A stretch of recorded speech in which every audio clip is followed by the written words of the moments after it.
Yo, what's going on? Yo, what's up, Mr. Disclosure Day? What's crazy is I gotta avoid spoilers for like 3 days. That's wild. When does it come out? The 12th, right? Yeah, but a lot of people have already seen it early, and then it comes out. It comes out in the UK tomorrow. So everybody's like posting about their tickets for tomorrow, and then I know a bunch of people who have been posting that they already saw it. All right, so don't look at the back channels. All right. So far, mixed reviews though, so I don't know. I'm gonna have to see it for myself. Yeah, we'll see. So lots of stuff happening today, huh? We got Grusch in the mix. Yo, Grusch pulled up like a straight up linebacker to that thing, dude. Yeah, right. Talk about crazy. What do you think about all that stuff? I know it's pretty early in the space, but we can touch on it right now, I guess. Yeah, I mean, that's what the title is. I think a lot of excitement from the event. I didn't realize it was going to be that short, and it just it felt a little bit like a hearing where everybody had their little time to talk. And I mean, Grusch said some interesting things. I think I don't know whether this is the best approach to call out, and it felt like in a way like they were trying to call out the president, but also not trying to call out the president. To be like, Trump, thank you so much for doing this, but by the way, give us the good shit.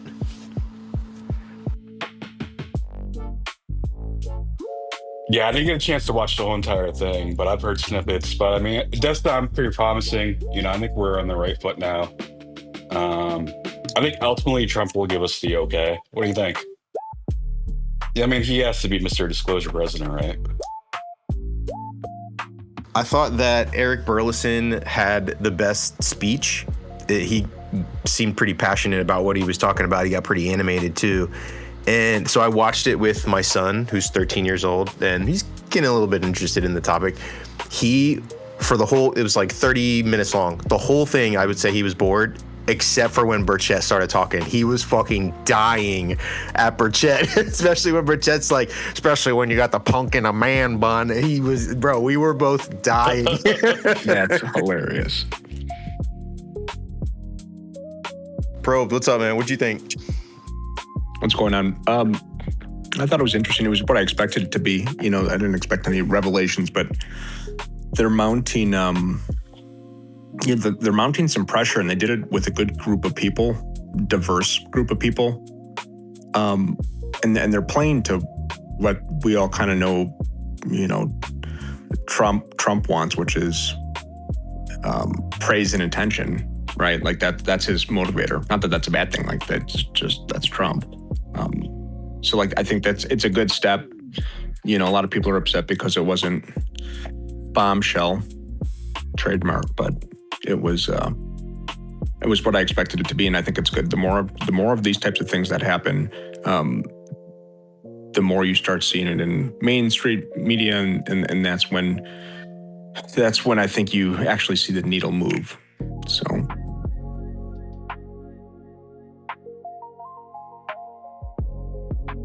I thought it was funny too how look, there's some good stuff there, but there's also, I don't know, I just find this stuff funny now where Grusch was coming. Grusch just, I don't know if he's trying to sound like so scientific and like I don't think he can help it. He's like conspiratorial, continuum. I'm like, yo.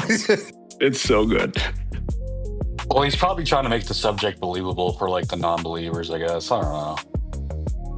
No, he's just no bullshit, and he just goes. He's overcomplicating it though, because the person was like, what kind of like aliens do the government know about? And he's like, well, we've got the bipedals and the and the plasmoids. And I'm like, yo, what is he just say they know we got a couple of bodies, one of them for physical, the other one's it's like, it's just the terms that he's using is wild.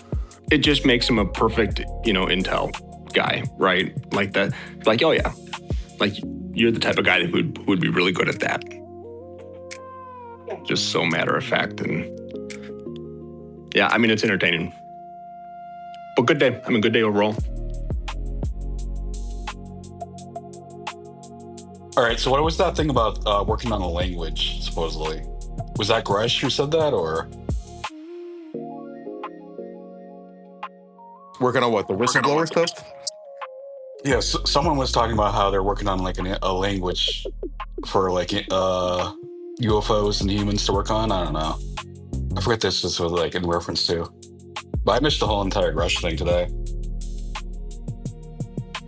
Do we know what Grusch definitely is doing right now? Like, I know he's involved, but I don't know that I know exactly what he's doing, or if anyone does. Yeah, I don't know. He's advising Burleson's office, and the last time that Burleson spoke on it, he was kind of alluding to where he was just working with them for a few hours a week, so it wasn't that long. But in terms of what he's doing, like every day or like for a job, I thought I heard he was working for another company or like a private company or something like that. Yeah, I don't know. I mean, the more he's doing this, though, the better for all of us. So I think it's still just frustrating to hear these guys, and even like in Spaces today, people jumping in and whistleblowers that are still like, oh, I can't say it, like I can't say it, like I'm just prevented. And it's like, damn, dude, like we're talking catastrophic disclosure, we're going all this stuff, but we're still holding the hand. And do we really got to get the definition of disclosure, a whistleblower, through Disclosure Day, the movie, where somebody actually comes out and drops the hard drive? Like, I think that's the frustrating part, is even a couple days ago, Jeremy Corbell hinted that he's got evidence of craft and biologic, like all of this stuff. And Grusch talked about it today, is he's seen video, and he did it in a more complicated way that probably needs to do it. But he said, I've seen video of craft. He didn't say he's seen it personally. So that was another, like, what I'm going to have is like ChatGPT break down Grusch's what he's actually said, because I think he overcomplicated a lot of things.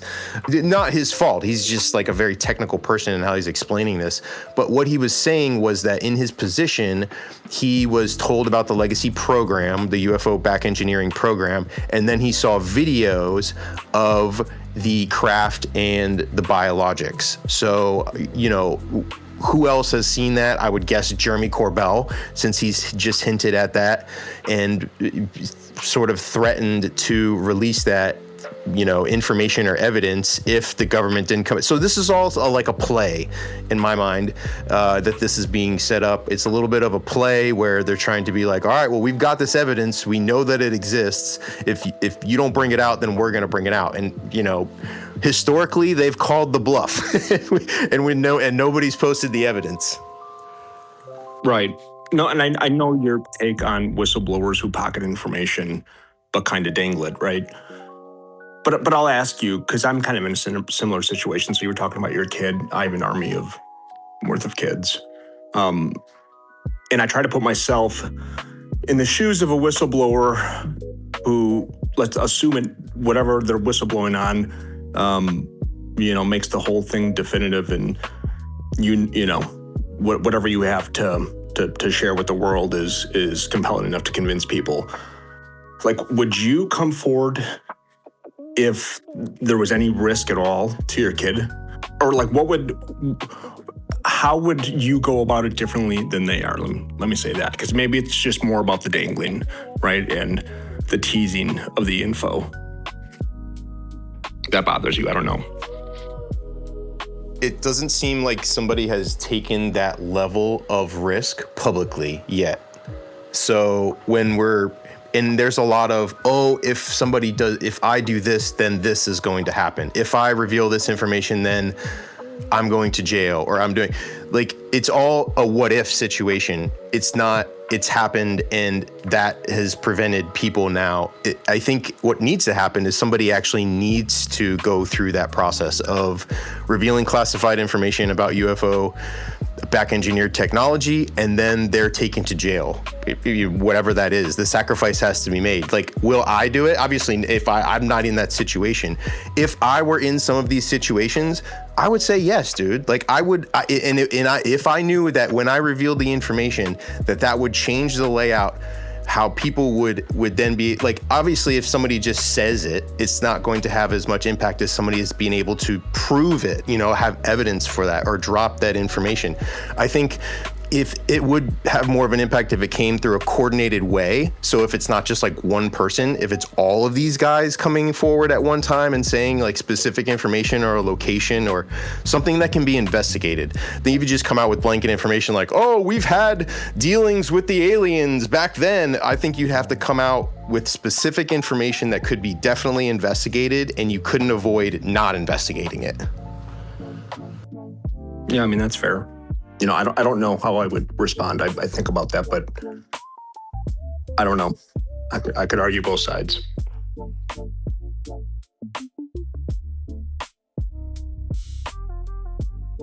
And I think, that could be one thing where, who was asked about it? I think it was Moscovich was asked about it on the way back, or Burchett, where the next step is basically getting these whistleblower protections, and that is the one thing that they were like, oh yeah, like Trump is definitely in supporting of like the protections or whatever. So if he gives the protections and nothing really happens, nobody really comes forward, and it's more like, not people coming forward through this process, then it's, I think it seems like they're going in the right direction for the process of whatever whistleblowers they feel like are in the background that don't feel comfortable enough because of that looming danger that you're talking about.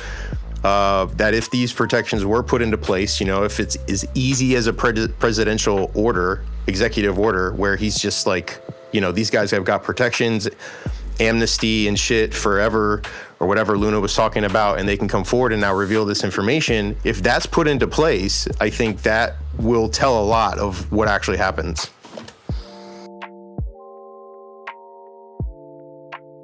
No, you're absolutely right. I think the objective was very clear today, and it's just as you said, two-part. First being, sorry, that's my little guy. Sorry about that. But two-part, protections and pressure Trump. And I think those two things alone move the needle. So yeah, a lot of people are pissed that there were, no revelations, but there's no way these guys are going up there and telling us things we don't know. That's not how this works. Unfortunately, it's just not.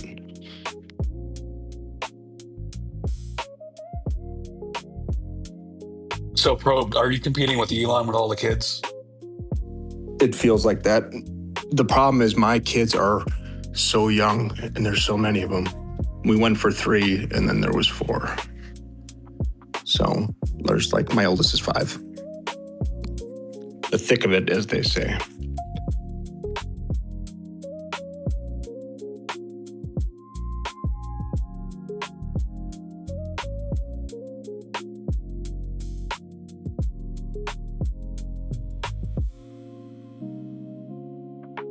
I think it'll be interesting though to see how this does, if it does make an impact, or if they're going to keep trying to go at. I don't know if that's the best approach, is like trying to call out Trump or get. And I made a post a few days ago that was like, maybe it's the threat of somebody else doing it, of like somebody else doing disclosure, whether it's another country or another person, because even being in this situation where we're trying to get Trump's attention, they've been trying to get Trump's attention about the topic for the last 6 years that he was president, and it didn't work until Obama said it on a podcast, and then he was asked about Obama, and that started this whole thing. Let's be real about that. A lot of this was just with spite. There's no question, man. And like, if you go and listen to every time Trump speaks about this, he always throws a quip in about how crazy he thinks it is that people are interested in this. It's amazing how many people are interested in this. To me, that right there says, like, number one, he could care less, at least initially, but number two, that maybe he isn't up to speed on all things. Maybe not the things we're looking for anyway. So, I don't know if that pressure helps or not. But I think the more Trump hears things, whether they're good things or bad things, I think that's how you could, that's when you see him react, it seems.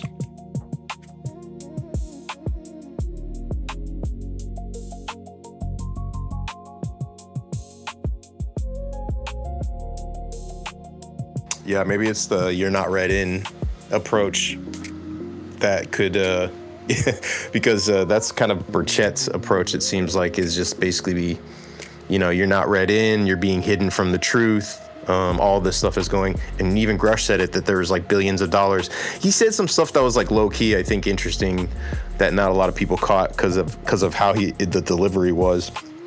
But he was talking about ciphering billions of dollars into these programs and stuff like that. So you could pick apart, I think, little things that Grusch said that, again, man, you just, if there was real investigations going on, I think that would take it to another level.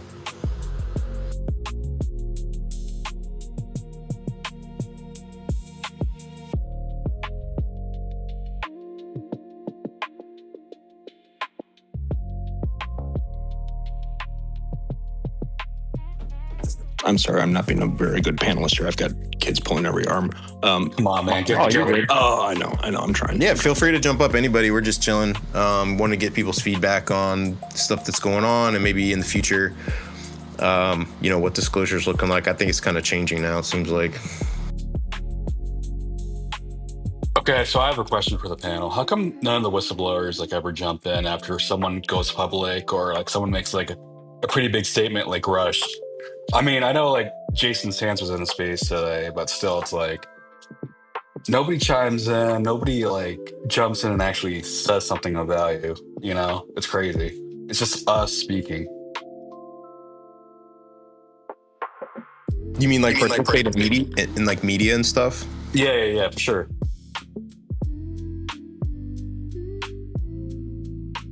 I mean, they try to, News Nation, and they'll probably have some after shows that have special guests.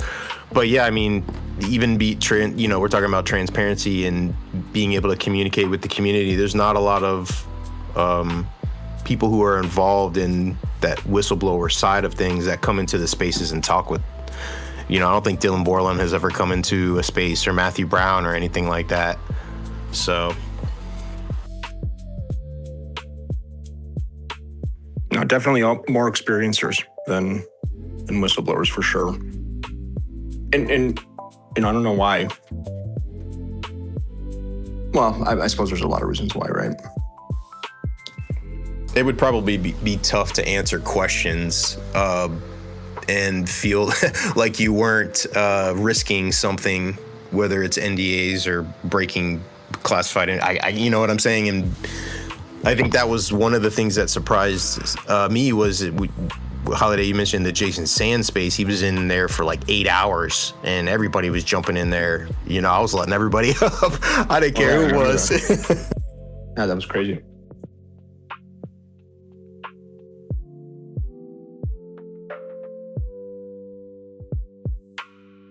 But that's the level that I think we need at, because they were, I was asking him at later time about the Arrow stuff, of how you could call Arrow, take him to account on the stuff that they were lying about supposedly, and the the reports that you could request from Arrow of what you officially testified on.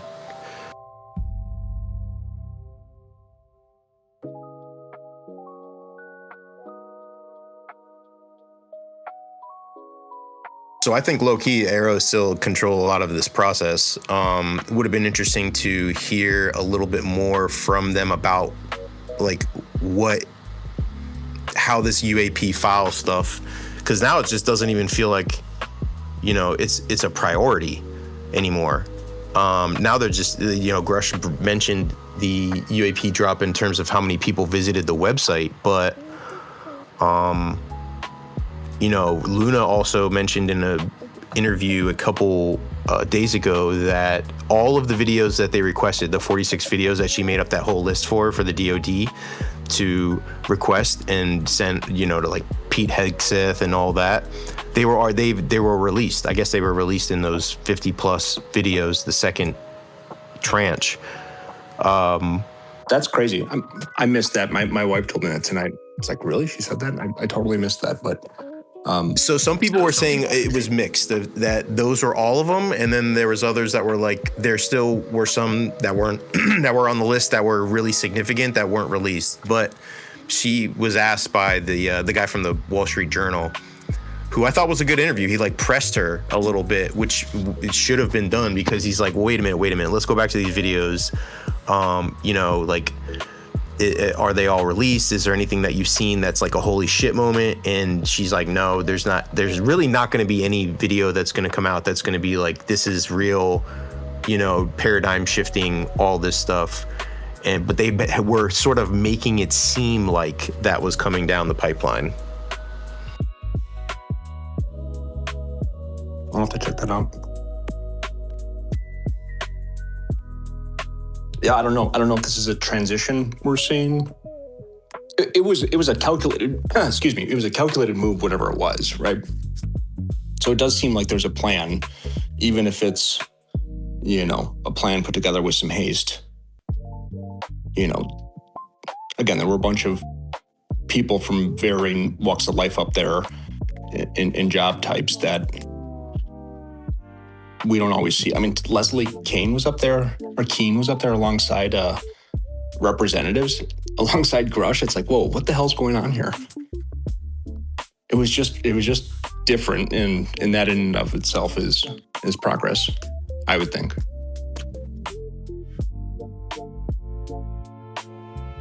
I think this was their last attempt, kind of as a Hail Mary to kind of get further movement on it, which is good and bad, right? It means they're still trying, but it means this might be the last, plan they had.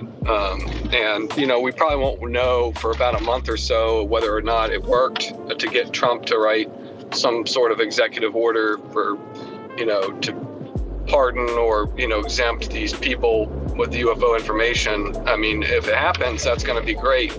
I think also it's funny because if it happens, I think some people are going to be exposed, right, as just bullshitters. Probably not everyone. I doubt everyone, but because they won't come forward during that period, so that will be interesting. But so it's really a Hail Mary to see if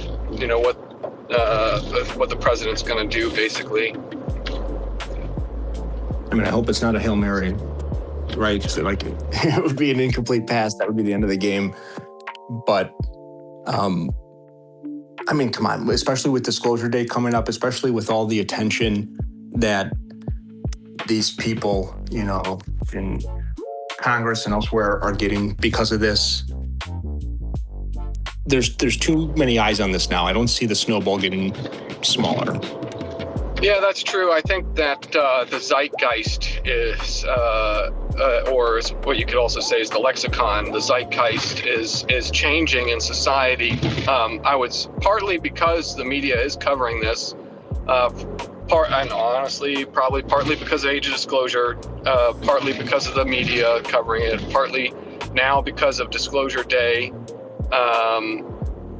And because of also the hearings that they had in the past, all that combined together has changed it to be like in society where people are like, yeah, this is a thing, at least in Western culture, not necessarily all around the world, but at least the United States, Canada, yeah, I think it's changing the zeitgeist. And I think actually Spielberg is trying to change the zeitgeist. Like he's out there doing interviews like, oh yeah, they're here. I believe they're here. Like he's trying to convince the viewers, like this is real. Like now this is a fictional movie, but this is based on actual events. And he's like pushing that so hard. And that honestly that's usually what happens right before there's a major tipping point in society for a major change, that kind of stuff.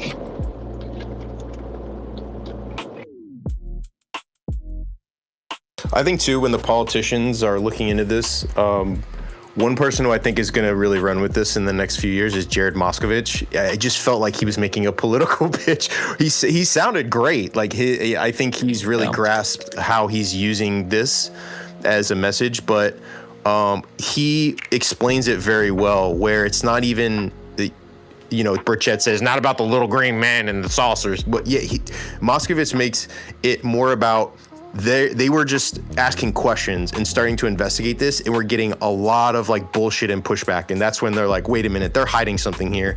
So they're just tugging at that string where they're asking about this UFO UAP stuff, and they're hiding, shifting, like they're just acting very suspicious of our government, of trying to get answers to very simple questions.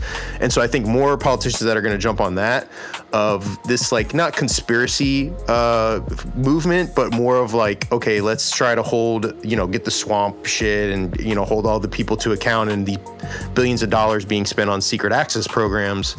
I think a lot of the UAP stuff is going to be involved in that. I mean, that seems logical to me. And Grusch mentioned we don't have control of our skies, essentially, that we have had, incursions through very secure parts of our skies over bases and secured facilities, and that we've had UFOs flying all over and we can't do anything. He basically said, like, the agencies that are supposed to protect our homeland aren't doing that. I was like, yo, damn. I mean, isn't it bizarre that you're seeing these two different angles of attack on this, or two different Grusch talking about our skies not being safe, which is a crazy thing to say. And then the more tactical politician angle at this towards the SAPs. Like the fact that these people are even all in the same boat together is wild. So who knows? I mean, who knows? And not to mention, you had like Burson chime in about the trillions of dollars missing and everything else. So they're really trying to get the attention on there. When do you think mainstream media will pick up on this story? It's always like a 2 to 3 day lag before you see this make anything. I wonder if it'll be faster or if it won't happen at all. I think when Trump is asked about it, in like a few days, I would imagine he would be asked, oh, did you catch the UAP or meeting in front of the Capitol? And that will be very good indicator whether he says yes or no, like whether that got on his radar or not. I mean, he's going to say, yeah, X, Y, and Z is in the works, right? He's probably going to have one talking point that yes, we're doing something about it. That's classic Trump. That'd be great, right? Because then we have that whatever that is to look forward to. Who knows, man? All things. What's up, bro?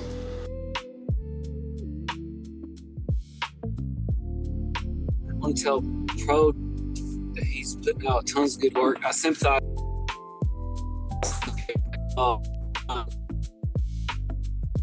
You're cutting in and out, bro. Terrible timing. Just kidding. They got him. I think that that was the most significant. I wasn't expecting anything, so I'm not disappointed in anything. But I think that was the most significant thing he said was talking about the incursions, because I do think that's just integrally wrapped up in all this. And it's happening. Like, we can prove that. There are mainstream media reports of it. It coincides with civilian UFO encounters at the same time. It's there in the UFO files that have been released. I mean, so it's a pretty significant thing. I still believe some of this is a distraction from what is really happening there, because I think it could be really upsetting if we knew exactly what was happening. And I do want to say we should be a little cautious, though, about putting too much stock into what Spielberg is saying. I mean, I'm going to watch it, but it's set to make hundreds of $millions. He has let's just say, a teeny financial incentive in promoting his movie, which is what he's doing, as we would expect. So we should be careful putting too much stock into what he's saying. Too late. I already hyped it too much to myself. It only is going to lead to disappointment for me, dude. No, it's okay to hype it, but let's not equate him promoting his movie, which is could make up to $1 billion. With actual disclosure, yeah. Yeah. He's been consistent though, right? I mean, I'll give him that. He's been But consistent. he's been making alien movies since like 80? Since 78, something. I mean, he'd probably be here hanging out with us if he wasn't doing all that, you know. He's probably just has he ever one of been us. in a space? I ain't been in a space. No, I just mean like he's probably just like one of us, right? He's living in UFO land. Maybe. I will say though, like E.T. was the first movie I ever saw in the theater. I mean, I still remember standing in line outside the line, wrapped around the courthouse square, waiting to get into the Joy Theater in Bonton, Mississippi. And so it left an impression on me. But would it surprise me if it was like a big E.T. sequel in reality? No, it wouldn't surprise me. Yeah, I think the explanation might not be what people think it is, like what the aliens are, because I think, you know, bottom line, a lot of people want to know like what they are, what they're doing here, why they're interacting with us, you know, why they're showing up. And the answer, you know, it kind of forces a filmmaker to define that, when you could go the Jacques Vallée route of explaining it like a control system, but that movie might be too complicated. So it's like, you know, you kind of have to define what's going on in a very short amount of time and explain the plot as well. So the phenomenon of what it's defined as might not line up with what people might be expecting as what would it be explained right now. You know, 30 years ago, the Greys, you know, tying in with the flying saucers, the silver craft, but now there seems to be a little bit more of a like psychic stuff, dreaming, time aspect, abductions and shit like that. So will be interesting to see like how he defines the phenomenon itself. By the way, like and share the space. We're going to keep it going for a good little bit here. Feel free to jump up in the panel.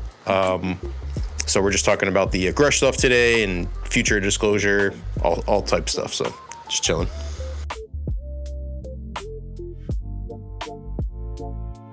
Astral, did you see it or are you going to see it ahead of time? I haven't seen it yet. I know people who have seen it. Like I work with Bryce Sable. He saw it and it didn't exactly have the best review for it. No, I know. UFO people, I think, have not had the best reviews for this, but I think it'll do good with general audience. I'm sure. I hate to admit it, but I'm looking more forward to Avengers Doomsday. But that's just me.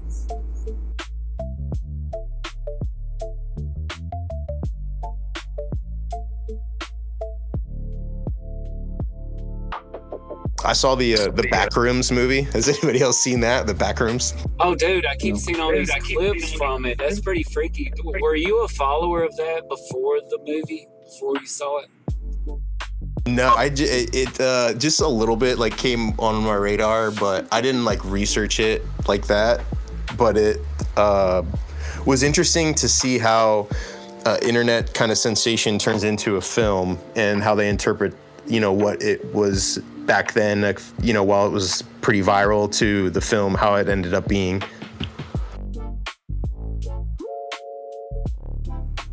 Yeah, it's a really neat concept, what happened with that. And I don't know if you know this, but apparently, like, the movie only explores, I guess you'd say, level 0 of the Backrooms, but online it doesn't explain it well. Like it doesn't again, like when you go I just want to know like why the back room is even existing in the first place, and it doesn't really do a good job of explaining that. Yeah, apparently though there's like all these other levels online or on YouTube or somewhere. I do think the pirate dude, it's pretty crazy. I see a lot of clips on the pirate, and then the what is it? The like bacteria one. That's pretty wild too. It's got like an endless amount of levels. Apparently, like you just have to find your way out in the game.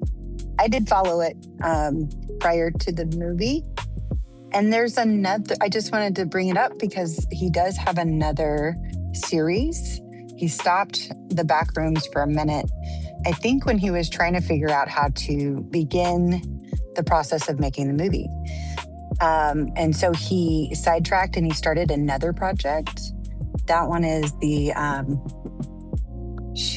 can't remember the name, but I'll throw the link in the nest or something. But anyway, you'll see it on YouTube under Kane Pixel's page. Oldest View is what it's called. That's right. And that's a kind of a liminal space type series as well. But I encourage, if you guys do like the Backrooms and that story and that creepiness, that's kind of another similar feel with the story behind it.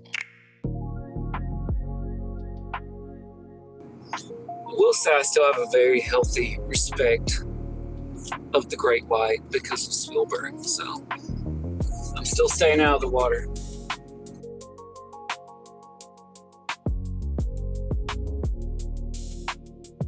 He's always been a UFO guy, though. Like, his first film was about UFOs.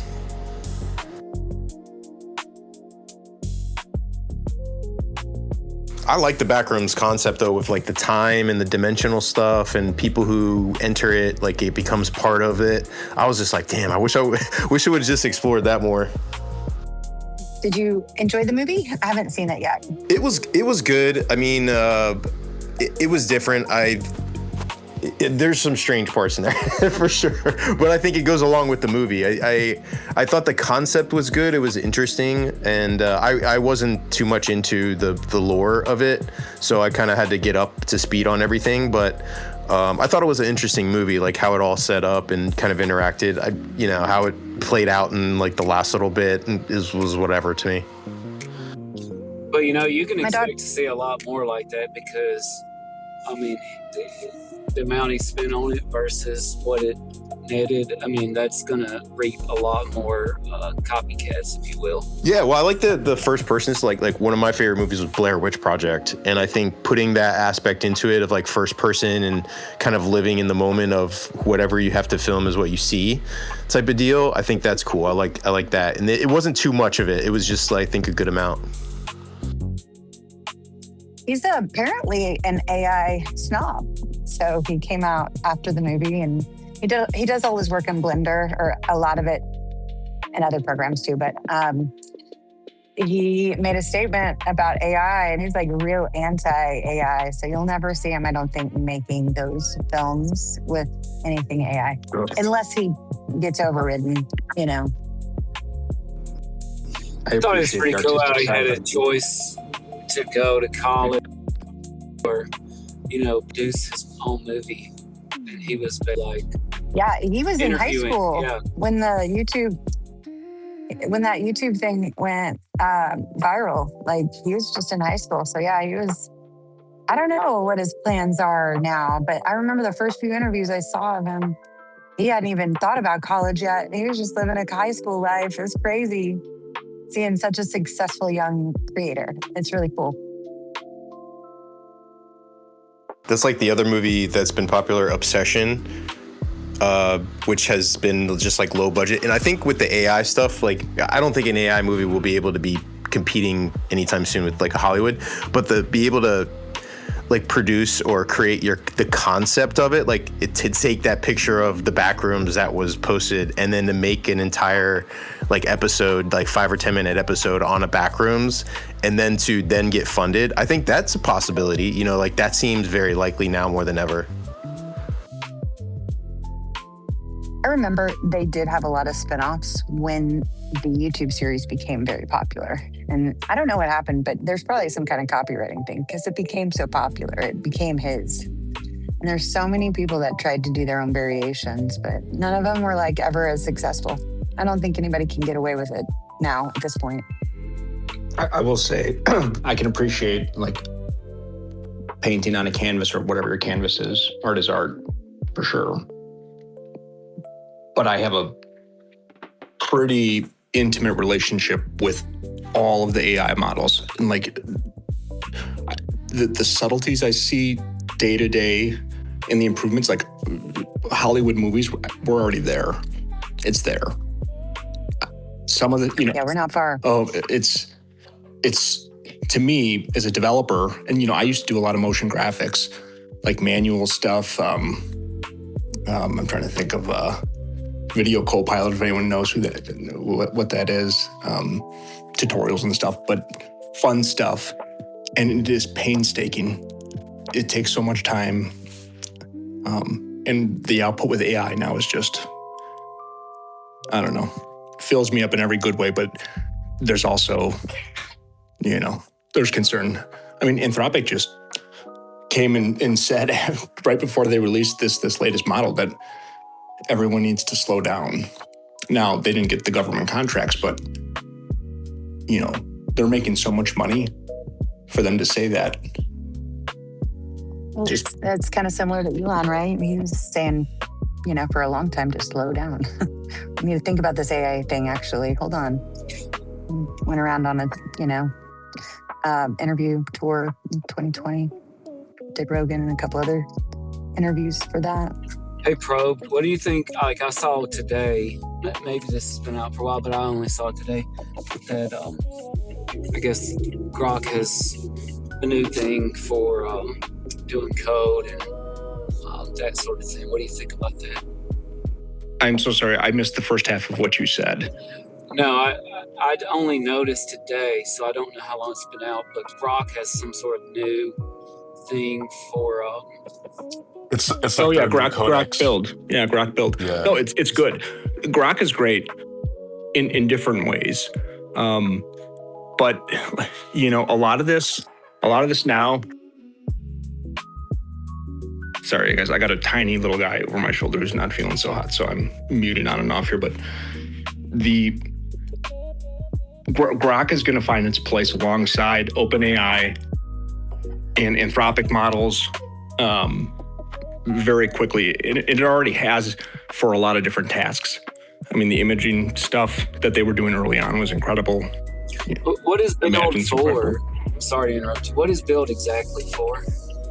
Do you know what Codex is or OWork? Are you familiar with those tools? Not precisely, but is that like writing apps, for example? It's pretty much like an electron window where you just pretty much prompt your idea and then it spits out all the code and then you can just run in real time. Yeah, and it's not even just code, but it's like tasks, right? Like with my other hat, I got an email from a client asking for numbers on something. And I was able to leverage Codex in this case to pop onto my computer, log in through all these systems, access this information, provide it in a tabular format and spit it back. Right, so I wasn't coding with it. It was coding to accomplish what it needed to. So Grok Build is a version of that. Now it's tighter. It's more for apps initially, but or I should say development initially, but that's where all of these are going. Agentic operators, right? Yeah, so I wanted to segue back to today. I saw we had experience up here, and I heard this man shook David Grusch's hand today, and then he smelled his own hand. Is this true experience? You wild turkey. I did shake Grusch's hand, but I didn't smell my hand afterwards, no.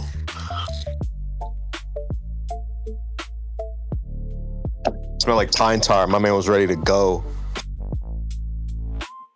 Nah, it was cool. He was on his way out, and I was going back into the section where the hearing was, or the press conference was. Yo, can you clear up how many people there were? Because Jay Anderson was trying to talk shit like 40 people, and then James Fox is like, wait a minute, hold up, bro. How many people would you say were there?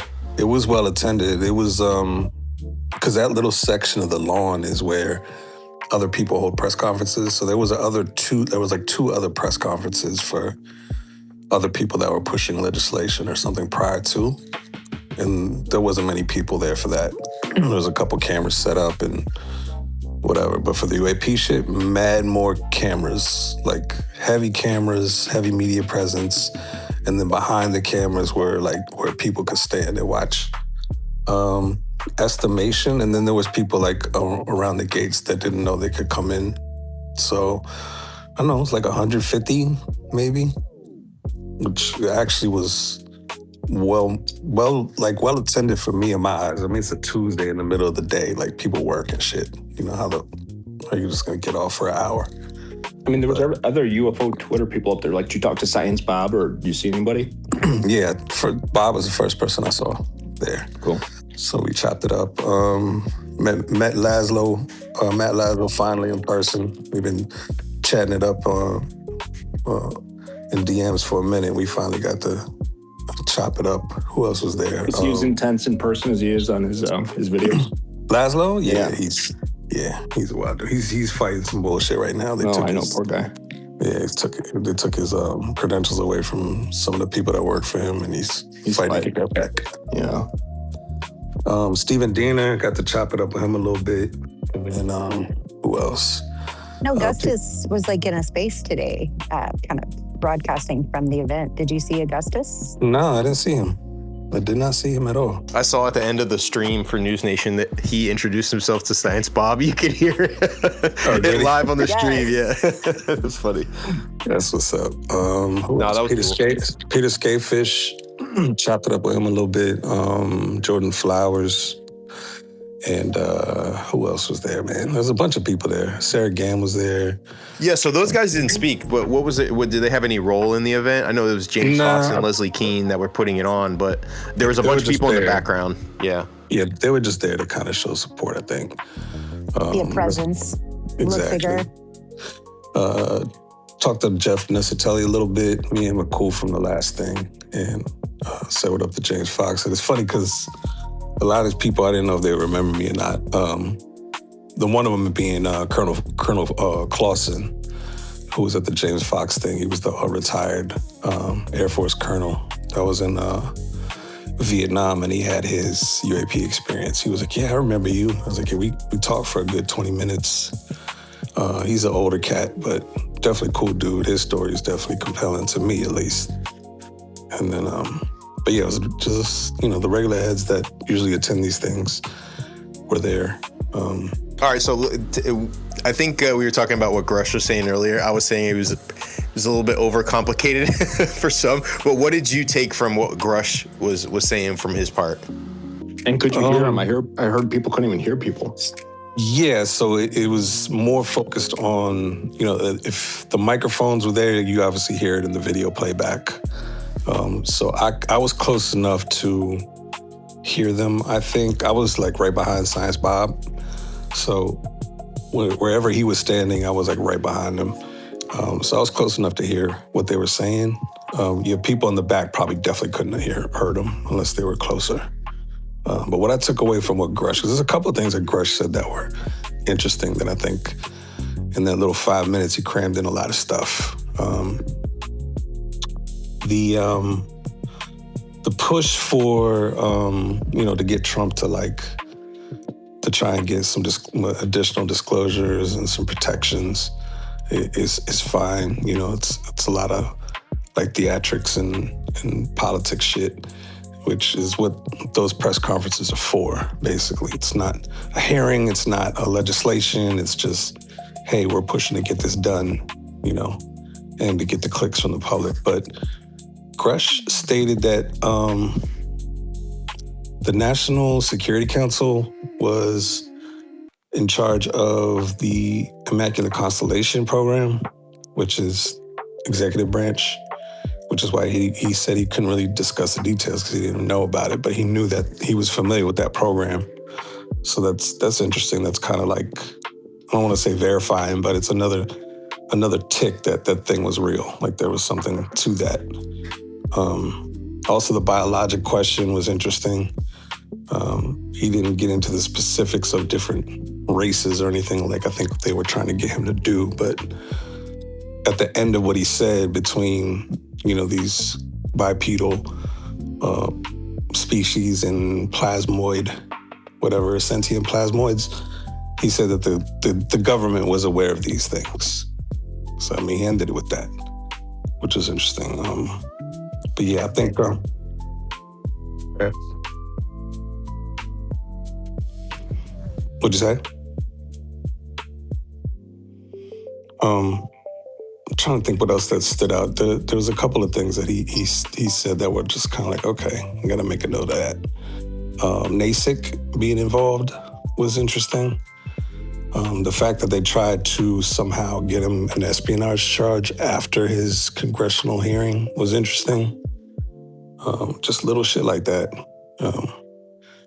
But yeah, what did you take away from it, Astral?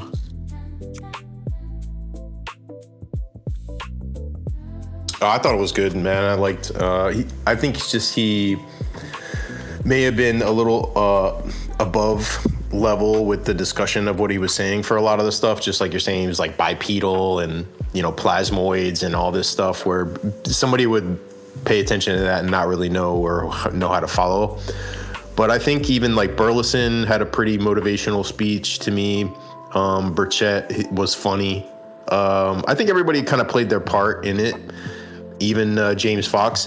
I thought the Virginia thing was interesting, where the guy supposedly, I forgot who the guy was, but somebody came forward today and like confirmed the Virginia thing. But I thought that was interesting that him and James Fox and Burleson talked about that. What about the guy? I want to say he's a retired general. He had like a good 30 seconds, came in and like... Oh yeah, the short, sweet, and he was like, "Yo, just get this shit done." He was like fist pumping. He was a retired general, I think. Something Perry. Yeah, Scott Perry, representative. Scott Perry. He's also a current congressman as well. Is he part of the group now? Has he always been?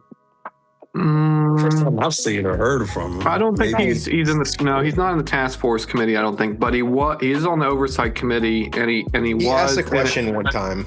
Yeah, he was in the, exactly. He was in the hearing at least once. Maybe Grusch's hearing and maybe another one since then, maybe both of them. Yeah, okay. He was in the hearing. Okay.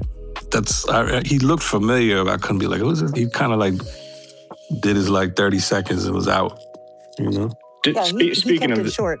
Oh, I'm sorry. I was going to say experience. We were talking about it before, how it felt abrupt.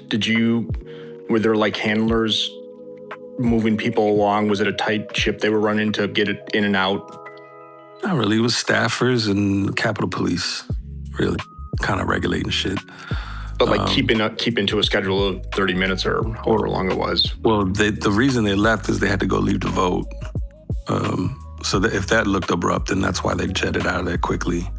But yeah, I mean, a couple people stuck around to talk afterwards. Like Kirk McConnell was there. Who's another guy I think has a lot of interesting information. And then, Gallaudet was there. Like there was, a lot of people kind of stuck around. Grusch even answered some questions, took some pictures as he was walking out. And I think it was cool. For me, it was positive, like a net positive for me. The TMZ guys got Grusch on the way out too. I saw that. I don't know if anybody I saw that too. That was a good clip. I wanted to ask about the citizen reporter that kept kind of speaking up about the missing scientist. She repeatedly asked the question, and then they finally kind of addressed it at the Q&A at the end. But it seemed like they were just avoiding it. Did that feel that way for you? I think Burchett handled it poorly. I think Burleson gave her more of a direct answer afterwards. Mm-hmm. Yeah. But she was cool. She was doing her job. I mean, there was a lot of ladies in the crowd. I don't know. I think I don't know if she works for a news agency, or if she's just a podcaster. I like that. She kept asking. I liked it. Yeah, definitely. I mean, it's something they should definitely look into. Grusch was asked about Matthew Sullivan. And if you caught the clips there, Grusch knew him, was in the Air Force with him, and confirmed, or at least according to him, was in the legacy program before he passed and was going to be one of the guys that testified. So if there's guys like him that are kind of standing on the outskirts of this thing, if there's legacy program people that have yet to be named and are potential whistleblowers, then they, Luna's talk about this getting immunity from NDAs and security oaths. If they go through with that, they need to line everybody up and get testimony from everybody. I don't know if it's going to be public or in a skiff or whatever, but yeah, if they hit a home run with that one, it's a new ball game to me, because then there's a lot more information to kind of dig through and corroborate and see what's what. And they have to tiptoe with that too, because I think there's pretty good reason to believe that not all of the scientists on the list had something to do with this, or there was very good reason or evidence to say that, their circumstances were probably as they were documented. But then there's other cases that are, McCaslin, Sullivan, certainly. But if you start answering questions around that, or you start talking about it, you might muddy the waters. Maybe that's their concern, right? So like, just like you said, experience, let it play out with one that's a home run, and then see what happens with the others, right? I bet you they're just tiptoeing. Another thing to keep an eye on is these interrogatories that Burleson sent out to MITRE and Lincoln Labs.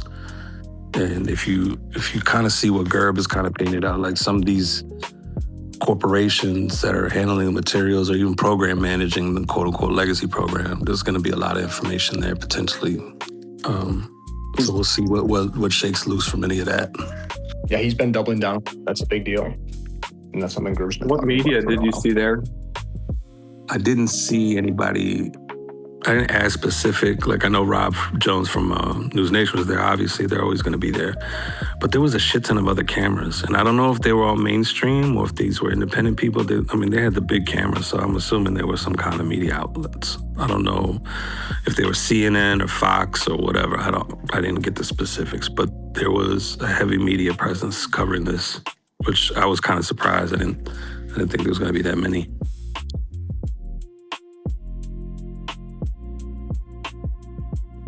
Was there any more talk behind the scenes about this former Minister of Defense from Brazil coming out about Varginha? I mean, that's pretty major.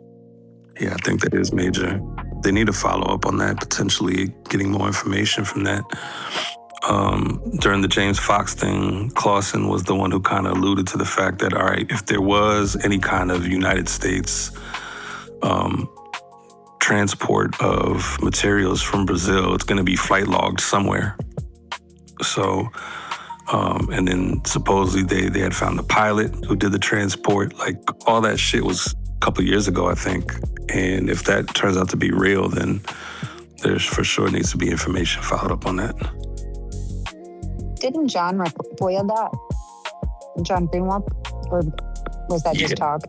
No, he probably did try and FOIA it. I don't know if he got anything back, though.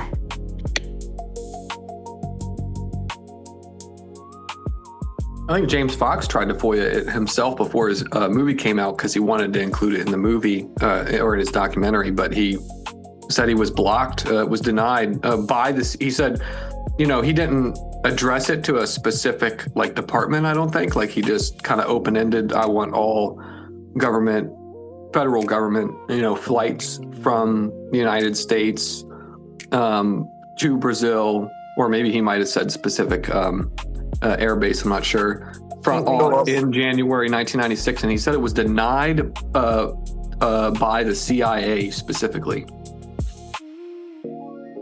Yeah, that's definitely very possible. One of the things that Grusch did say, he did call out DIA today. I don't know if anybody peeped that, but he was saying that he had come across foreign intelligence when he was investigating this stuff from adversaries that were spying on the legacy program. And that information has yet to be passed on to Congress.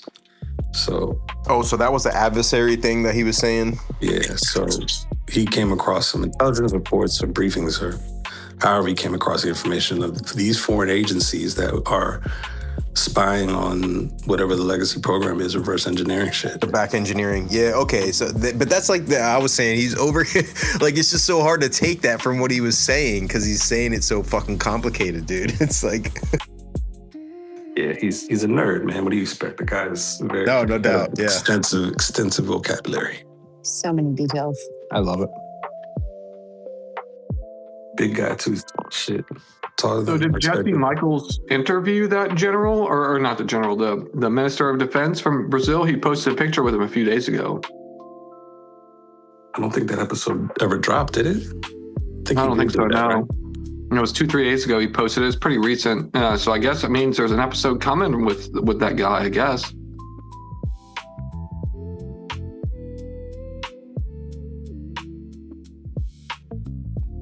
Hold on, I saw Augustus jumped up here. Augustus, I saw you were at the event. Did you shake David Grusch's hand? Nah, but I was like 5 feet away from him the whole time. That was cool. I really enjoyed your space. Thank you for doing that. That was fun. Was it good? Thank you for that. It was cool seeing it. Yeah. Yeah. They didn't have like good audio, so everybody was like kind of projecting their voice. It was really hard for me to hear it, so I bet you it was hard to hear it on the space. But I heard that like somebody plugged in some audio, and we were able to figure that out while I was recording live. So that worked out, I guess. But no, man, I just wanted to come up and say what's up. You know, I went to the event. My biggest takeaway was actually at the end when they were taking questions.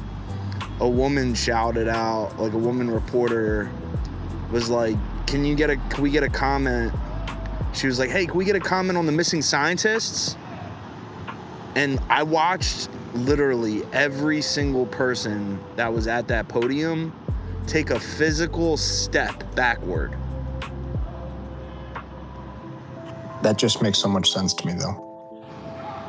Literally every single person took a physical step backward.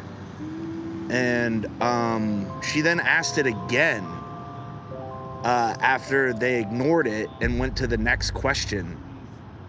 And the next question was kind of whack. Didn't really like care about that. I don't even remember what it was. But she then says it again.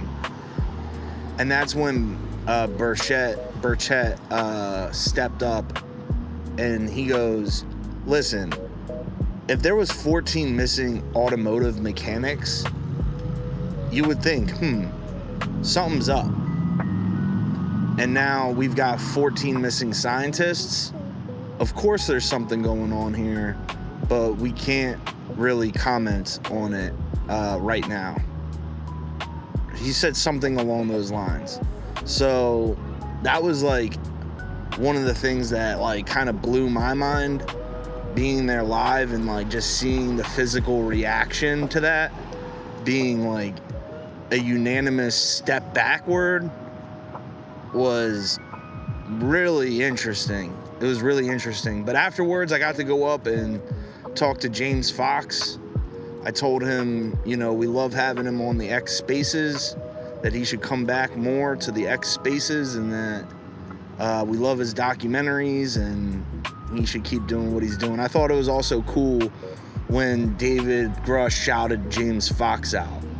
One of the questions was like, hey, for anybody who's like new to this topic and wants to take it serious, where should they start? He goes, go watch James Fox's documentaries, guys. And I was like, yeah, let's go. But I ended up running into Science Bob after, and I'm like, yo, Science Bob, it's me, Augustus. What's going on? Yeah, I was saying I saw that it was on News Nation's stream, bro. You can hear you guys. I was watching that shit. It was funny. I heard that. Yeah, I was gonna mention that. I heard that they had a hot mic on News Nation, and it caught me and Science Bob's interaction being just like super dorks, and just being happy to be there, and it was all good energy, good vibes. So good thing we didn't say nothing crazy like on hot mic, but yeah, good times. Thanks. Where were you set up, Augustus? I didn't see you. Well, we didn't see each other, but I was. If you were facing the podium, I was to the left, like behind Science Bob. Where were you at? I was directly across from Science Bob, standing behind James Fox. I was directly behind James Fox. Gotcha. I agree, though, bro. The questions to me were some of the more interesting sound bites. I was wondering, one of the last questions was about like the bases. What was that one where like Grusch was asked at the very end? I think this was the last question he was asked, where how many bases know about? It was the alien technology or non-human intelligence technology or something like that. And Grusch said, "Oh, there's over dozens. There's dozens of bases that know." Yeah, that was the question. I don't know if he said biologics or just non-human intelligence tech or whatever, and he did say dozens.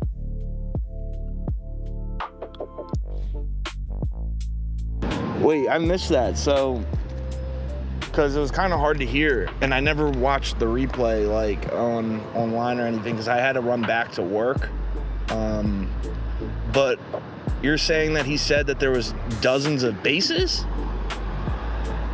Yeah, that's what he said. Dozens of bases that housed this or had this non-human element to it. Yeah, I think I have knowledge of it. I tried to dissect the whole thing. I was like trying to bring up the volume and really listen to what the question was. Because I thought, yeah, he's like dozens of bases. Like what I'm taking that as is like U.S. facilities that have knowledge of back engineered NHI technology or some shit like that. So he's saying that the U.S. has dozens of bases with alien technology in them, right? That's what I'm getting.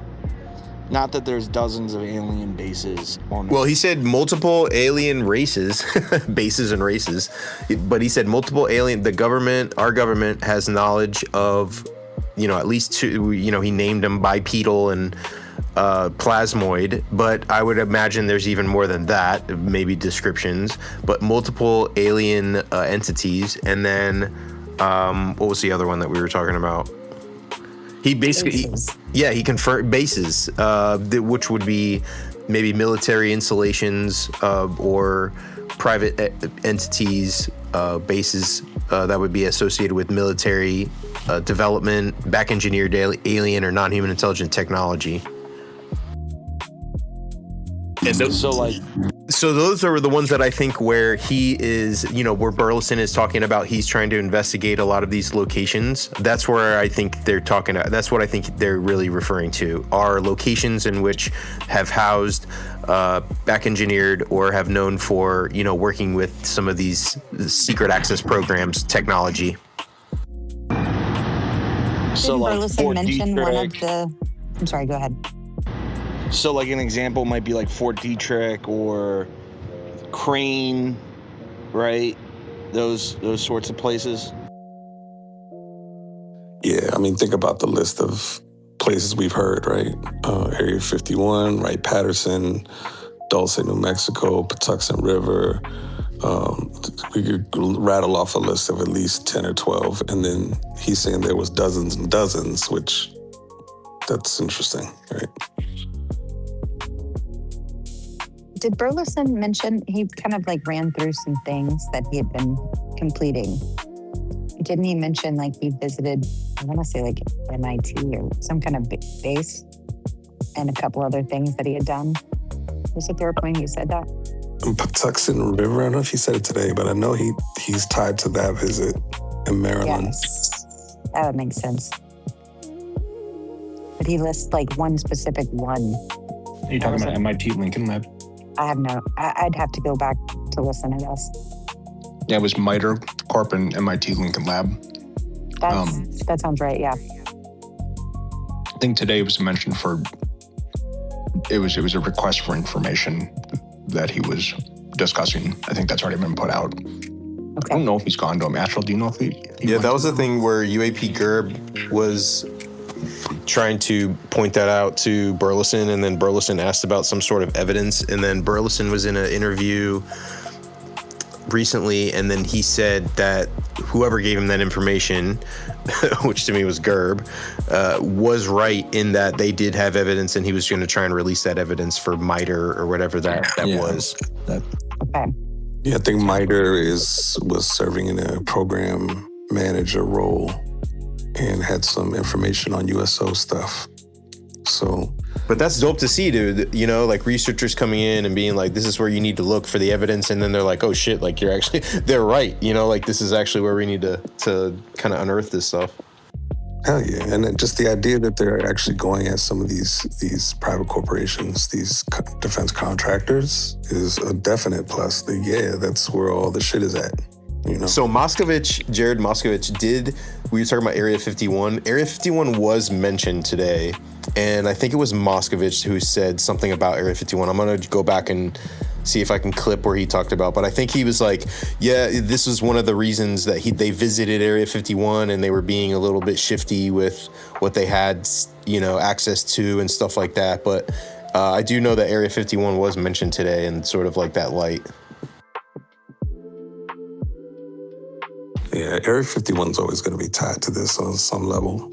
I don't know if it's still active, or if I'm sure they're still doing some kind of testing out there, but who the fuck knows? But it's always going to be tied to this subject.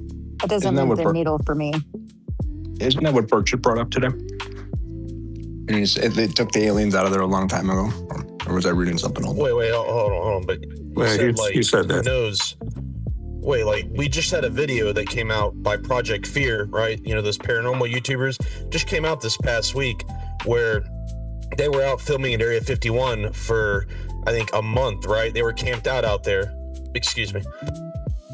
All right, so they were camped out there and they were filming. They had an entire team out there filming in visible spectrum, right? So color, normal vision, right? You know, as you would see with your eyes.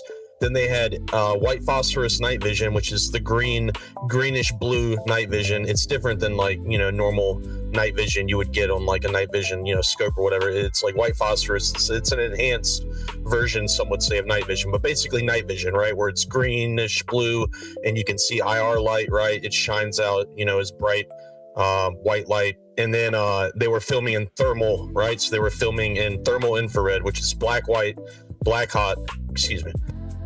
Sorry, I keep having to clear my throat. And so they were filming that triangulation, I guess you could say, or I'm going to say it, of 3 different spectrums of video imagery, right, at once. And so they were out there and they caught directly, like flew directly over them. At first they thought that it was a helicopter, right? So in the visible spectrum and under the white phosphorus night vision, and this is right on the border of Area 51, right? They were camped out right on the border. And this is at night, of course. So they see, like, in the visible spectrum, it looks like a bright symmetrical orb. And I'm talking about like a perfect circular orb, you know, perfect, right?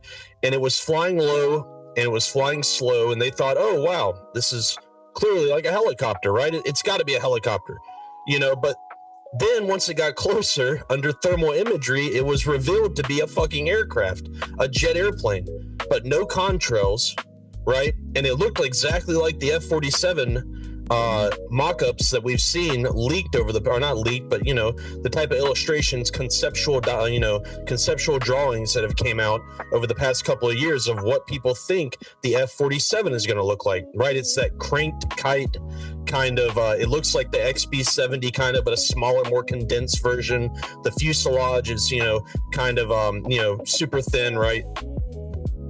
Yeah, I saw that. Sorry, gosh, I got like indigestion or something. But the whole point is like they're absolutely still doing work out at Area 51. You know, I mean, an orb like under the visible. I mean, it looked like a bright orb, and with the naked eye, this means that like you could be looking at an orb, a symmetrical, you know, spear. Yeah, and I know I pronounced that wrong. A spear. I can't say it. The whole point is a fucking orb, and then it's revealed, oh, that thing was just stealth. It's a fucking jet airplane, and who knows, like, could they be doing this with drones? But the whole point is like Area 51 is absolutely still a hotbed for the testing of like classified technology. Was it an orb? To kind of throw that in. Quick question: was it an orb in visible light?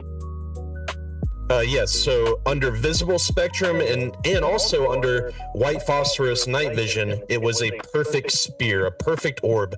See, I don't even know what that would be. Like, I saw the photos. It definitely looks like the F-47. But we also know the F-47 has jet engines on it. So, like, what would that be? Dude, all that I know is that, I mean, I don't know.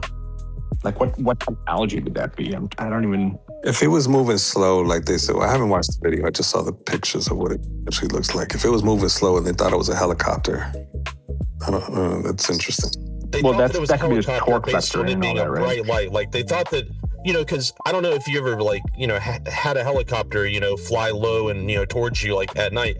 You know, if they have their spotlight on the front of it, right, it can look just like an orb, right? I mean, it looks like a bright light coming at you. That's a good point. Like just based off of the initial observation that they had, right?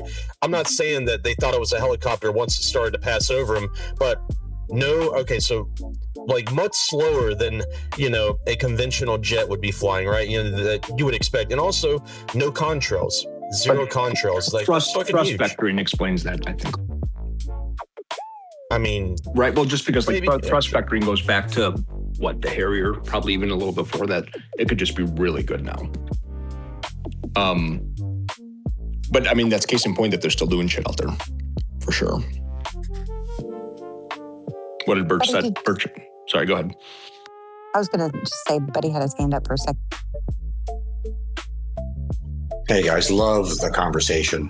I think Ryder brings up a really good point.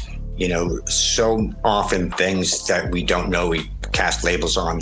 I was at a private contact event at a Joshua Tree with Rob Freeman, and there was a event outdoors, and there was this thing that stupefied everyone. It just looked extraordinary. It was staying in one place between these two mountains, very low, but stayed there for a while. I can't remember exactly how long, but it was definitely over like a half hour. And he was able to zoom in with a very powerful, diverse set of cameras, a spectrum of different type of cameras. And even looking through the camera, really couldn't see what it was. But later, when we went back to the hotel and reviewed the footage, we saw that it was going in a circle, a small circle that we couldn't perceive from a distance. And it was most likely some kind of advanced drone at 29 Palms.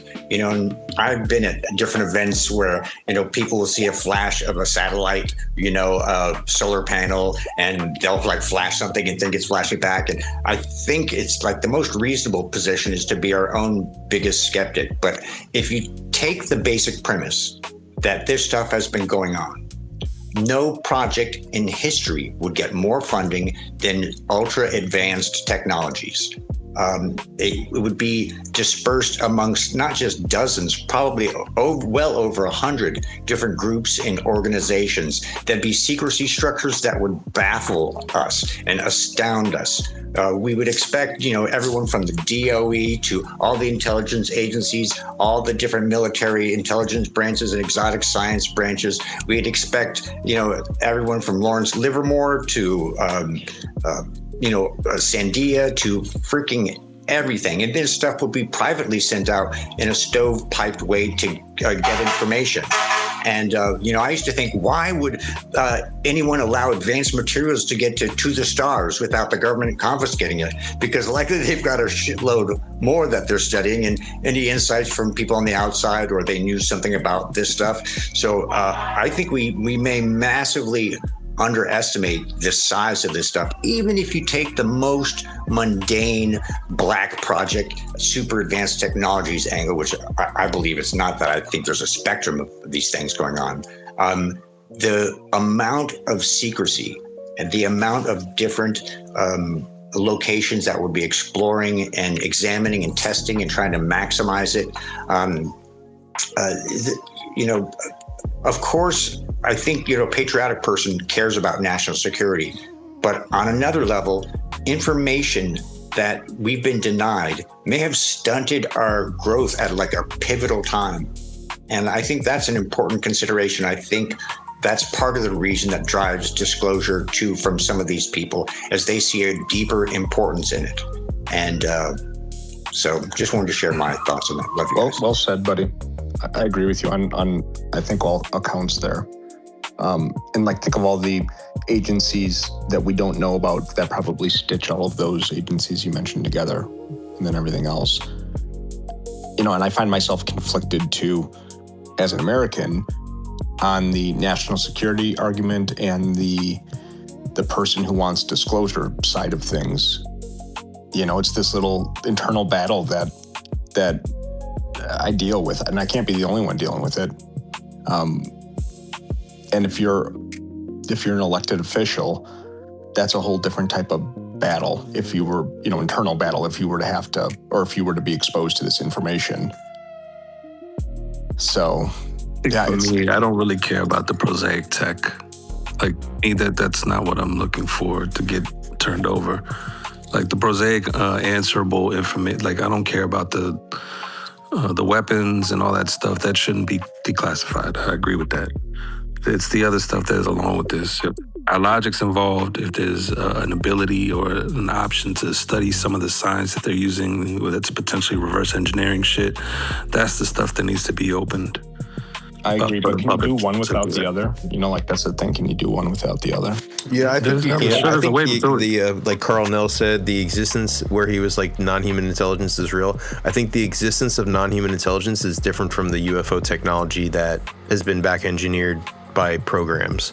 So the existence of non-human intelligence that they're it could come in stages to where it's like, oh, there's microbial life in Mars, and then, oh yeah, there's Roswell, they were interacting with us, and then there's, I think, a stage of, okay, they're here right now, they're in other dimensions, like like they're here, but we can't do anything about it. So there's, I think, levels to the existence of non-human intelligence, but I think that's different from the technology part of the conversation.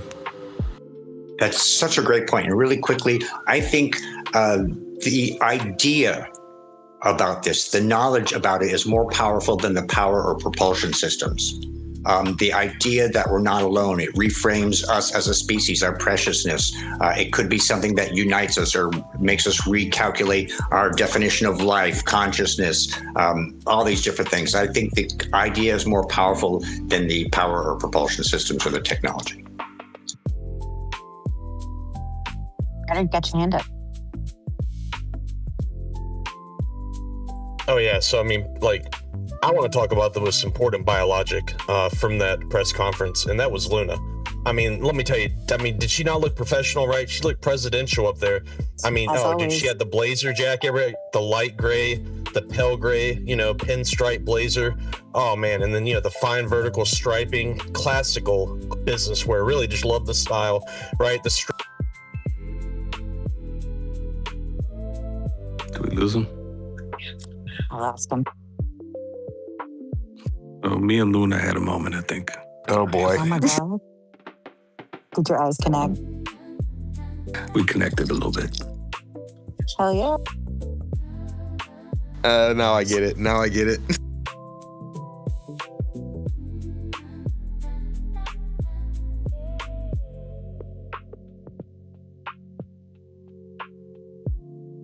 I think Delonda should have been at the press conference.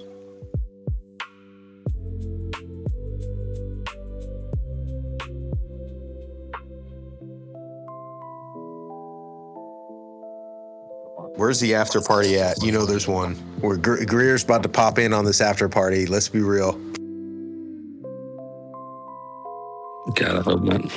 But Laszlo knows. It better be Hood Greer. I think just the action item, the takeaway is whether or not they can get this immunity thing passed.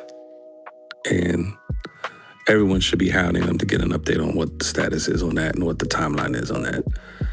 Because if they do actually do this, there should be a long list of people. And I don't know if this will be a public revelation or if it's something they have to do in a skiff. Regardless, there should be a long list of people in line waiting and, divulging all the details they know. If they get this immunity thing. Is what they're proposing very specific to UAP immunity? I'm trying to think of what the blockers are going to be on this, and if it's a more general legislation around whistleblower immunity, there's going to be pushback, I would think, within who knows, what agencies. Well, I thought it was an executive order. I don't know if it was a legislation, so to speak. But I mean, is it? Yeah. So if it's executive order, obviously can just sign. But there's still going to be lobbying, like with anything, right? And behind the scenes, push and pull with these types of things. But is it very specific to UAP whistleblowers, or is it more general? Does anyone know? It seems like to me it'd be specific to UAP. I mean, look at Dylan Borland, for example. I mean, he's the one that's facing espionage and treason at the current moment. So that's who I would say is a perfect example. Same with Matt Brown. Yeah. Yeah, right back. All right, yeah, thank you. I mean, God, ever since I mentioned, something earlier today, I'm not going to mention again. My X app has been messing up. I think it was, I don't know. The whole point is like, man. Oh, so back to the deep analysis that I did of Luna's style today. I mean, really just. She had the large, the black oversized square sunglasses, the small label pen, right? I couldn't figure out what it was for. Probably something, very, very prestigious, right? The delicate necklace, with the small pendant, partially visible below the neckline. I'm telling you, oh, son. Oh, really, it's like. Down. Shoes are fly. I mean, I picked she shoes. was oozing authority, professionalism, control, confidence. All right, a very restrained but stylish image. The gray pinstripe jacket really softened the harshness of all the black suits that were standing behind her, which I really liked. But her outfit was very, very formal. Really the sunglasses kind of pushed it into more of like a media conscious look, high profile public appearance style. Really, I love this woman, Luna and Michaela Fakar, 2028 president, vice president. We'll get our disclosure. Oh my God. I mean, you talk about internal, turmoil probed. I mean, I was having all types of feelings going on during this. So yeah, that's all I got to say. Thanks for letting me speak. I'm rooting on you. Oh, excellent. So it wouldn't upset you. I think you missed right before I said that me and Luna had a moment. We locked eyes for a little bit. You okay with that? I mean, if anybody's gonna, steal away my future ex-wife from me, I would be honored that it would be you, Experience. All right, smooth talking. Ontological shock. She's a married woman. I would never. It's like I said, future ex-wife. I mean, you can always pencil them in. You know what I'm saying? Like, that's the way I look at it.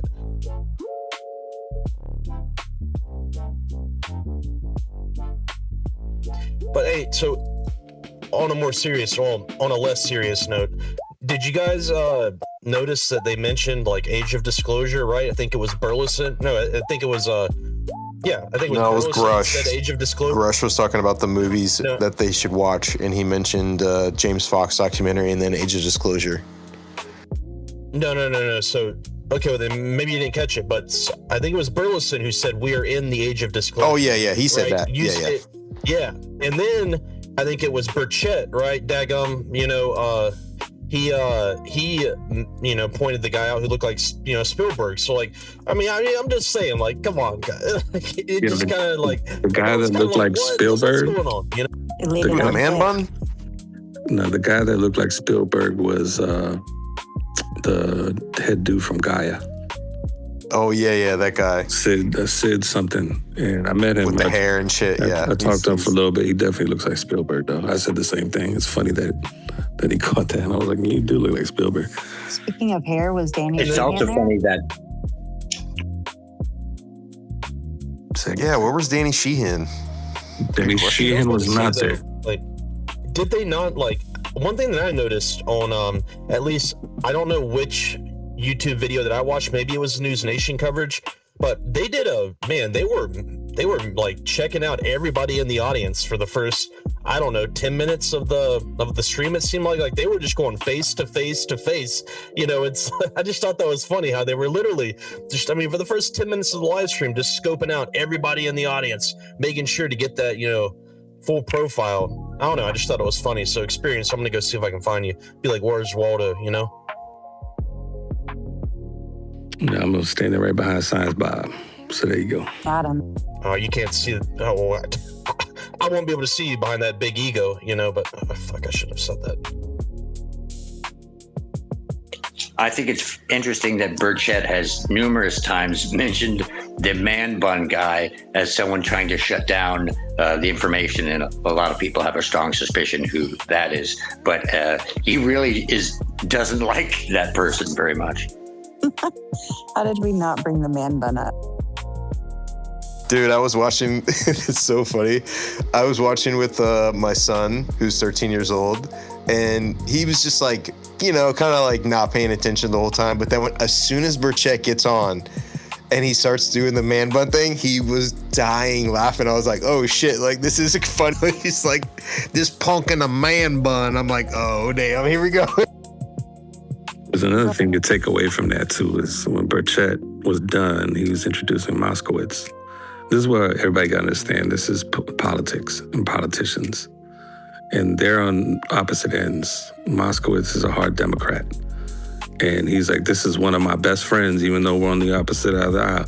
Yeah, it's pro wrestling. They're going to beef for the cameras and do all that theatric shit and go eat together afterwards.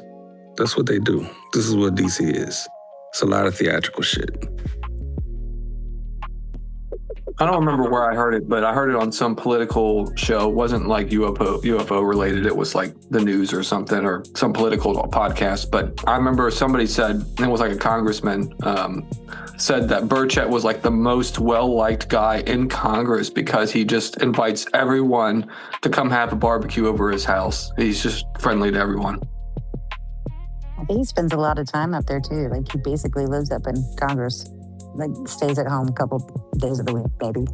Yeah, he stays in his office. He's right though. It's expensive as shit to live in the city. And yeah, he's like peanut butter and jelly sandwiches or something. He keeps taking pictures like rides a skateboard, longboard. There's, I grew up around rednecks. I'm from Virginia. And, they're endearing when they're nice and they're sweet. They're not racist, obviously. But yeah, they're just like any other man. To me, he's a cool guy in that sense. I don't agree with his politics, probably. But other than that, he's very personable, very likable guy. Yo, did you hear the experience about the Kurt McConnell and the classified briefings he had with Rubio about alien bodies? I thought that was pretty interesting. The one that Leslie Keane talked about where she brought that up. Yes. And I've had multiple conversations with Kurt McConnell. That guy knows a lot. There's a lot of shit that Kirk knows that we have yet to really get uncovered for him. He's Senate staff for 30 plus years. He was definitely around this shit heavy when all this stuff was kind of going on in the background. So yeah, he's someone that hopefully would eventually open up more because I think he has a lot of information.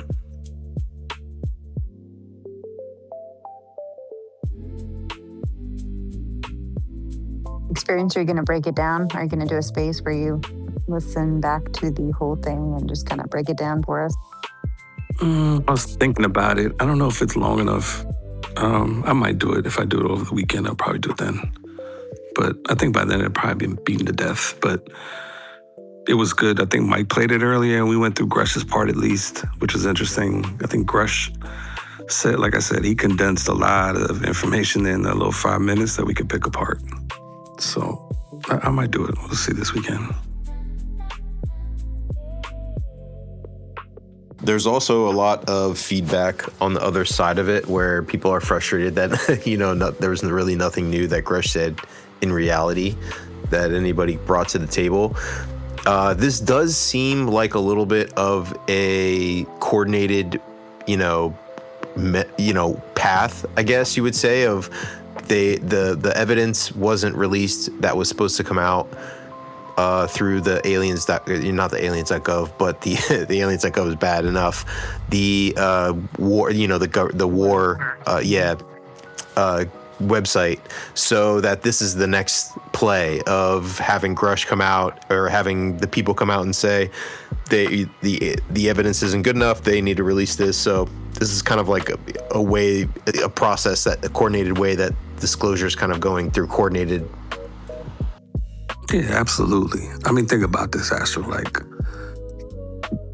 this was very much a theatrical thing. It was very much a coordinated thing. You got a movie dropping in a couple of days. These are not like, it's no brainer. It's a rollout in that sense.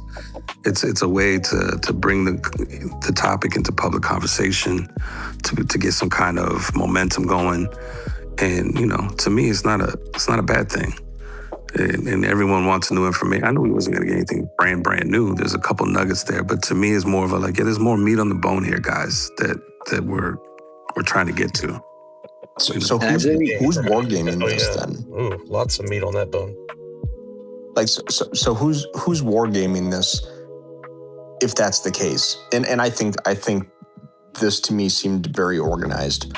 But you have the Trump administration weeks back reaching out to Burleson, asking for guidance on how to even go about this whole thing.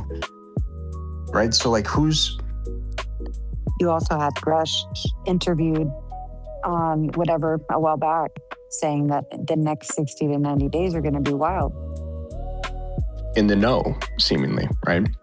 Correct. You would hope that there had been a lot of studies and research about, if you believe the more extraordinary claims, a tremendous amount of research done on the implications and how to roll it out and all that stuff. And I like how the different members are using different wedges and strategies to unlock this stuff and get the public's greater interest, like the black projects not having, oversight and a lot of the misdeeds. And, even the CIA guy recently was a $40 million in gold bars. That angle, I think, is an important angle in this as well, too. The, shit that's done in the dark is usually dark shit without oversight. That's a good point about this guy. And with 40 million in gold bars, supposedly, and I didn't read all the details on it, but it's an interesting case to follow. This is a CIA guy who was pretty high up there. That David Grusch. Supposedly lied on his credentials to even get to the position where he's at, which is weird that he got that far. It was a special SAP program too that he created. Yeah, he stood up this SAP to be able to funnel or get this cash, and ended up with all this gold and shit. And that speaks to the lack of oversight, the lack of people coming in and auditing, and especially when you have things privatized out and groups working with those privatized groups, and special access projects that likely have zero oversight, zero auditing. And we see the trillions of dollars missing, and even if you just take the most mundane explanation, which I don't, no other stuff would get more money pumped into it than ultra exotic technologies. No, efforts would have more secrecy and a spectrum of different types of secrecy. DOA has its own intelligence and counterintelligence wing. DOE does. And, this is, just wild shit. Very dynamic. Lots of branches, So the idea that how could they funnel this money, or this fluke guy got caught doing it. If this guy was able to funnel $40 million in gold bars and $2 million in cash at his crib in Ashburn, which is in Loudoun County, which is where Grusch has his lawsuit pending. You think that it would be hard for somebody to have any kind of structure to be able to funnel money that way too? I would think it's probably a no-brainer that there's some variation of that is happening to do. But worse than money. Worse than money. Think about Jake Barber. If you take Jake Barber at his word, he was working for a private military for an aerospace company, doing unconstitutional actions against other Americans. He admitted to using directed energy weapons, went into a room where there were shells from another group. There's very possibly and very likely a spectrum of unethical shit. Think of the Iran-Contra scandal when they were, smuggling cocaine to fund arms. Think of Tuskegee Airmen. Think of the over 100 victims of negligent exposure to exotic technologies. There's just great evidence to that case. No one's talking about that. They were our best and brightest, top engineers, scientists, and special forces soldiers. And the ex-director of CIA's Science and Technology Division, also a neurologist. Great article in the Silver Record about it. A very rare testimonial from Kit Green said that he thought these were black projects. It was human-made stuff and negligent exposure. That is a wedge. That is a pivotal point of, I think that should be explored. All those families are silent. Some crazy number, like a quarter or a fifth of them died within 3 years, something like that. I want to ask Buddy real quick. I'm going to get to Chris, who just jumped up to.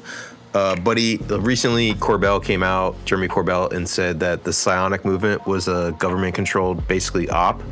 What do you think about that when you hear that? Absolutely not true. I could bring up case after case where the government has spent an extreme amount of money investigating it, investigating all sorts of angles of it. It's not just psionics. It's a range of this dynamic shit that consciousness can do. Look at the CIA in other countries and top scientists like Dr. Hathaway, who I've communicated with and had really interesting conversations about the Hutchison effect. Hutchison was brought in by the DIA into a special facility where he was supposed to recreate these things, and he wouldn't do them on camera. Look at SRI and the Stargate project. They didn't bring in two physicists because they were trying to validate whether it was real or not. They wanted to find out the mechanisms. This is, phenomena has historically represented emerging transformative understandings of super transformative science. And not everyone who claims extraordinary things, people like to self-market and promote themselves, and that may impugn their integrity. But the reality of this stuff, if you look at it historically, usually only a handful of practitioners are dynamic and well-versed, people like Ingo Swann and many others who could display a spectrum of this stuff. So I totally disagree with him. And I have plenty of evidence in science from Dean Radin to Princeton Engineering's Anomalies Lab and many other efforts that show that there's a there, and it's like, the secret within the secret within the secret.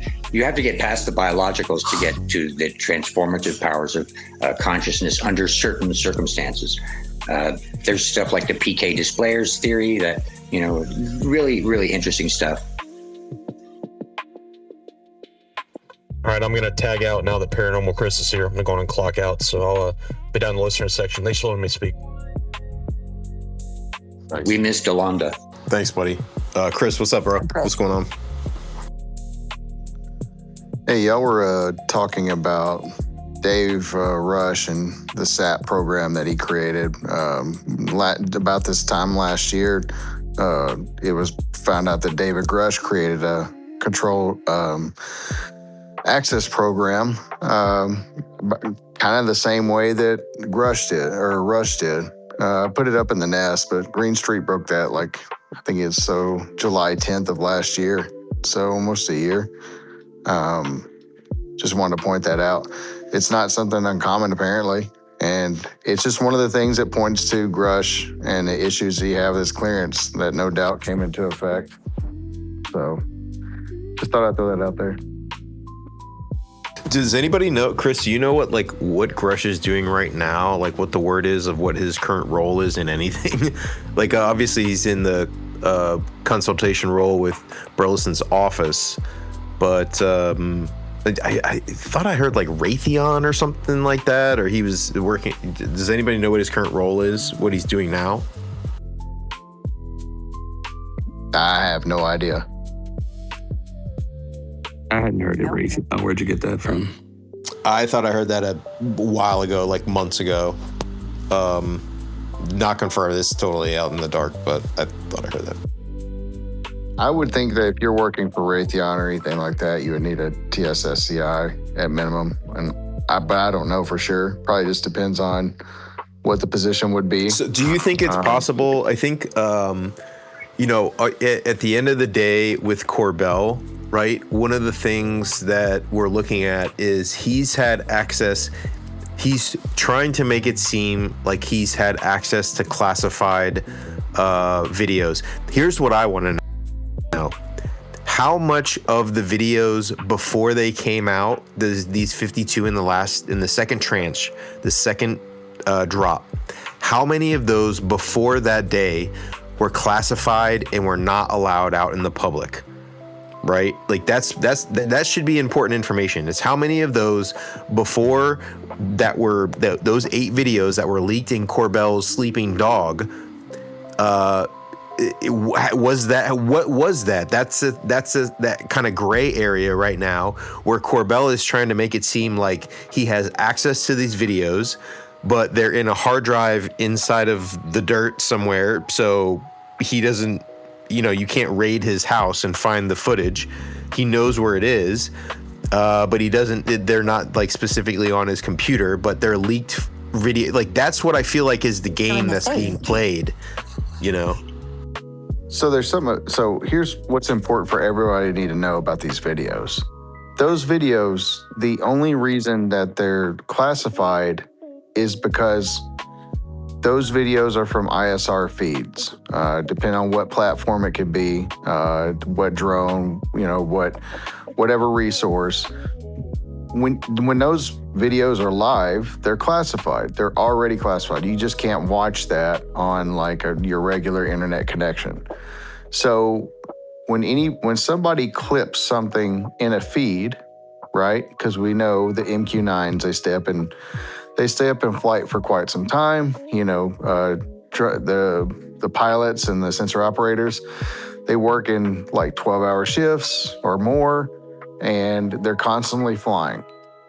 So in that time, the feeds are live and they're going. So they're already classified. So when there's a clip, that clip is going to be classified because it is from the sensor. It's not because the object that's being caught. And I think people have failed to realize this over and over. Kirkpatrick brought it up and he nailed it, because that's the process of how it works, right? The FMVs, they're in a classified setting, they're watched there. When it's clipped, really anybody can clip it. So if you have a clearance and you're watching it and you see something, you can clip it. Now, how it's done and where it's stored, that's another thing. But because it's clipped, it's already automatically has a classification of probably anywhere from secret to top secret. So once that happens, it's really easy to bring something from an unclassified level to a secret or TS level. It is very hard on the opposite scale if you're trying to go from a classified down to unclassified. So getting those videos to Corbell, somebody made a huge boo-boo, right? That's unauthorized disclosure. You're leaking classified information because you think that something in a video is anomalous or signs of aliens or whatever, right? But again, the object in the video is not what gives it the classification. It's the sensor data. Now, when you saw the recent release, Astral, you saw that they blacked out a lot of that stuff, right? And there's a reason for that. You have to protect that data. And that's because you've got adversaries, and let's talk about reverse engineering. You have adversaries out there that can take metadata, they can take the sensor information, and they can try to reverse engineer that. They could try to figure out what we're using in platforms to record or target or anything like that. That's the issue. And for Corbell I've been saying this, and I think me and Green Street, I've talked about it with other people. I don't understand how, okay, so take Jack Teixeira, who had the Discord leak with the Ukraine and Russia stuff, right? I mean, it was that the FBI was raiding that dude's house and beating down his door and arresting him. Corbell gets leaked these things, and he can claim he's a journalist all he wants. But here's the thing. Corbell can't protect the people that leak him that information. If it's found out that those people leak him the information, there's no protection for those people. You can't go to a journalist and give him classified information and think you're protected. That's not how it works. I think he's trying to separate himself from each person who's sourcing the information to him. So when he's getting it or presenting it, it's separate, being able to be separated from the source itself. He's a whistleblower, basically, with his own protection. Do you really think Corbell is not monitored by multiple different groups? So that's the first video really quick to respond to you, Chris. I disagree. It's not just about sources and methods and the technology. There's also actual stuff on footage that's classified for those reasons as well, too. And, we don't see a lot of that stuff. We're not given the longer videos. I think a lot of these things are clear to a certain degree. Lakatsky was allowed to say certain stuff. All these different people are allowed to say certain stuff. Jake Barber is allowed to say certain stuff in the book. And I think even if you look at the first original videos from TTSA and the Chris Mellon leak and all the information behind that, they were given an amount that they were allowed to show. Wouldn't you like to see more of the gimbal, the beginning and later? What about the Nimitz incident stuff? Wouldn't you like to have the radar data that they certainly have? I think there's a controlled aspect to it. I also think there's a majorly unethical journalistic thing about saying, I have all these videos and information about it, some of the most explosive information in human history, but I'm not going to reveal it, and I'm going to put it behind a paywall in my documentary. Buddy, how about the time he did the one with the splash, and he's like, I've seen the whole thing, but I can't show the whole thing. I only have this one part of it that I can show before the splash. Remember that? Yeah. One thing jellyfish? One thing too, I met Logan Lemville at Contact in the Desert, and this shit was funny because he called me out on Weaponized, and I was like, yo, I introduced myself like, yeah, you called me out on Weaponized. Shit was funny, so we had a little laugh. But then, like, later on in the conversation, one of the things that I asked him directly was, okay, you work with the UAP task force. Have you guys in the task force seen all of the videos in the first two tranches? And he said yes. So they had already seen. So what I figure is these are the like Jeremy Corbell has had access to this low-hanging fruit of these evidence things that are like, are out there. They're in the lore and shit. Like, this is all the stuff that's been sort of out there. But the real goods, nobody has had access really to these things that Grusch has been alluding to today, where he's saying he has seen videos of alien craft in bodies, biologics, alien craft in bodies, fucking videos of that. So that's I think what to me was the point of today, is this evidence that's been released is not even good enough. Everybody's already seen this, even in these little groups, these little UAP UFO groups that have been here. We need the goods that are actually the fucking proof of the legacy program that there's something there. You're not going to get away with just showing us the stupid stuff. We want to see more of those. So this is why that's absurd, okay? So David Grusch had a TSSCI. There are over 1 million TSSCIs currently active. When you have that clearance, that means you have access to the same videos generally than that he would have had access to. So for him to say there's these special videos, then how would he have even had access to those special videos that nobody else, like everybody else would have seen these videos, right? And so some of those videos that were released may have come from that high up. And the Department of War, they released the videos by unclassifying the video and blacking out the sensor data. To say that Grusch has seen people hold Grusch way too high because he's not somebody that has this insane background. Kirkpatrick, if you just compare them, Kirkpatrick has a far superior background than David Grusch does. And David Grusch actively avoided Kirkpatrick. We know that to be true. This is hilarious. This is so on brand for you. You are such a Grusch hater. No, it's just stating the facts. Like, the guy had a TSSCI clearance. If you don't mind. So if you have top secret clearance, you may very well not have access to information if you're not read in on something. Isn't that correct? I thought that was the differentiator with Grusch, was that he was read in on all these things that everyone wasn't. So Grusch worked for the NGA and at one point the NRO before that, right? And his stint at the NGA was not very long. So Grusch is trying to say that he had this extreme access.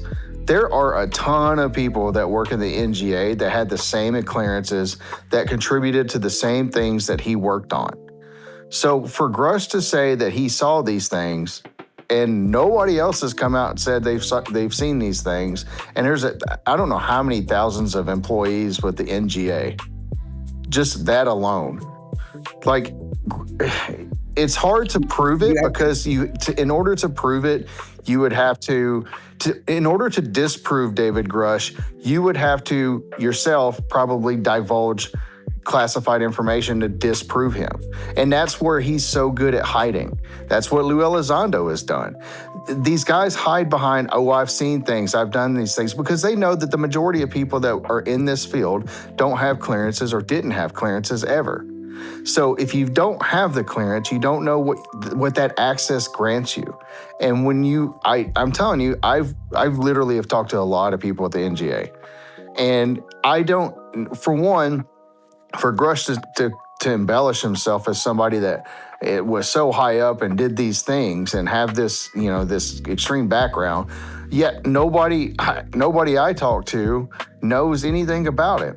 And this guy supposedly was, didn't he say he was doing presidential briefings, right? The daily brief? Wasn't he handling those? So you also have it reversed. He was with the NRO for a short period of time and with the NGA longer.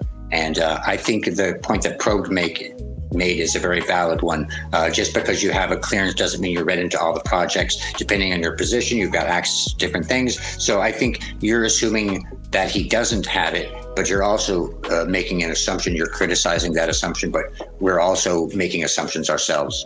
He was never a first-hand witness. He's never. We know seen that. anything. We know that. That's yes. already a fact that we know that he's not a first-hand witness. So how could he have seen that?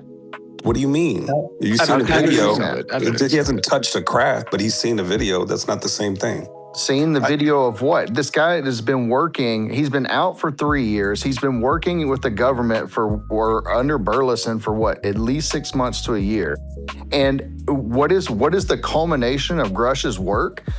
He had to sit on the steps of Washington, D.C. and say, oh, there's these things and there's these things. But he has never gotten anything going in the background. There's not been anything. Grusch said that he has briefed people close to Trump. And yet Trump or none of his administration, outside of the few little UFO believers like Luna and Burchett and Burleson, nobody is paying that any attention. It's not on anybody's radar. What is on radar is Iran and all the other things that are going on. Hell, Trump's over here at the Knicks game. You think he's worried about UFOs? Yeah, I think that's his frustration, though, is Grusch's.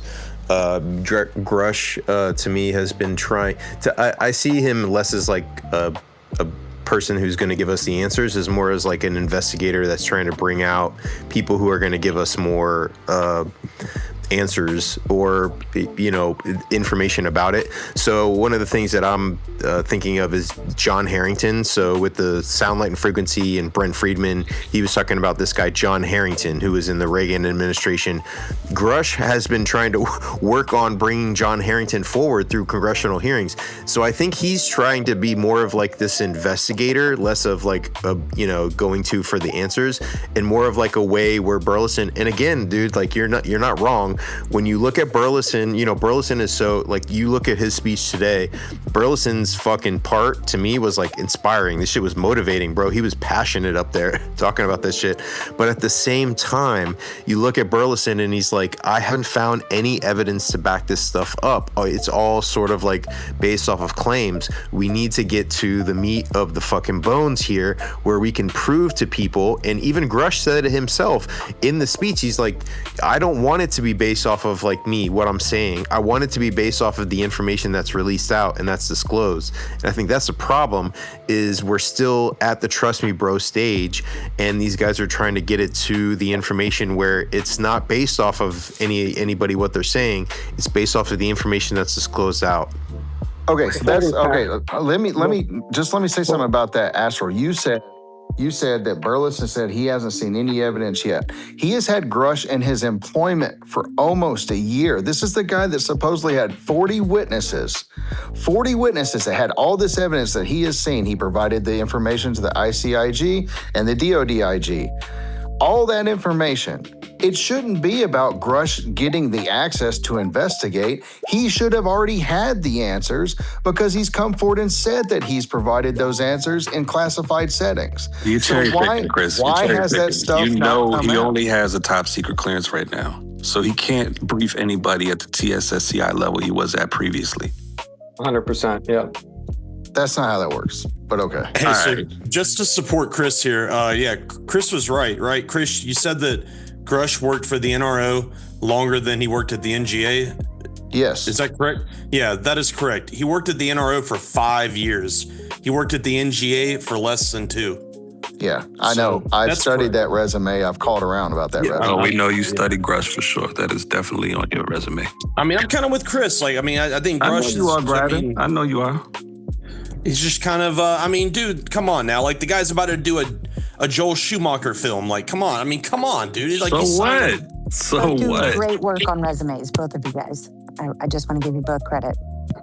I mean, it's called facts. Like, when somebody says something that's not factual, why is it abhorrent to like correct that, inaccuracy, right? Like, why am I the bad guy for correcting, right? Because because Alien Protocols was trying to, call out Chris and correct him, and he was wrong. So like, I'm coming up here because, to support Chris, be like, hey, if Chris was wrong, then I'd come up here and I'd say that Chris was wrong, but Chris is not wrong. He was stating a fact. Like, that's what he said. So like, is speaking factually, is that what we're trying to do up here? Or are we trying just to throw nonsense at each other? And like, I don't give a shit about the NGA and NRO thing. I didn't give a shit about that point. So have at it. Before we pass to Jay Justy, I have a question for you guys, Chris and Grider. Like, what if you were in Grusch's shoes? Let's assume hypothetically, if everything he said is true, what would you guys do different? Instead of criticizing what he's doing wrong, what would you guys do different? How should he go about it properly?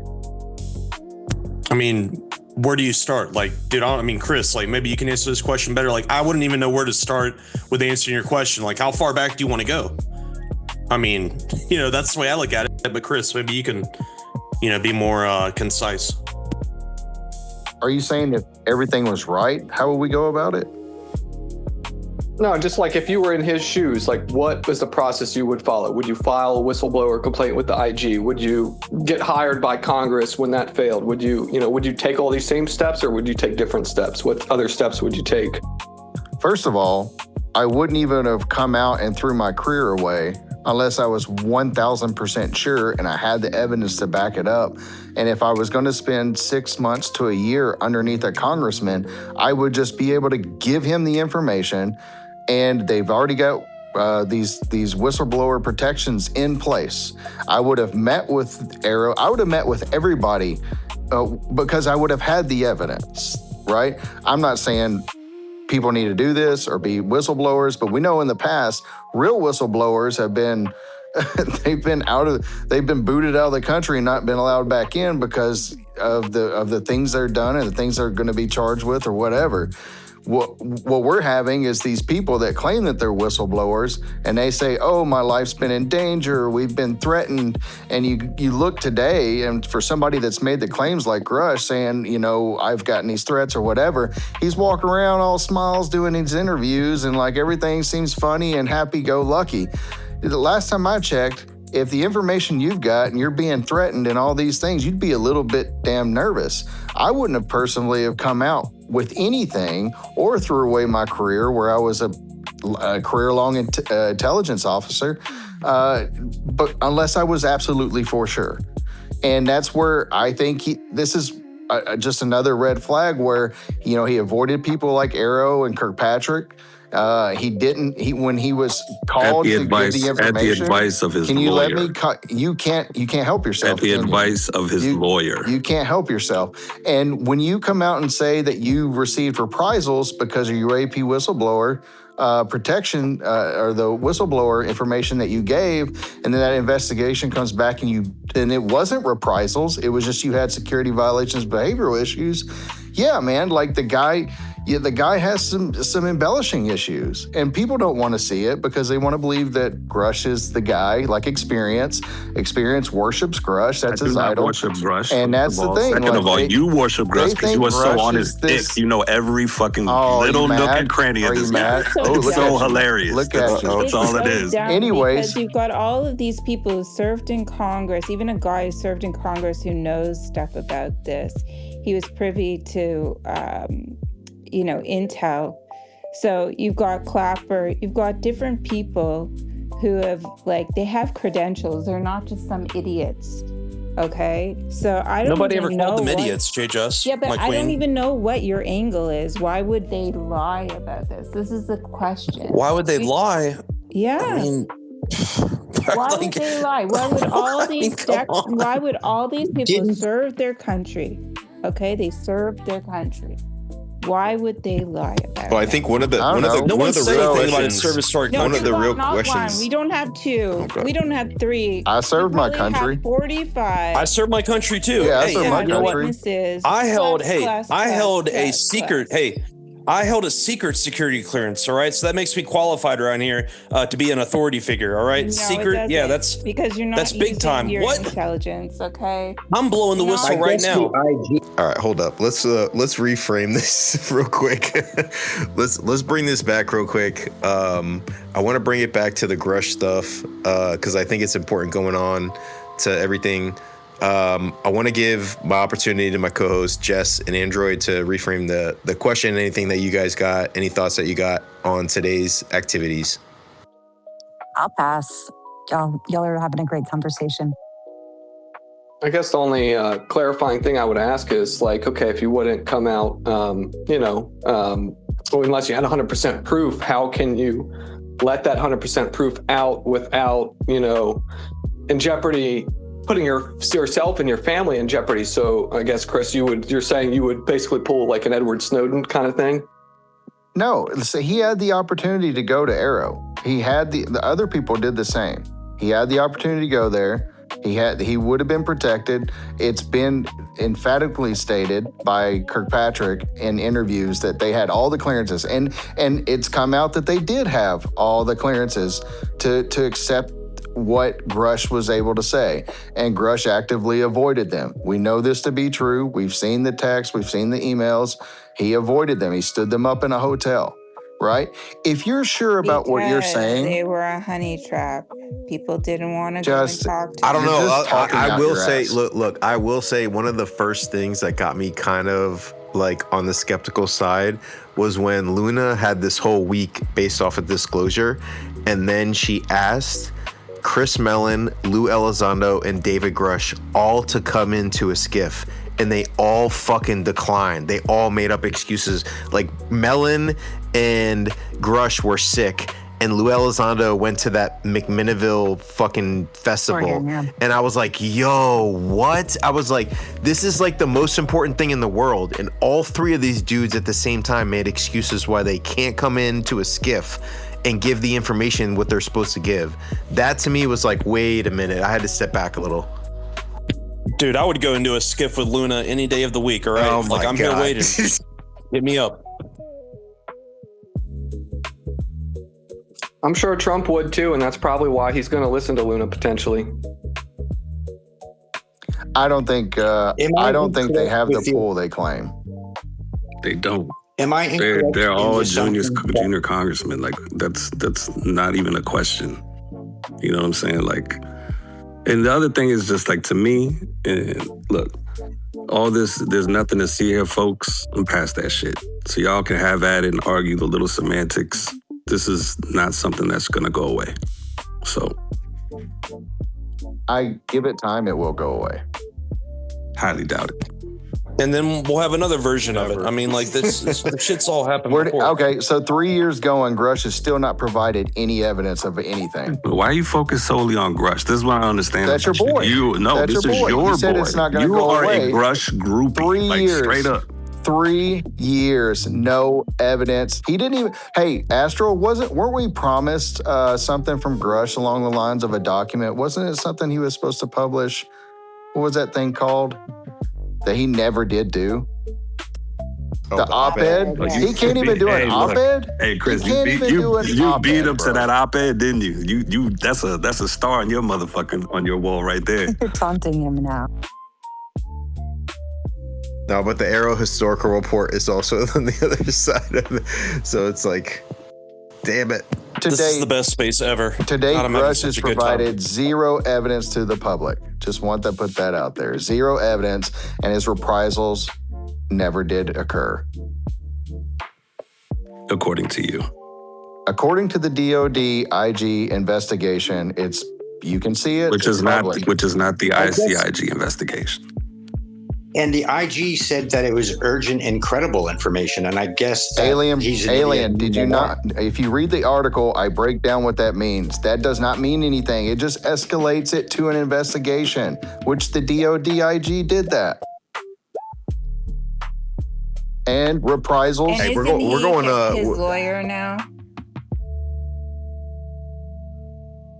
What, Astral? Who? Oh no, I was just gonna say we're going all out late night. We're taking the space next level. Like and share this. Jump up in the space. We're fucking revving this thing up.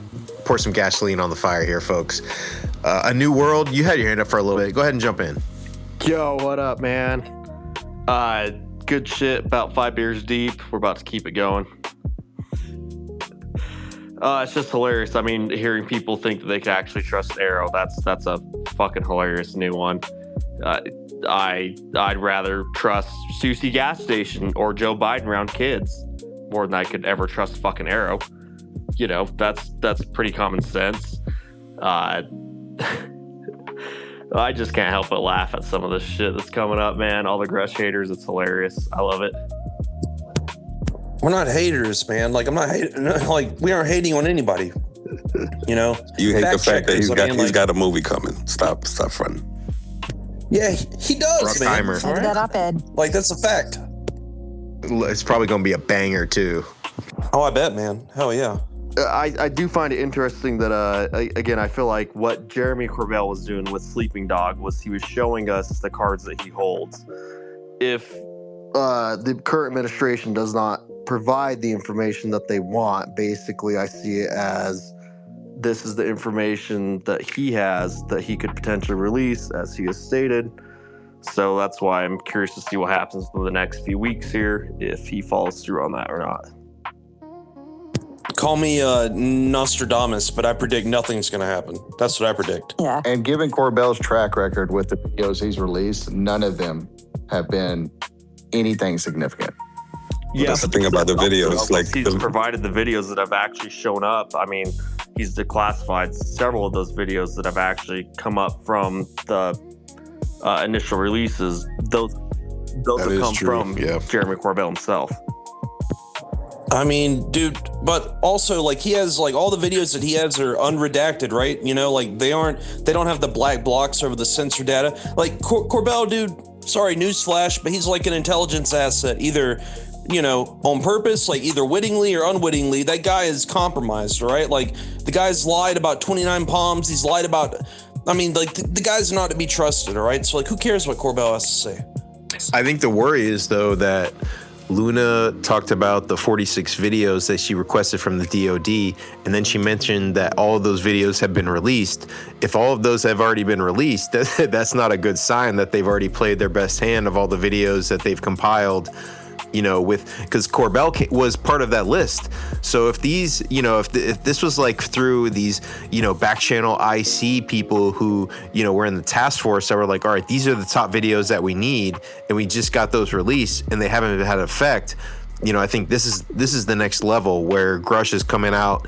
People are coming out and saying, no, I've seen videos of alien biologics, the fucking craft and all of this. Like, this is the next level, I think, of what people are expecting. That's the thing to be about released.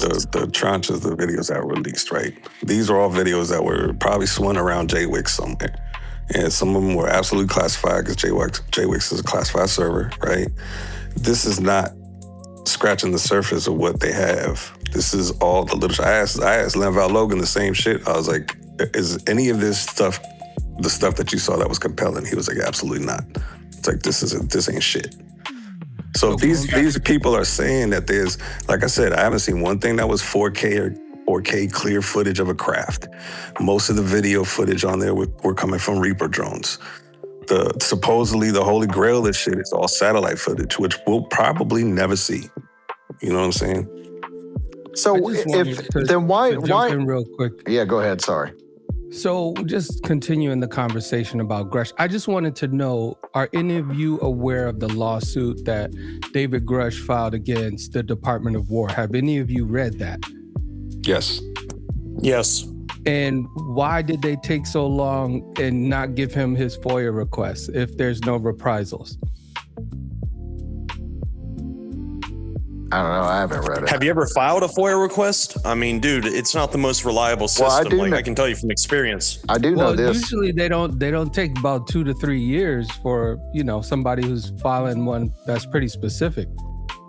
I did talk to Dean Johnson recently about FOIA requests, and he said that they're extremely backed up. Like ever since Trump and Elon did that thing where they laid a bunch of people off or gave them the ultimatum of early retirement or whatnot, that's when everything started to slow down. So according to that, at that moment, that's when these FOIA requests have gotten a lot slower. I don't know though. I haven't read if somebody can link it up there. I haven't read it. Yeah, I was going to say, do you know why he filed the lawsuit? Because there was some information that was getting passed around about him that he couldn't access to go with his complaint to the ICG. I'm not really sure. I'd have to read it. All I know is the complaint.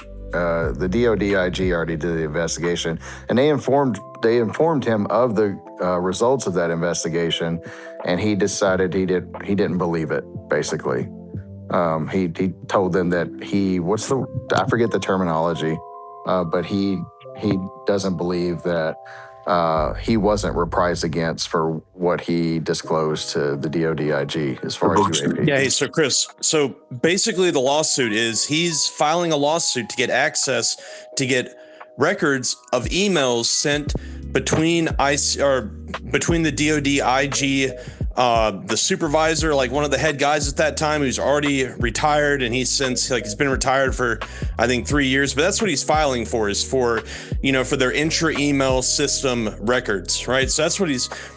But how does he know that? I don't think he knows for a fact that there's anything damning on there as far as people talking shit about him or whatever you just alleged. Hold on, but the other guy, they were trying to charge him with espionage or treason, right? And then they rescinded that charge. So he beat that charge, and he wants the records of where that charge even came from. And they have not produced those records. That's what the lawsuit is for, right? When did they charge him with treason? Yeah, they tried. When did that happen? There was something that happened that they tried to charge him with espionage or treason, or some kind of handling bad classified information. There's a big difference or between mishandling classified information and treason. Like, there's a big difference. That's a pretty wide gap between those two charges. All right, so one or the other. So if it was just the mishandling of information, did they try to charge him with that? He's trying to get the FOIA records for that. They haven't provided that. So for mishandling information, it's like the same thing that Lou Elizondo would have gotten if he didn't walk away from the Pentagon, right? When he disclosed those 3 videos or whatnot, and he kind of bypassed a gray area. It's just when you do that, most of the time, if it's not like detrimental, top secret, then it's probably most likely a slap on the wrist, security violation. That's all it would be. But like, to back up what he is saying earlier, Greider was saying earlier, is treason would have been something completely different. That would have been like Grusch going out of his way and leaking top secret information that was detrimental to like an operation or something. What did he mention to an adversary? He mentioned something about that today at the press conference. He did. So I haven't gone back and looked at that video. There was something along the lines of, I don't know. I'd have to go back and look at that. Like I said, I haven't had time. I had to work today, but there was something that was said kind of along those lines. There was something he said about 2023 or something like that. After his testimony, they tried to come after him. I don't remember what the charge was. It was something about like along the line of after his testimony, they tried to get him for, disclosing classified information or something along those lines. Although I don't know what he would have said in that testimony. I think it's the one where Congress. I don't know of anything that he said that would have been classified. He was He very. said that they're being spied on, that the program is being spied on by an adversary. That wouldn't be classified though, just like him saying that. I also thought it was interesting that he said, he brought up, one of the first things he said was adversarial crash retrieval programs. So that's nothing. We were being watched. Our programs were being watched by That's what he adversaries. says. Yeah, adversarial countries or enemies, whatever, were spying on or looking into whatever crash retrieval legacy program was happening. You know what's kind of funny is that today, I think it was Burleson called on other nations to release their UAP data. So like, yeah, sure, go on and tell us, like go on and put your videos out there and all of your documents and tell us exactly what you picked up with your sensors. Like it's all one big game, man, probably. Like that's the way I look at it. If there's no there, why would they even ask them? I mean, define there. Well, if they don't have a program, if they don't have any data, then why would they ask? But I mean, J-Just, every single military in the world has data collection. Like, okay, but if there's nothing there, then there's nothing to collect. That's not Then true. there's nothing So to be- But there are many reasons to ask. That you asked the best questions ever, but that one was like, I could have come up with 15 reasons right now why somebody would have said that or asked. Either to make somebody believe something, to distract people like they had for the last 70 years or whatever. I mean, like there's so many layers of why they're lying. Who's watching us? We have intelligence agencies that are like in an international cooperative, group. They can hear, see almost everything, even ground penetrating, for goodness sakes. Do you see what I'm saying? Like it's the only BS. countries that would have complied would be countries that are the Five Eyes. Right, or like who are allied countries, friendly. yeah. Right? So it wouldn't we be already Russia share or data with them China. though. Like Exactly. Yeah, so what he's saying is if you have something like, let's do this, let's have disclosure. I think he specifically called out China, right? Like, didn't he say like China and Russia, right? yeah, and then Do you Burchett think they're going to? proceeded to get the spy balloon wrong. He claimed that it was Russia, and then said it was corrected to China. And then somehow I think he said that was a operation to hide NHI or something. I don't know. He said something really stupid and goofy that is not even remotely true. Don't we have an I thought it was a agreement Boy with Scout China? balloon, right? I love him now. But don't we have an agreement with China to surveil our land once a year or something like that? Don't we have actually have an intelligence agreement? That's the thing, is we have intelligence agreements with Russia and with China. So do you I see think what that's just Like, with Russia. I think you're referring to the Open Skies Treaty, yeah, which is where we allow them to do overflights. I think that's Russia. I don't think we have one with China, but I could be wrong. Don't forget, Me we too. shot something down in Alaska at the same time. A balloon. A No, Boy not Scout the balloon. It was a balloon. No, not in Alaska. No. Nah, I think it was a balloon. so was Area 51.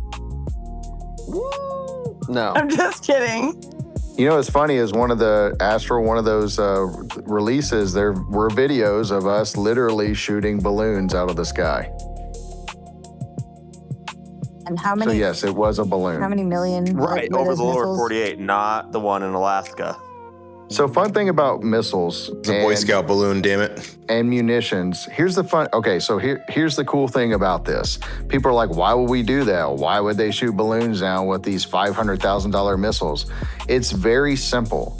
Pilots don't get actual air-to-air combat training very often.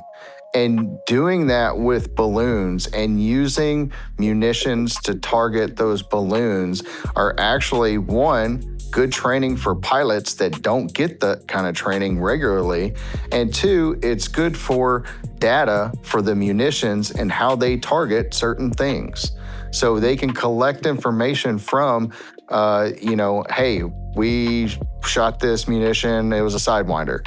It hit this balloon, or it missed the balloon, we had to shoot another one, which I think that did happen. Are they not armed with guns anymore on jets? So you can't shoot bullets because where do bullets go? Down. They go down. So you cannot shoot bullets to take out a balloon. You can shoot a missile that can explode and take out a balloon. You can do that. So you in like a firefight? They also use parachute flares too. Like, you know, when they're testing heat-seeking missiles, what they do is they use parachute flares, right? Because parachute flares are a pyrotechnic, right, flare that's burning, you know, at like 1 million candles. You know, that's like the intensity of the heat or the intensity of the light. Excuse me, I'm running. You're on the Stairmaster. Yeah, he's working out too. He's like, let's go. And then so like there was a video that came out a couple years ago, right, where people thought that it was like orbs, that you know, the video was over in Afghanistan. God, I'm dying. Hold on. You talking about the three stationary the video was ones? over in Afghanistan, and there was like 5 orbs, right? But you could clearly see when it switched to thermal, black and white, you could see that there was like a parachute above each orb, right? And they were kind of dripping down. I'm sure you guys saw that video, right? Well, that was a parachute flares being targeted by heat-seeking missiles shot from a fighter jet. Damn, I didn't know McWest was on this chat. No, dude, I'm just somewhat of a flare expert, all right? You know, wasted fucking 3 years in the military shooting flares, so I kind of know about it. Die and shit, and now you're running in a space. I got the part of the Grusch shit lined up real quick, so we'll just play this little section where he talks about the charges that was supposedly taken from him. Here we go. Scientific information in the universe is unlawful for it to be classified. And this is why whistleblower protections matter. Through my federal litigation ongoing with the Department of War, I learned that the Air Force worked with an external agency to seek an investigation of me for alleged unauthorized disclosures punishable under the Espionage Act after I testified in front of Congress in 2023, discussing the results of my congressionally directed investigation in support of the first Trump administration. This should concern every member of Congress, regardless of party. All right, so he said Air Force worked with another agency to investigate him for unauthorized disclosure. What did he say about the administration? It was under the Trump administration, 2023, I guess. Yeah, I think he was just saying that that was what he was doing was in that time part of the Trump administration's first go around or whatever. Anyway, you might want to play that again by chance? Yeah, I can play it again. Do you think he sounds really theatrical by chance? Did you speed that up? Can I speed it up? No, did you speed it up or is he just excited? No, that's just... Sounds very emotional, yeah. He was in it. He's spurting out. 5 minutes, he talked straight, so. All right, here we go. About scientific information in the universe is unlawful for it to be classified. And this is why whistleblower protections matter. Through my federal litigation ongoing with the Department of War, I learned that the Air Force worked with an external agency to seek an investigation of me for alleged unauthorized disclosures punishable under the Espionage Act after I testified in front of Congress in 2023, discussing the results of my congressionally directed investigation in support of the first Trump administration. This should concern every member of Congress, regardless of party. To this day, I'm still fighting years of record withholding, administrative obstruction, and a prolonged effort to get a medical military retirement that I still am not in a retired status. So, all right, so he said that. I got a question about the medical military retirement thing. But it was Biden that went against him because he was in support of the 2020 Trump administration. Exactly. So that was the opposite of Trump being a bad guy. I just want to put that out there for that poor motherfucker. There's a gap in time between Trump administration. Yeah, I mean, Trump's not a bad guy. You know, I mean, the whole Iran thing, I mean, like, that was a good guy. The whole Epstein stuff. I mean, come on now. Trump's a bad guy, too. Ryder, you want to have a conversation about that one day. It's going to be long. You're going to need to understand a lot of history, and you're going to not be able to be emotional, and we'll have a good conversation about it. Well, you know, let's go on and set a date, all right? Let's do it. AJ just came up and had her hand I'm up. bringing Stuxnet, and I'm bringing intelligence agencies, and that's what I'm going to put on the table. Experience had something. I'm just bringing an open mind. Yeah, the medical. Me too. That's even better. The medical retirement part of it, he says that's, I guess, in limbo right now because of this litigation and all this shit is going. So how does that work? What is a medical retirement? Is that tied to his PTSD or something else that's going on with him? Most likely, that's how I got a medical retirement for my ex because of post-traumatic stress disorder when he got a call back 18 months after his discharge. So that's medical. So that's important. It's important because I don't know. I don't want to answer this because I feel like experience. You're not gonna like the answer. As far as I know, I don't understand like how that's happening to him, because once that you are granted a medical retirement, the payments start and you're medically retired almost instantly. Like that is true. Yeah. So I don't know. So he had already should have been getting these medical retirement payments. I don't know how. So he was in the reserves. And then he was also working for agencies. So what he was doing was he would do his reserve time, probably quarterly, which means he would go he probably would do it once a year. He would just go for 2 weeks for once a year. And then that would fulfill his requirement. And then he would work for the agencies. So I don't know exactly what he meant by that. Did he mean like a legit medical retirement where he was medically retired? If that's the case, then he would already been getting payments, and I don't see how they would have stopped those payments. Because just to be clear, so a medical retirement from the military happens at separation or before. It does not happen post-separation. Right. You can actually, after you're discharged or during that period of time where you can be called back, you can get medically retired after that, and you still are unable, to have your benefits. But here's the other thing, and maybe this is where he might have. I don't know if what he said was the correct lingo, because he was reserves. Like, was he talking about like disability? For like, so if you have medical issues from service-related injuries, then you can go through the VA and you can get a certain percentage based off what your injuries are. And based on that percentage is how much you get paid for the rest of your life, once a month for the rest of your life. And I don't know, that would fit more to what he was talking about. I don't know how he would have been medically retired when he was just doing 2 weeks out of the year for the reserves. I don't know experience. I can't really answer because I don't know if what he said was the right lingo and he just said something real quick because he was on a roll.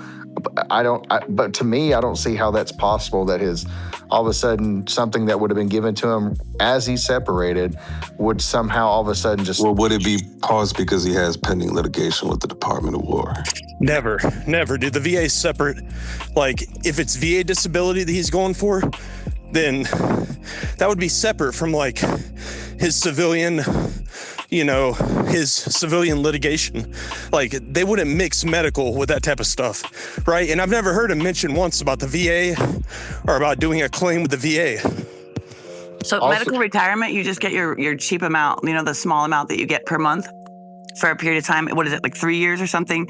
You'll get a percentage of whatever pay you had while you were in when you're medically retired. Now, then after that, you still have to go in for a disability comp and pension claim. So you'll get your automatic money that you have if you're medically retired. But then if you want that percentage, 50 to 100 or whatever the hell you're trying to get, 10, whatever for tinnitus, etc., then it's a whole nother claim. That just sidebar. Well, but that would never be affected by civilian litigation. Absolutely not. You're right. It's so separate. Especially if you don't even pay taxes. Yeah, especially if it's ongoing. That means that there's not been a conclusion to it, so they wouldn't have stopped the payments. The only thing I would think of is if he actually was found guilty of something that would have, I don't know, something pretty serious. He would have to be found guilty, and then maybe they would talk about taking away retirement benefits. But I seriously doubt that's what's happened, because I don't think he's done anything. He's not been found guilty of anything that I know of. So I don't know how that would have stopped. So I don't know. That's the best I can answer that, I guess. Yeah, the guy served honorably for 20 years. Like, the guy, his service, his actual military service was done honorably. The guy was a picture-perfect officer. Great guy. It's what's happened afterwards, but... He didn't do the full 20. That's why he doesn't have an actual retirement. Are we talking about? Oh, no shit. Yes. Medical retired is actually, that could equal regular retirement, medical retired. Well, yeah, so it depends on the percentage. So if you're 100%, like right now, if you're 100% medically retired, then you get like over $4,000 a month. And it's almost at like 5 or 6 now, and then you're almost automatic with state Social Security. You can make up to like 8 to 9 grand a month. You could, yeah. I mean, that's if everything played out perfect, right?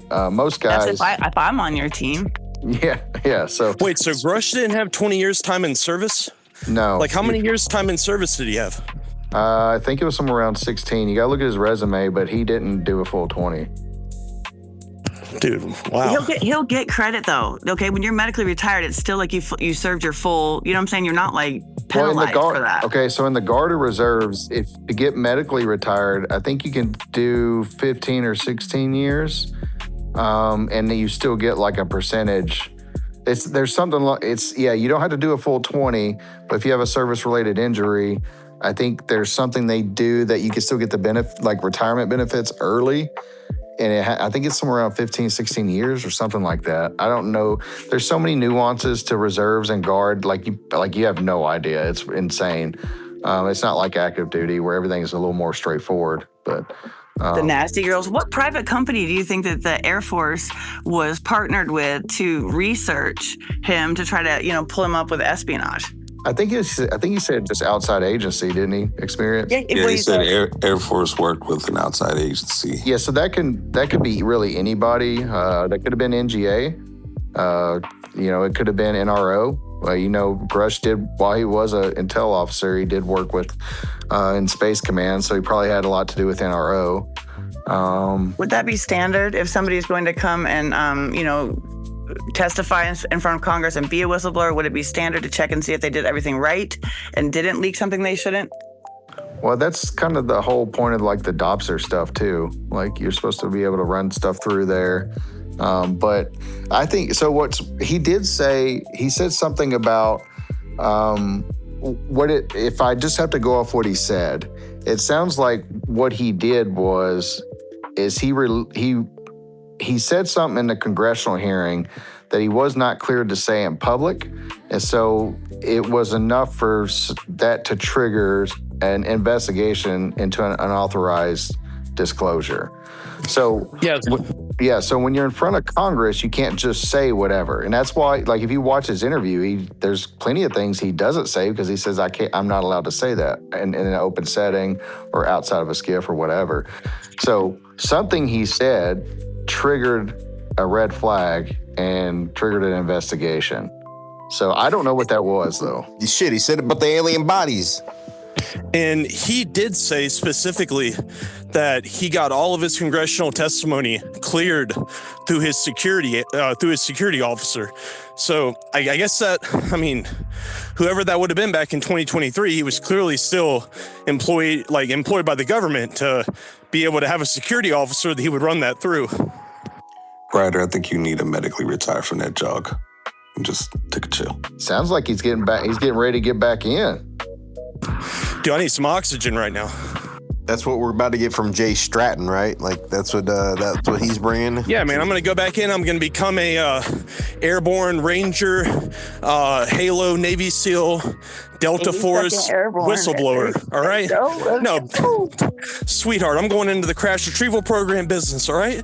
I'm gonna come out a whistleblower certified. All right? Get ready, Ryder. There is something I wanted to bring up. Ryder 2.0, man. I'm going back and get the secrets. All right?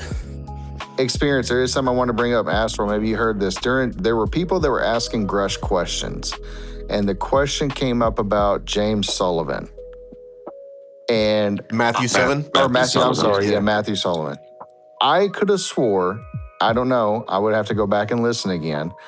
I could have swore that Grusch said he worked with Sullivan in the Legacy program. No, he worked with him in the Air Force, and he said that Sullivan was part of the Legacy program. Okay. This is something that needs to be nipped in the bud. And these guys have got to, they have to find a way.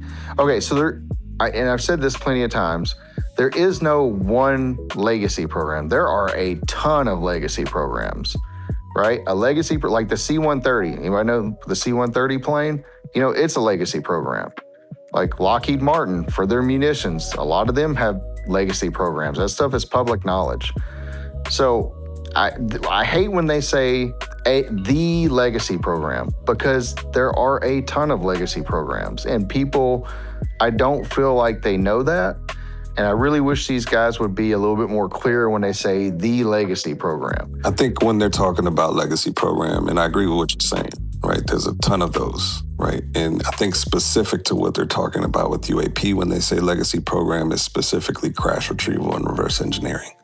That's how I take it when they are talking about legacy program, right. Not the other shit. And that's another thing that, like, I think a lot of this is like word, like trying to decipher where they're having to be general about what they say. And because they're being general, like it leaves a lot for interpretation, because like we know, right, public knowledge, there are crash retrievals on all ends. Other countries have the same, right? Whenever there's a technology out there and like there's something crashes or something fails, it's a race to get that technology by other countries to try to exploit it, reverse engineer it, and find out what capabilities that they're working on that country has. So that's another thing where, like, when we talk about crash retrievals and reverse engineering, we all know that's like the Chinese spy balloon, the perfect example. The reason why they waited for that thing to get over water is so they could shoot it down, and they retrieved the object, even though it was shattered. They retrieved all of that and they brought it back to a warehouse. Those pictures are public. You can see it in news articles. And they were trying to figure out what was attached to that balloon, right? So we know that that's a thing, and it's not uncommon. And I don't think it is either. I think for me is I don't care about the prosaic crash retrieval stuff. It's the weird shit that supposedly that we don't know about is what they're referring to. Stuff that's supposedly no human made or couldn't be made by humans. That's the shit I give a fuck about. I don't care about the prosaic stuff. I understand there's already a crash retrieval program, and we're going to reverse engineer it, an enemy's tech. Like, I already knew that was a thing. I'm talking about the weird shit. I want to know about the stuff with symbols. I don't know if that's true or not true. The things that where other languages were present on things like that. Like, does that really exist or not? It sounds like you're talking about Roswell, the Roswell crash that had symbols on the metal panels. Yeah, well, keep in mind, it's like they may not use, for instance, the Chinese, if they have like some type of spy asset, whether it be like a balloon or an aircraft, they may not put Chinese lettering on it, right? They may have some coded language that they put on it so that we don't know who it came from, right? I think that's plausible.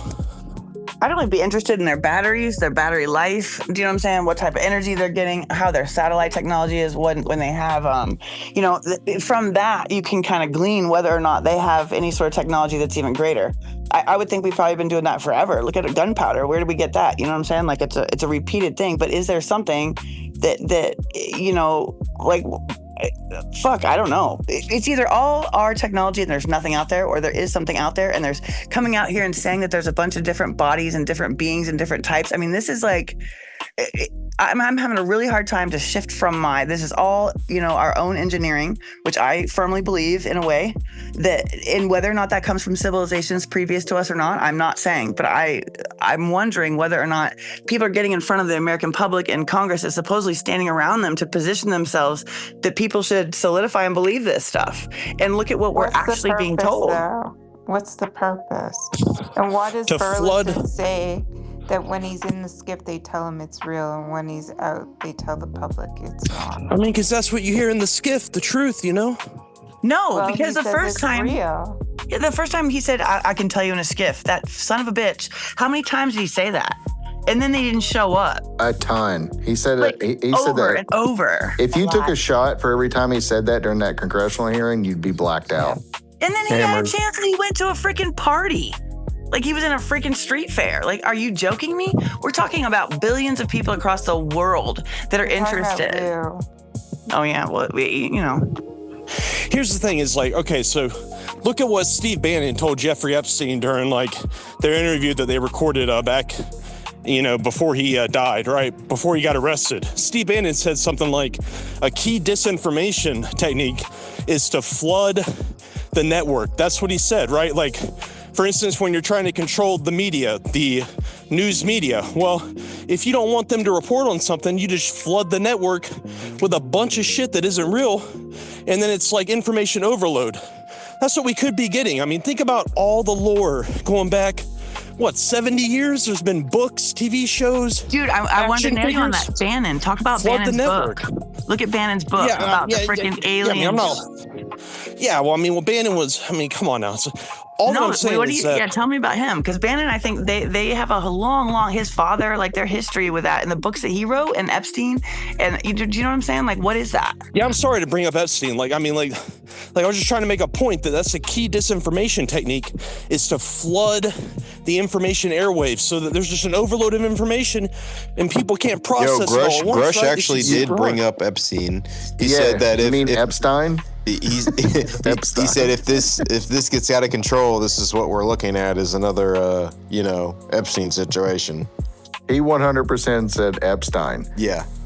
Here's where so you bring up a good point, and I got to hop off here. This is why I'm starting to lean towards, all right, we talked about Corbell and the information he has, and why is he still able to do this, and why they have not been able, why the FBI, Department of Justice, anybody hasn't gone after him. And it's, to me, it's starting to smell a lot more like counterintelligence. We are at a time right now where Iran is the shit in Iran's going nuts. China is on, the Strait of Hormuz, China's on edge. Of course, Trump went to China recently, and I can only imagine what was discussed there. And I know technology was one of them. And so we've been in this technology race with China. That's not, if you listen to anything for, Chris Bartell posts a lot of stuff about Space Force, these briefings and these public lectures they do, right? And the one thing that's been constant for the past couple of years is talking about the advancements in technology and how China is a near peer and things of that nature. So what is a very good way to not only outdo an adversary that's a near peer with technology, but also maybe try to get them, and we've done this before, bankrupt, to try to reproduce a technology that we supposedly have that's not from this world. To me, it smells a lot more like a campaign for counterintelligence to try to up our ante for having very, very exotic technology. And it's been in our playbook in the past. We've done this before. It's not the first time. Like going to the moon? Huh? Like going to the moon? Yeah, bankrupting Russia, right? Hold on. So what he's trying to say is, everybody, thank you for your service, all right? UFO community, we should get a medal for this shit, right? Thank you. Yeah, I really think, if you think about it, Corbell, all those, he showed that stuff on his computer on a documentary. All these whistleblowers have come out and they say all of these things, and nothing has happened. And they say they get threats and all these things, but nothing happens to any of these guys except for the occasional unauthorized disclosure, right? But outside of that, the things that have come out, I have scratched my head and I have asked people, how is this? If I were to go out and do some of the shit that these guys are doing, I would immediately lose my whole entire career, 1,000%. And I've talked to people kind of high up, and they scratch their head too. So to me, it seems like it's part of a narrative. It's being flooded, and they've, in the past, the UFO community has talked about how the government, they tend to organize these things and put them together, and disinformation campaigns, all this. But if you look at it, what's going on right now is a complete organization of pushing the UFO topic. You've got flooded. All of a sudden, you have these UFO movies that are coming out. Then all of a sudden, the Department of War is releasing all these videos of supposed exotic technology or whatever. And then you've got, David Grusch and them on the doorstep of DC 2 days before the Disclosure movie from Steven Spielberg comes out. Dropping the name of the movie in the speech. Disclosure Day. If there's ever a time that there is a sign that says coordinated effort, it is fucking install a thought into the minds in a deeply using freaking media, using news, using people, trigger people with names, people with titles, all at once in order to embed something into our minds. Maybe because the last 70 years or whatever they were doing is now wearing off. Like for fucking what? I mean, that like Justin keeps asking, but why? So why? Are we sure that it can't possibly be the fact that, look at the data centers, we're in an AI race, right? The amount of energy that we need to keep these data centers running, and how we're going to do this in the next 200 years, say, is to do what? Could we not possibly be trying to roll out some type of technology that we may be able to bring out, but we want to do a slow roll? So like reverse of what you just said? Could it not, could it be that? I mean, I think it's unlikely, but that's just my stance. I think it makes way more sense because we've done it in the past of what's going on. The government's not going to sit there and debunk all of this stuff and waste its time when it's providing the counterintelligence they need to get out to the world, that all of a sudden, oh shit, the U.S. has this exotic technology. We need to find out what it is. We've got to figure out how to get the information from the U.S. of this exotic technology. We gotta ramp up our push for technology. Like, it's a perfect counter intel. They don't know whether there's craft running around, and they don't have satellites either, and they wouldn't be, informed about all of this. Chris, you think they're ignorant to all of this? Who's they? The Chinese or Russians.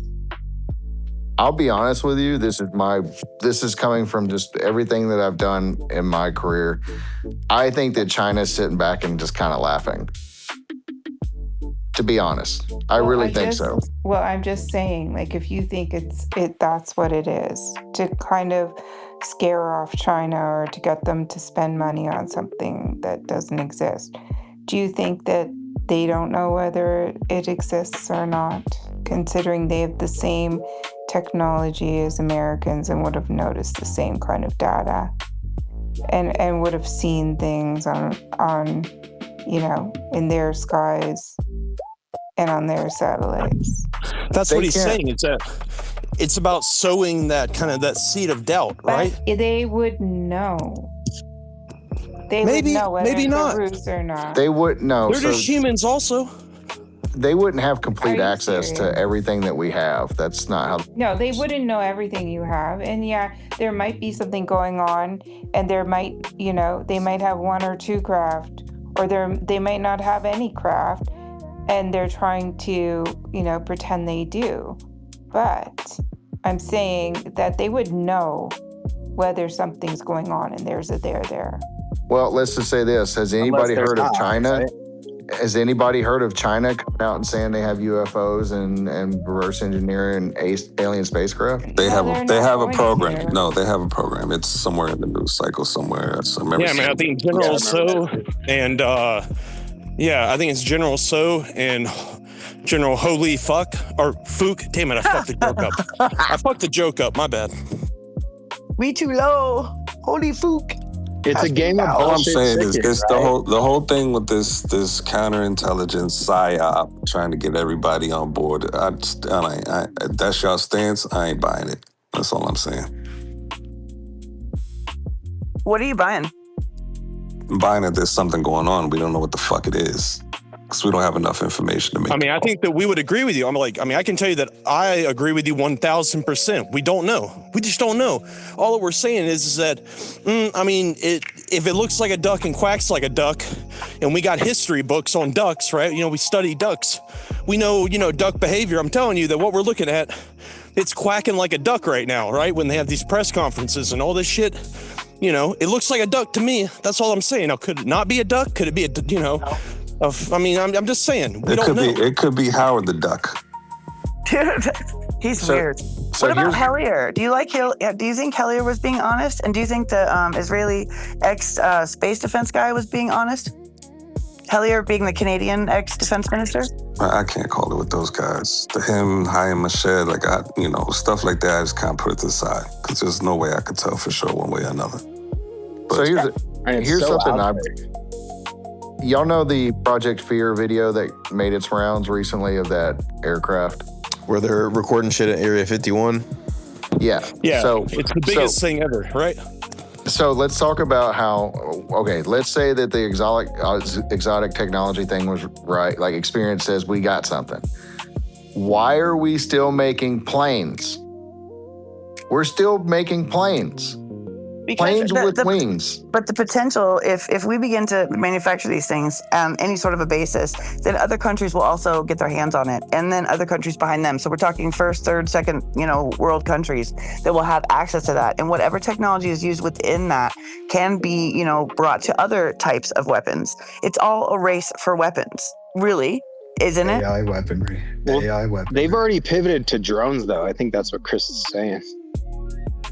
Yeah, I mean, everything is still within the same kind of platform, right? We still have fixed wing craft. Like just the other day, did y'all see in the news today where I guess the Iran shot down an Apache helicopter? Did you know, what saved or rescued those the Apache crew? A drone boat. Drone boats. Every opportunity that we have during a conflict, operation, war, whatever, the same craft are always present. There's never anything that's like otherworldly, weird craft. It's the same fixed wing craft, drones, boats, same missiles, or maybe sometimes different missiles that are new to the market. All of the things are still the same. So if we have this exotic technology and our government is putting it together, then where is it? And what is it used for? It's going to be Grusch is not claimed. When it comes Grusch is not claimed. Hold on, guys. Grusch is not claimed. Grusch has not claimed that we've figured it out, though. I don't believe, to my knowledge. Oh, I'm not talking about. I'm just saying in general. Brian Johnson's theory, right, was that we were saving it for like an existential conflict. That's when we're going to pull it out. It's when we're actually being attacked, like the home soil, Which, okay, let's say that we are being attacked on the home soil every single day. I don't think manned craft is really where we are now. We're in unmanned craft. We're in Laserville. We're in, different electromagnetic weapons. Like we're in a different kind of, even plasma. Well, that's why Chris is asking why we're building planes still. Exactly. We're showing planes. I mean, look at Iran, their Shahed drone that you see in the videos all the time. It's a triangle. It's the same thing. It looks just like a plane. It's the same triangle shape of all. Like it's always the same. So when clearly there's not any money in plasma, right? There's just no money in plasma. I mean, that's what it is. And who donate plasma? And who's flying the craft these exotic craft that we're putting together? Where are the pilots? And how in the world do they get notified to get trained on these things? Look, people, you have to be like the military invests a lot of money to train people, and they recruit people. You know that private companies have their own pilots too. Yeah, but how do you think they got started, Jess? You think they just pulled them out of high school and say, hey, you guys come pilot our very advanced stuff? If they work with DARPA, they do brain to computer interface. That's exciting. What I'm saying is these guys are trained and there's recruiting for everything. And there's a lot of money and a lot of nuance and a lot of, there's just so much that goes into these things. And so for us to have some kind of technology, then that means we have to have people that support that technology in all different jobs. And there has not been one job, nothing correlates to an exotic technology from another world. It correlates to the same stuff that we keep putting in the air, but it's but a lot of them are a legacy program, and they keep using the same technology. But you know that military stuff is 50 years back. Hold on, J. Just Like the point. J. Just, sometimes I think you say them in stuff the just to say military, stuff. and then She does. She does. came out And to the she also public. does it beautifully. But hey, Manhattan Project. What about Here's the thing, all right? compartmentalization? I haven't once seen down at the VFW, right? Like I go down to the VFW about once a week, play some pool and talk about broads with the old guys. I haven't seen one guy, one former plasma pilot, one former ARV pilot, right? And I'm telling you, like I would have seen him, right? So I don't know. Maybe they just kill them after they're done, with their service. Unmanned. Again, I say this again, man. I don't care about the prosaic shit. I understand that it exists. I know that we're working on high-tech stuff. I want the shit that supposedly is defying physics that they say exists. Now, I'm patient enough to wait for that. I know a lot of people are not. They saying there's 4K footage of shit doing wild things. I want to see that. You know what I'm saying? That's what's been stated, and I'm patient enough to wait for it if that comes to fruition. Hey, man, you and me both. But here's the thing. Some of us can actually see some stuff. And I'm telling you, like, I'm waiting for the same thing too. Look, so I wish people would take things with a grain of salt. Just because somebody says, hey, I promise you behind this classified system, there are these 4K videos that show this alien technology. That's a person saying a thing. Also, if that was true and they were disclosing that information illegally, then they would have gotten in trouble. People can sometimes just say things, right? It doesn't and this has been a huge issue going all the way back to Lou Elizondo, is guys say things and then they say, well, I can't talk about that. That's, I can't go into further detail about it. No, Blah, we've heard the lore even of videos like the B-52 bomber where the UFO fucking comes up and the aliens in the window like, yo, what's up, bro? Of video footage that we've heard about within the community that has been shared. So I think to get those footage even released is even frustrating not to get those already. The other thing I want to throw out there, and this is something that always gets lost in the sauce, is we're very U.S.-centric here, right? This is stuff that's supposedly been reported in other governments and other countries as well. We don't have that information to corroborate either. Can I, hey Astral, can I jump in real Yeah, fast? go ahead, Sarah, and then we'll jump to Danny too. What's up, Sarah? Hey guys, I think about that too when what Chris was talking about in when the New York Times article dropped in 2017. I remember my thought was, the Pentagon would never release this. They would never, ever, ever show us anything like this. Why are they doing this? This must be to show off their stuff, right? Like that was my immediate thought. And I just didn't jump in. It wasn't until David Grusch went and said all the stuff that he said that made me think, there's got to be something. There's a there. So I'm in the boat that there's a there. Now, on the other thing that you brought up, Chris, about why aren't we bringing our tech out right now? I mean, that's a great question. Why aren't we? Because we live in forever wars. That's historic. We make. Why are we in Vietnam for some Bell whatever helicopter? You know what I mean? Like all the contractors. We live for forever wars that is consistent. So they would never bring our big tech out at all to help us because we need to stay consistently in these forever wars. And another thing is that you said they come out and they say, these whistleblowers say, but I can't tell you. And I know that you say you hold a clearance. You say you work somewhere. So I guarantee that there are some things that you cannot tell me. Okay, so that's another thing. And then I had another point, but I forget it at this moment. But these are my points. Like, we consistently argue about the same thing, but in reality, neither of us actually knows. And all we have is information. And unfortunately, we need patience and time. And that's just the boat that we're in. Well put. I will say this on the whole technology thing. So if you don't think that if we had some kind of technology, if Trump wouldn't have already used that in Iran, given the fact that he said that this thing would be over in like 2 weeks or less. And Absolutely I think not. Absolutely not. Because it would come from the sky. It would come from probably a satellite. It would most like.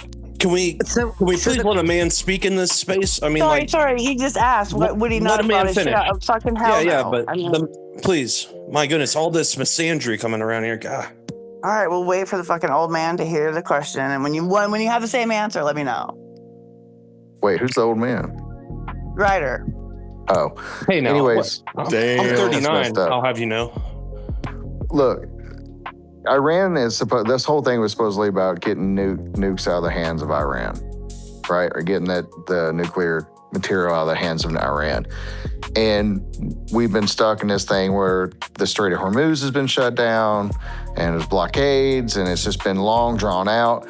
Like, if I'm telling you right now, if we had that crazy technology, Trump, being Trump, would have used that shit to annihilate this, get it overdone quick, get our guys in and out, get out of there.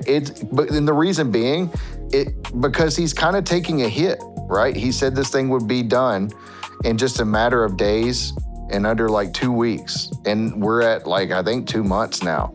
So to me, in every conflict, like there's never that presence of that technology. It's never there. You guys can say, oh, we're waiting for that certain moment. What moment? What moment like now? I mean, Iran is pretty close to technology with us too. They're allies with China and they're allies with Russia. They're backed by them.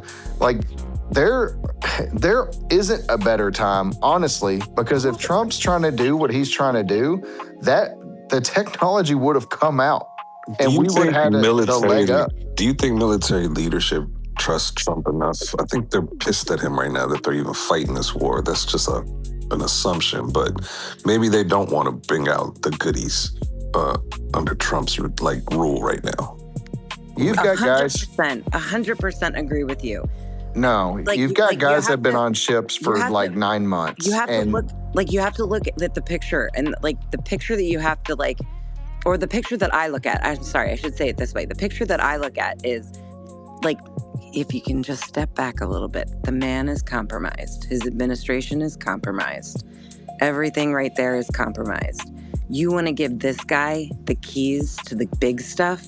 I don't know if he actually, I think when they say he's read in, he's only read into a point to know that, there has to be some sort of, sorry, hold on, someone's coming. There has to be some sort of, he's just not even in the right mindset right now. You cannot think that he's in the right mindset right now. That's what I'm talking about. And if I were a person that had my hands on 80 years of this shit, I would never. Oh, God forbid. I would never give it to any of these guys. Like Biden, no. What is going on with these people? They're in a different game. There's definitely different governments, and that and I implore you to at least look into that aspect. That's why the presidents. That's why the presidents have the chief of staff around him, all military leaders around him. They're the ones that give him the information for him to make an informed decision. He just makes the decision. It's all of the military leaders and below that puts everything together and gives him the options. That's how that works. And you better believe that if military leaders had certain technologies in place to keep guys from being on ships for 9 months to a year like they are currently, and risk and not have guys dying. We've had some people die in this thing. And to keep from people getting, all countries, other bases from being bombed, you better believe these military advisors, these generals that are advising Trump would 100% say, let's do this. Let's get it wrapped up now. Let's put a bow on it and move on. Keep our troops safe. Let's stop spending billions of dollars of getting shit shot down. Let's do it right now. That's why when I think about it from over here from what I do, I think 100% they would do it because Nuclear? right now is detrimental, and people, you'll see in the future, things are detrimental. And if we can't spend a whole lot of time in Iran, but here we are. So yes, I do believe I'll land a plane. I gotta go to bed. I do Chris, up in here, believe. you getting hype up in here, bro. Well, I mean, that's the thing. There's a lot of assumptions, and that's fair. People can assume. That's okay. I'm not, okay, Sarah, like, I'm not saying that you're wrong. What I'm saying is, in my belief and just informed opinion, I guess, there's a lot that's going on that this administration would love to have this thing done yesterday. And it's not You're happening. assuming that they actually have the tech and that they've actually. No, we're assuming that they don't. Like.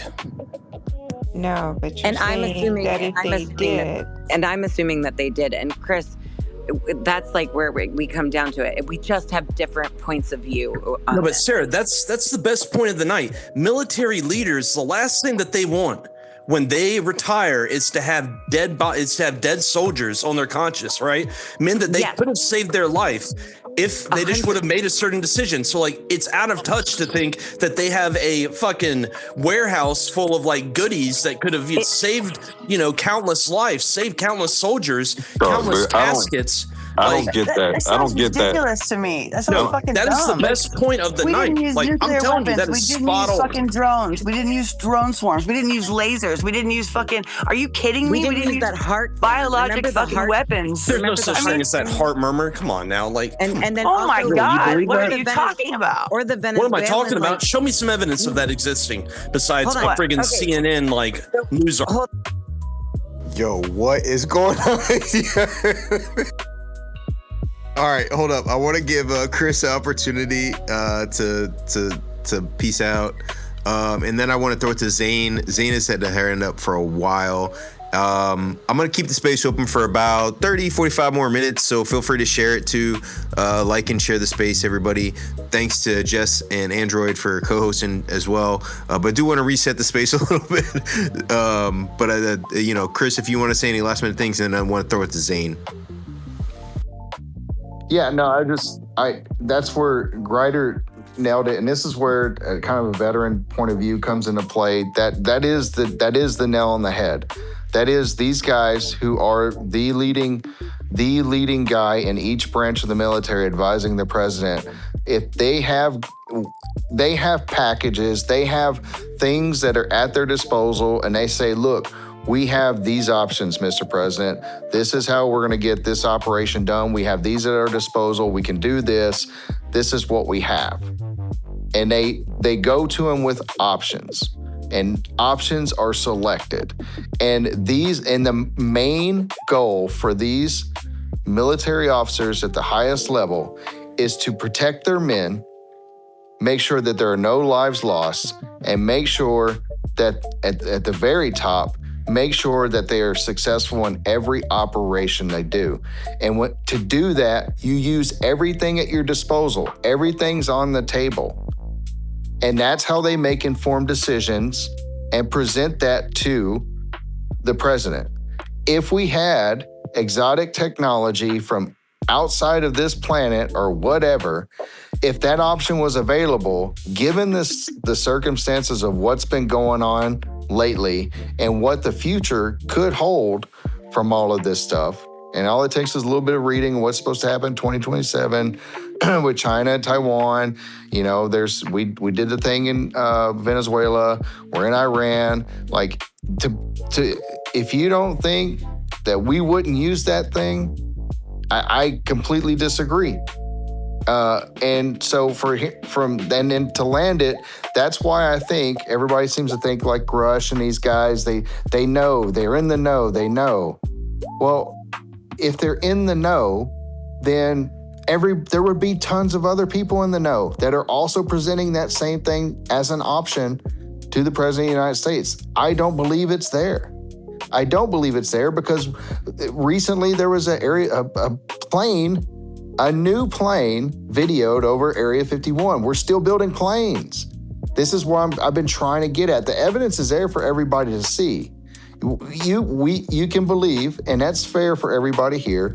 It's okay to believe that we have something hidden away.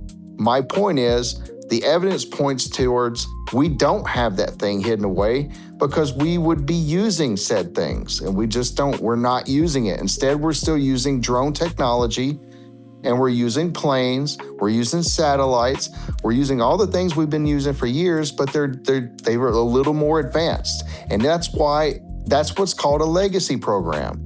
Each of these things have legacy programs where they take the original concept, and as technology advances, they implement that technology in that core concept, and they continue putting it in service. That's what a legacy program is.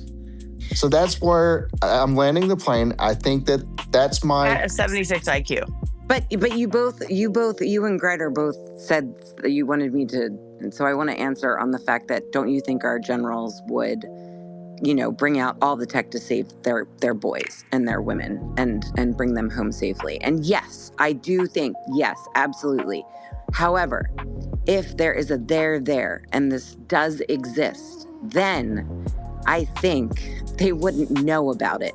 This would be this is compartmentalized down to like that's what we are learning as well. That's what we've been told. It's it's known that this is an absolutely compartmentalized program. And so as an example, that's why maybe Chris, you didn't get tapped, so you don't know when someone says, well, I was working and this happened to me, and you're like, well, that whistleblower, that doesn't happen. It's like, if there, and I'm saying this, if there is a there, you didn't get tapped, so you wouldn't know what it's like to get tapped. And therefore, these generals that are in this Iran long war or whatever and all this stuff, they don't know about this stuff because it's compartmentalized and they're not in the program. And that is the huge difference. And that's what I would say. The defense program, the defense industry in general, all goes to defense, and it goes to options for defense. So yes, these generals would have that information at their fingertips. The whole point of defense is we're in a conflict. How do we need to win this thing? What can we use? The defense industry, everything funnels up to those decision makers and when they use a thing and when they don't, right? So I'm getting off here, but the last thing I'll say, if we have the technology, then why are we still using rockets? Why is Elon Musk still trying to land rockets and we have reusable rockets? Planes, rockets, satellites. Can I propose something to that effect? It's the reason why we don't have a fleet of UFOs. The reason why we're still using rockets and fuel is because we haven't figured how the fuck this shit works. And we haven't figured it out for 80 years. That's what I was going to make earlier, is that none of the people like Hal Puthoff, David Grusch, Eric Davis, all of them say we haven't figured it out. None of them say we haven't figured it out. There's people in the community who say we have, or especially like Greer and people like that, right, that say that we haven't figured it out. But most people that are up there on Capitol Hill, they're saying we don't have it figured out.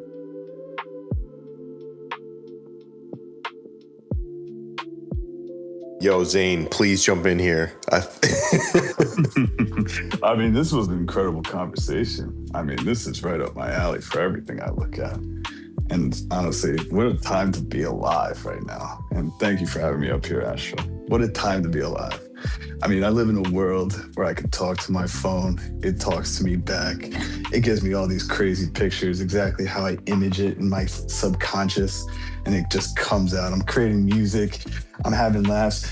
Twitter feeds, Instagram feeds come up with the golden age of comedy. I mean, I can't stop laughing. And I can't help but think that maybe we did get a piece of that reverse technology. Maybe we're able to solve some of it.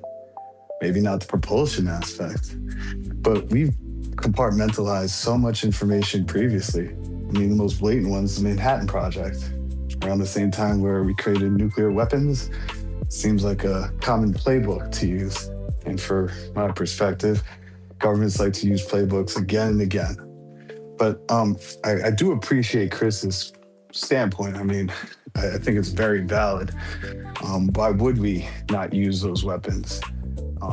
But I do think that there's other reasons and other technology like nanotechnology that I think Lehigh University has been specializing in, which has been able to wrap DNA around a computer chip. That's pretty incredible science.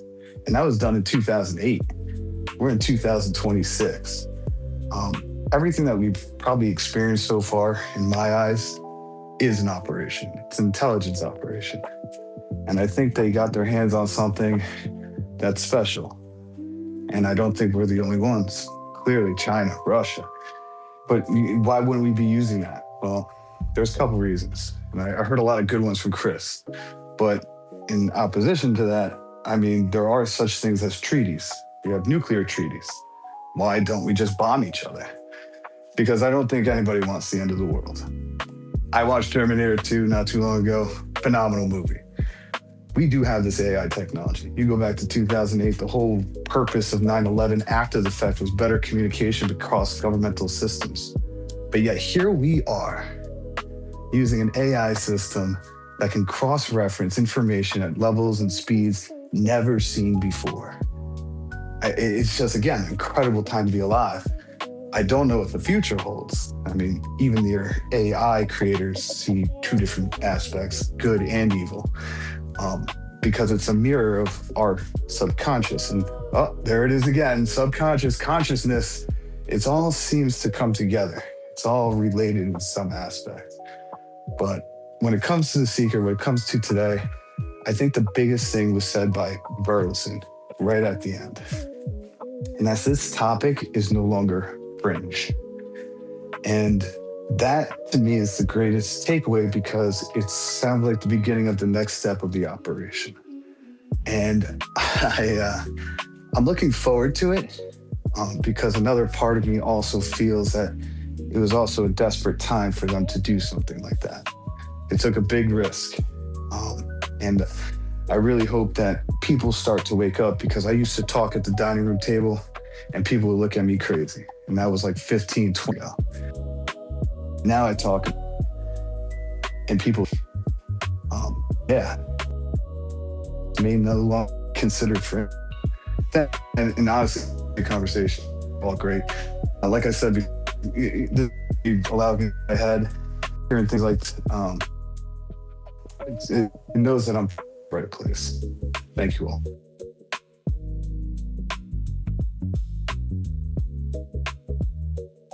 Hell yeah, dude.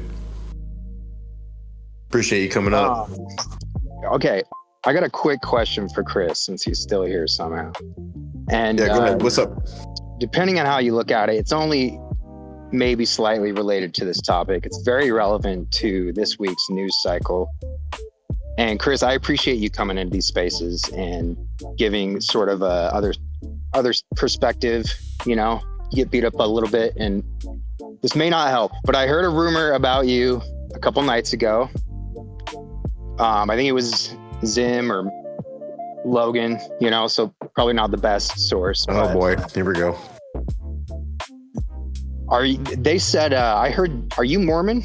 I heard you were Mormon. Is that true? No, sir, it is not. I knew it. Thank you. Yeah, and I'll be completely transparent. I'm not religious. So, and that just goes with like my stance with everything. Yeah, I mean, I don't want to get into it, but just haven't seen enough to make me believe one way or the other. But I will say this, and I always need to emphasize this, I don't knock religion. I don't do that. I think a lot of people use it for guidance and for morals, to build their lives and lead it in a good moral way. And so in that aspect, I support it. I personally am not. So no, I'm not Mormon. Okay, well, before you go, dude, it's literally a logical fallacy to say that just because you haven't seen something, it doesn't exist. Okay, number one. What about stealth fighters? If you said then, like, they don't exist, how many years did the U.S. keep stealth, technology away from the public eye? A long time. Do you see what I'm saying? So there are so many reasons, too, geopolitically, that we would not nuke Iran. Like, because what? Because then Russia and China would stand up. Because then we would have to go through with the fact that eventually maybe the U.S. wants to take over the world, which would mean pinching out Russia and China in a probably 300-year process.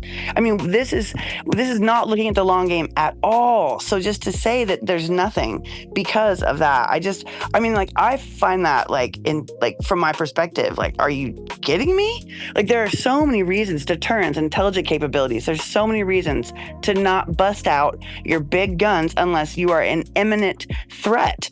And your country will be blown up, or your infrastructure. We could collapse infrastructures right now easily. We collapsed Iran's infrastructure. We could take all of their power away.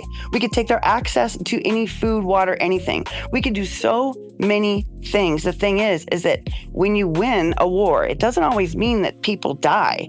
It means that you have a strategic plan that goes into the future that is also within multinational, international, bodies. So Iran is not a failure. And I think that people they haven't looked past, why we're even in this region, why Israel is there, what happens south of China when they decide to keep encroaching upon more land. Eventually they jump to the U.S.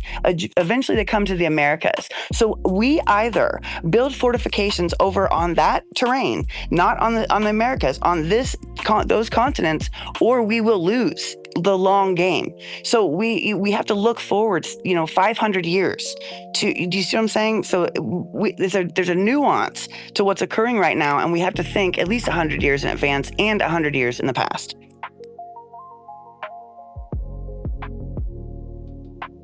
Hopefully these assholes will stop trying to kill each other and we'll all just get along and screw all these multi-country things. But guess what? The military, who would not have a budget if soldiers weren't at risk. Like, what do you mean I'm just going to be a general and keep people alive? Okay, then you're going to take all my funding away, right? Because then you don't need me, correct? So there has to be a threat to have weapons, and they are actually the part of the military-industrial complex that's petroleum-based. Like, they are petroleum. Without manufacturing, so much goes, south. There's no money. So this is a very big conversation, and I think we made it so small if we just look at this moment with Iran.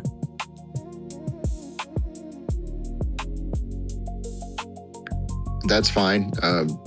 You can use any war or operation or anything. It's never been used. When we went to Venezuela, we literally used special forces, helicopters, and just American trained grit and bullets and munitions, and basically abducted their president. Wait, why did you leave out direct energy weapons? Why did you leave out direct energy weapons? Yeah, what the heck? Where has there been confirmed direct energy weapons? Oh, the discombobulator? The discombobulator, you said it. That literally stemmed from one random dude on TikTok or Instagram. You know that, right? That was one guy that said. Damn, is that for real? That was one guy that said he was part of the security detail, and that he supposedly saw all this happen, yet somehow he still was able to get out unscathed. Huh. Damn, I got psyoped hard. I think we all did. Yeah, I never heard that update. It wouldn't be the first time. Come on now. That's true. Grider's psyop. I do think that Trump, didn't Trump mention the discombobulator, or was that Yeah, he did. Was that him just joking around? Well, yeah, but just because he mentioned it doesn't mean that it's, fucking real. Well, come on now. It's Trump. These arguments that you guys are using to so just, do you see what I'm saying? Trump doesn't have a sense of humor? What? Come on now. He definitely does. Come on. Yeah, that was amazing, by the way. oh man. God, who could have seen that coming? I do too. I don't know. Oh yeah, let me hold something, Grider, off that poly market shit. I already spent it, man. I already spent it down. God damn it. Girls down in Magic City, they don't come cheap. Do you want flat Earth on freaking Poly Market? We take Rogers going to Magic City now. Oh shit! I'm going down there for the chicken wings tomorrow, man. Incredible chicken. Shout out Colosa. Rest in peace. Did homie really just say there's no such thing as direct energy weapons? That's what a counter intel person would say. Sorry. I think he said If you're talking to me, I never said that. I never said that. Okay, so say that question again. How come you didn't mention The discombobulator, like the whole thing about the Venezuela thing and the discombobulator, all that stuff came from one guy who made a video after the raid. Okay, that's not the only directed energy weapon, argument people have or at least claim. But I never said there wasn't direct energy weapons. That's insane. I've literally posted about them. I was like, what? A lot of people from the White House, well, maybe a lot is an exaggeration, but at least one or two, including Trump, they referenced it and then they mentioned it, that particular, they would repost it. So Chris, what was your answer when I asked you why you left out direct energy weapons? He said it like 3 times already, I think. As far as what? It was off of TikTok that he said it wasn't verified. But it's actually Trump that talked about it. Breaking news, Corbell just liked Michael Lazar music video. Hell yeah. So reading up on that whole discombobulator thing, so this says that military analysts and experts suggest that discombobulator is likely an umbrella term for things like a high-power microwave or an EMP missile. These technologies are designed to non-lethally neutralize adversary. So according to actual military experts, what Trump said wasn't exactly correct. He made up the term, basically. It was a goof and schmarts, like a discombobulator. Yeah, it's just something he made up. There's nothing that's called that. I would hate that there was a real weapon called a discombobulator. Yeah, I mean, so goofy. Yeah, that experience. Would that not be goofy to call it that? It'd be embarrassing. Goofy. Break you up into a million pieces, bro. Yeah. So anyways, all right, I gotta get out of here. Thank y'all for the conversation, experience. I love talking to you as always. For sure. Later, man. All right, see y'all. So Tupa, that means you got like Corbell now. Always have. Me and him go way back. The record will show that I've said nothing but good things about Jeremy Corbell. Oh my God. How many hours of space? Where's Red? 75 hours. I clocked 75. We're just out here doing the Lord's work, though. You know what I mean? You got to push against the mainstream. What do they call that? Hold on, I gotta check the transcript for that fucking never said a bad thing about Corbell. I'll get back to you guys in a minute. Yeah, I know Grad has got the transcripts. No, he goes to he gets the hard drive, but he forgets where it was, so he fucking digs it to all these places, but he never gets the hard drive of where it is. Hey guys, I do think Hater Screen has had his hand up for probably 20 minutes. Screen! What up, bro?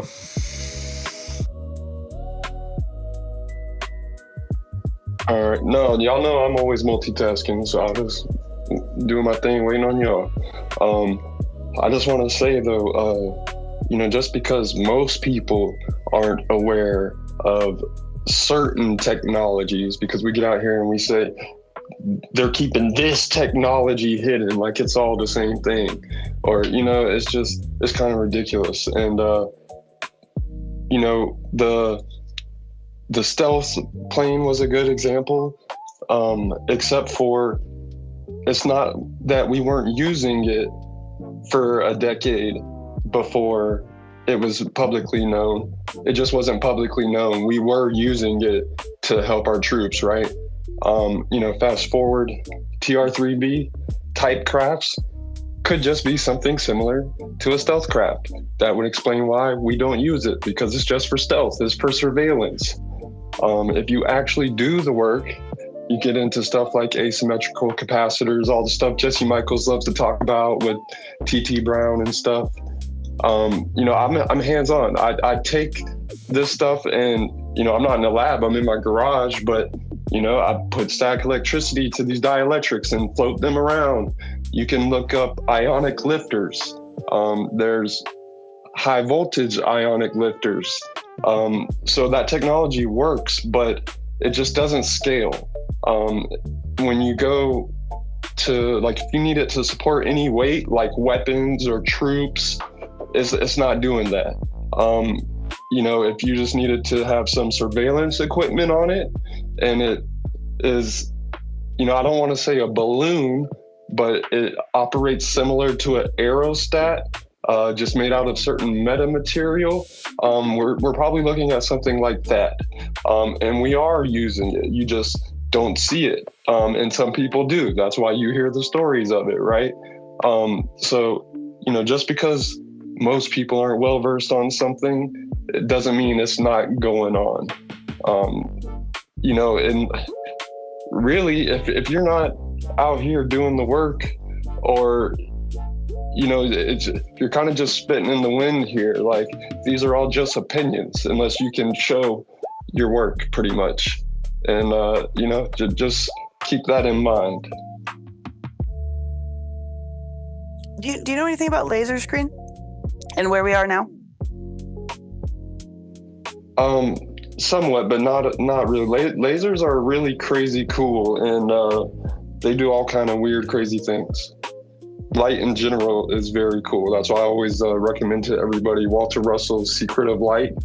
When you start looking at like light phenomena and how it can affect the brain, or how you're experiencing, your conscious reality. And then you start to understand about like hyper objects and things like that. And then it kind of, for me, it kind of put all this in scope.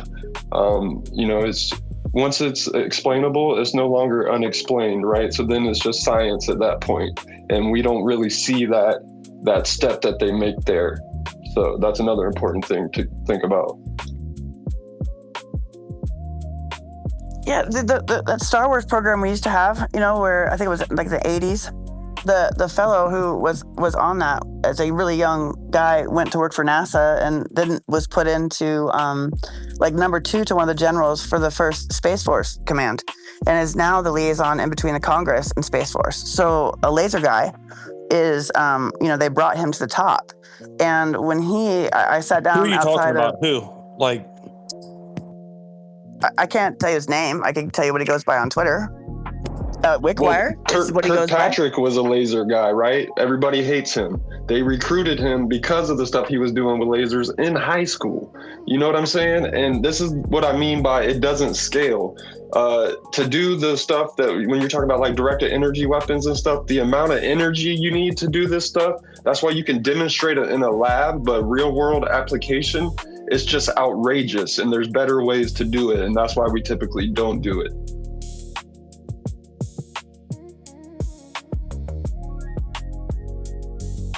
Okay, wait a minute now. I'm just, I see a lot of stuff on YouTube where they've deployed laser, technology on chips, and they can even drop it in a storage container on a temporary basis. That all seems real to me.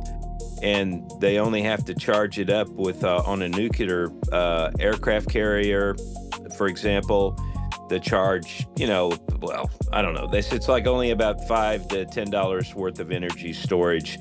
And this thing would just pulse out its beam, right? It's not like a solid beam that lasts any length of time. It would just be a fraction of a second. But then it's traveling at the speed of light, and then it can take down these drones for really cheap.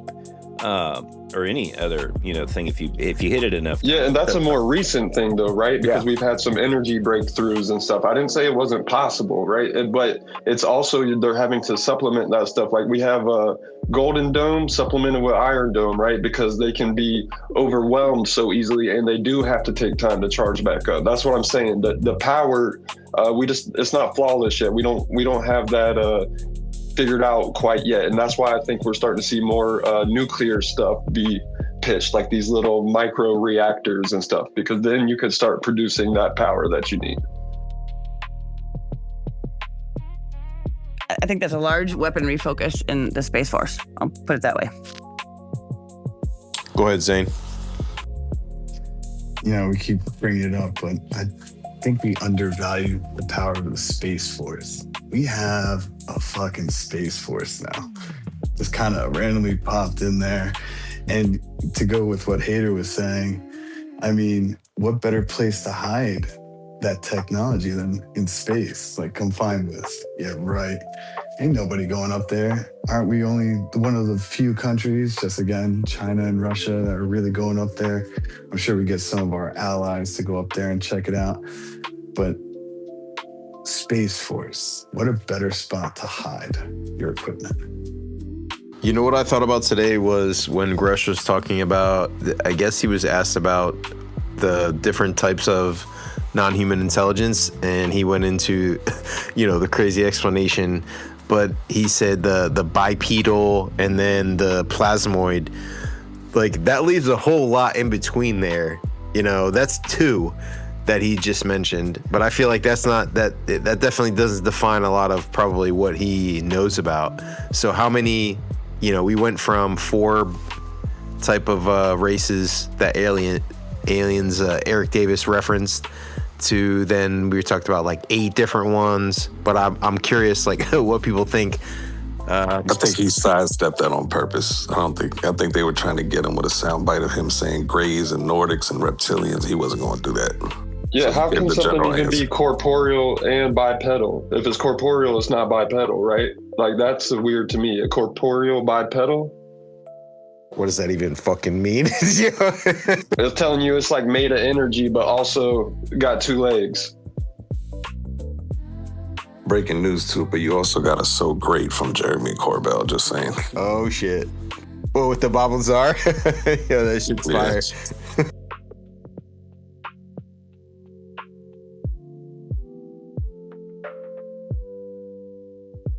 Corporeal just when means I think physical corporeal, body. I'm thinking ghost. Oh, Yeah, my bad. it just means a corporeal definition. It's just a physical body, physical thing. What was the word that he started his speech with? Didn't he acknowledge that he wasn't fully aware?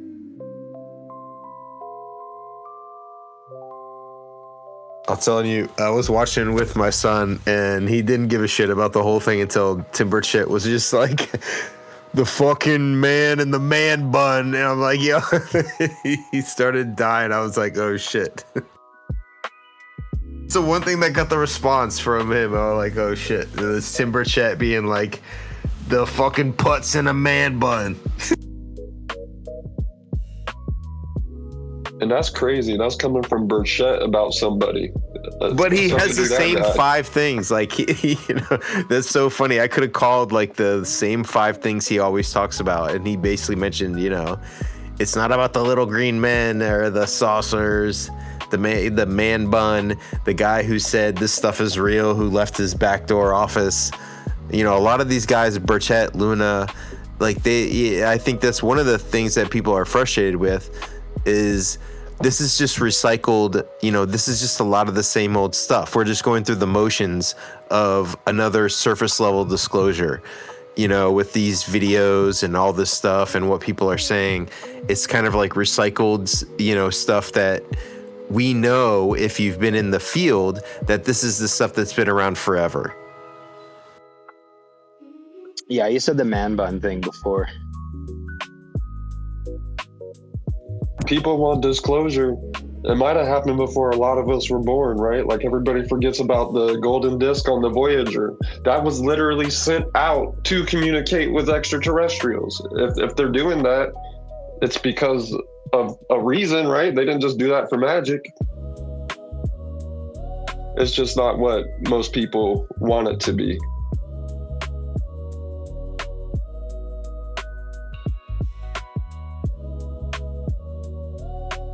So what's next? We wait for this Brazilian general to come out on Jesse Michaels. Is that what's the next thing everybody's looking forward to? No, hell no. Oh wait, did I say that out loud? It's hard for me to even watch a lot of those podcasts anymore. I'm sorry, not general, but Ministry of Defense.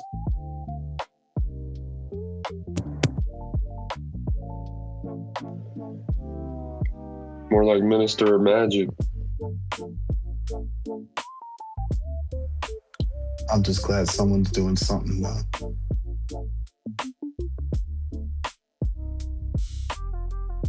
What though? I mean, yes, Grusch is talking, but it's like more isn't always better. You know what I'm saying? I'm with whatever. Bring it on. Yeah, man. I'm here as long as Luna's still up there kicking ass. You know, like I fully support her. So, yeah, man. I mean, she's looking good. So as long as she keeps rocking it, man, I'm down. Amen. Without Luna, like, is anyone else credible? Michaela Fatar. Burchett's credible because he makes skateboards. He rides skateboards pretty good. You got to have a hobby. You know what I mean? I think we have different definitions of credible. I think I hopped on the board the other day, could barely ollie. Yo, Jared Moskovich is about to take this and run. Watch. Who? Luna is the lady in the red dress from the Matrix. VC with the Matrix. Nah, man. No, hold on now. Luna, no, actually, never mind. I'm not going to do my white woman routine. I'm sorry. There's too many in the audience. She was looking at me today, Greta. Just remember that. I am jealous. Experience. Like, you live right there by all the action. Like, oh man, dude, I'd be in her office every single day, just like, I don't know, filing random, complaints or whatever. Like, oh, dude, like what? Oh no, because she's in the Scientology district, man. I can't live down there with those assholes. So never mind, dude. Yeah, fuck. FOIA her nudes. You don't think these politicians are actually going to use this as leverage to, in the future, to be involved in this? I do. Yeah, well, with politics, right? Greider, I sent you. Please be super respectful if you don't mind. But I sent you the profile. Right, I will send him a message, and then like if you are interested, who knows like what kind of the conversations I've had, and he likes to drink. I live I live south of Cape Canaveral. Okay, so everybody who has a Corvette or anything like that is an ex-NASA employee. The bars are filled with these people down here because I live, Cape Canaveral. So it's like I watch rockets go off over above my head. I go walk around on the beaches next to, anyway, I end up, it doesn't matter. But so this dude, they're all over the place down here, put it that way. But he will talk to you, and I would love, because you guys are both military, I don't know if he was military or not, but does his first name start with a P? Just tell me that. No, it's a C. Okay. He's I just got to say, like, the last guy from NASA that I befriended on here, really turned out to be kind of an asshole. So, like, okay, check it. He's the liaison in between. He's literally the guy that goes and tells Congress what's going on with Space Force. That's his job. He just moved from NASA into that job. So, I mean, like, he is probably one of the coolest motherfuckers I've ever gotten to hang out with. And, he cruises around here in like a convertible. I brought Jake Chansley down here, the QAnon shaman, to visit with him, and I got to sit down with the two of them while they talked. It was freaking hilarious outside a coffee shop. It was fun. But I would love to see what you can gather, from him, probably better than I could. So I would love to see what comes of that. Yeah. I'm a nobody, but yeah, sure. I mean, like, I'll be happy to talk. No, you know what you're fucking talking about, and you're sane, and I like that. That's good. I think it'd be great. Well, thank you. That's the nicest thing anybody's ever said about me on here. You suck, dude. Thanks for balancing it out too, but no. Hey, no, it's good to have balance. Sure. You got to have balance and everything. So, like, your head was getting too big there, dude. BC's gonna chaperone. Yeah, thanks for checking me. Oh God, here comes Gray Bush in for the fucking cleanup. Call him Gray Bush. Do old people have gray bushes? I guarantee you he does. VC, can you confirm or deny this? For the record. Well, I mean, used to be able to call old people blue hairs, right? Because they used to have their hair dyed blue. Back in like the 90s. You guys remember that? Who grew up in the 90s? I thought it was all the colloidal silver they were taking. No, dude, you're right. Oxidation of their dye. Either way, Gray Bush fits. But yeah, VC, like, you're as talkative right now. Go on and bust in. I'm sure the space is about to end, so it'll be perfect timing. We call them OTs here. I already did my disclosure in 2 other spaces. I'm disclosured out. Yeah. Hell yeah. Saw you up in Lou Reviews. It was good to see you up in there. I'm glad to see him back in the fray, dude. Oh yeah, he had a space. That's right. I didn't catch all of it. But did he ever mention his film that he's working on? Well, I've asked him about it, and I mean, he says they're still, it's like an in progress thing, and I guess they're, it's longer. I mean, it's not as moved. The schedule is, medium term to long term still. I thought at one point last year he was sort of excited because he got a producer, he said. But then, since then it's still moving forward. But there's no schedule, But anyway, maybe he's got some stuff you can do for him or something. I don't know what your connection is with him, but by the way, your most recent space is excellent, Tupa. People should listen to that. I already blacked it out. Which one was that? The one that had racist in it. Oh, Alien Racist was good. It was a good space. Yeah. Thanks, man. Yeah. No, it's I agree with a whole lot of that. Yeah. Had to download it. Like an instant download. Sorry.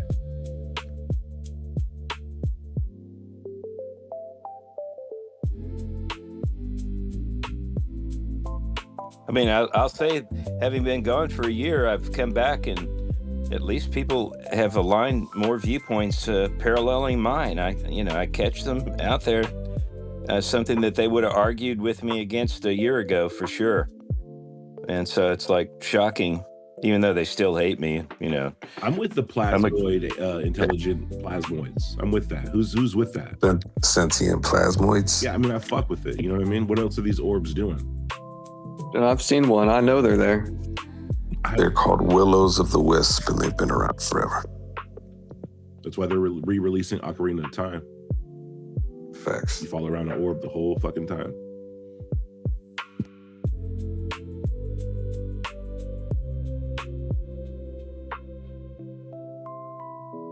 Yo, Desmo, I'm with it though. What up, bro? What up? You guys are rolling late tonight. What up, Desmo? Did your hand hurt from scrubbing all those NASA photos? Yeah, I had a late day today, Just finished up. Are they still using Photoshop, or are they on to like Lightroom or whatever now? Nah, man, it's straight up AI now, dude. I feel that. I'm with that shit. Yeah. What's the base like security, or what's your security for launches now? Can you bring civilians on yet again by chance? We haven't. I don't think they've stopped being able to do that. It's just whenever we have a launch that has visitors. There's been no change that I'm aware of from what it has been over the years. I think our next crewed launch is mid-September. We should be able to get passes for that. By visitors, you mean like extraterrestrial? No, Yeah, me. Me. I want to go. I want to go stand on top of that building. The VAB? I don't know what it's called. Yeah,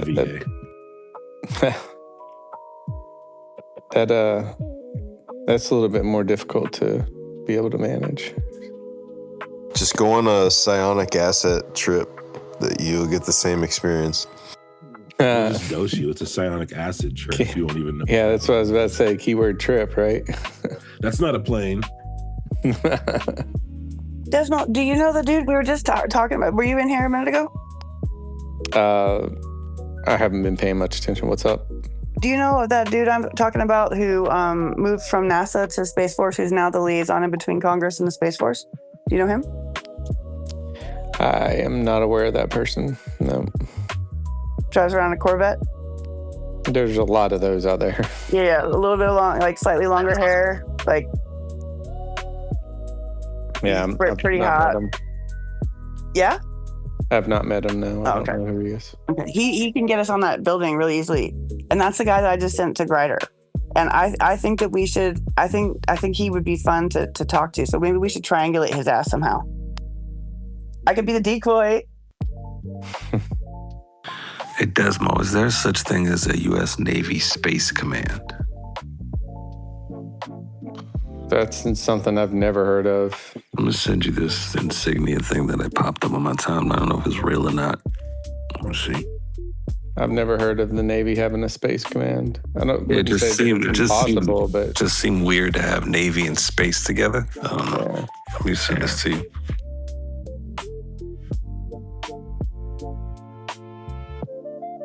I mean, all them UFOs be coming out of the water like that, you know? Maybe.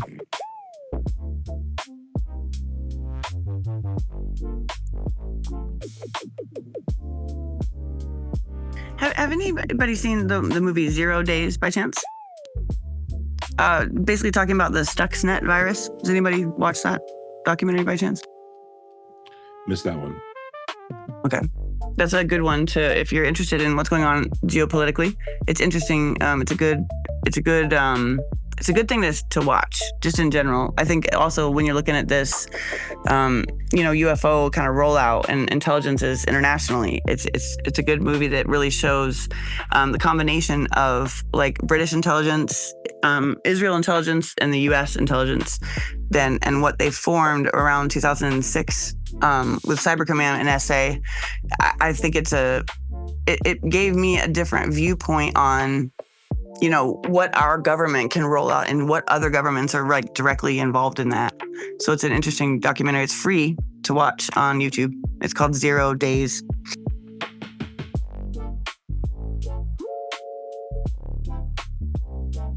There's a dude on here. What's that guy's name? He's a doctor.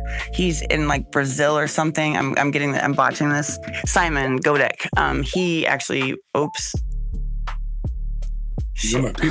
Kumar. Fuck Kumar, dude. That's like the one piece of evil I've ever seen, man. A sore subject there, but yeah, I don't know who this doctor is, but it sounds like you might have accidentally doxed him. Simon Kodak. Yeah, no, he's on here. He's just got yeah.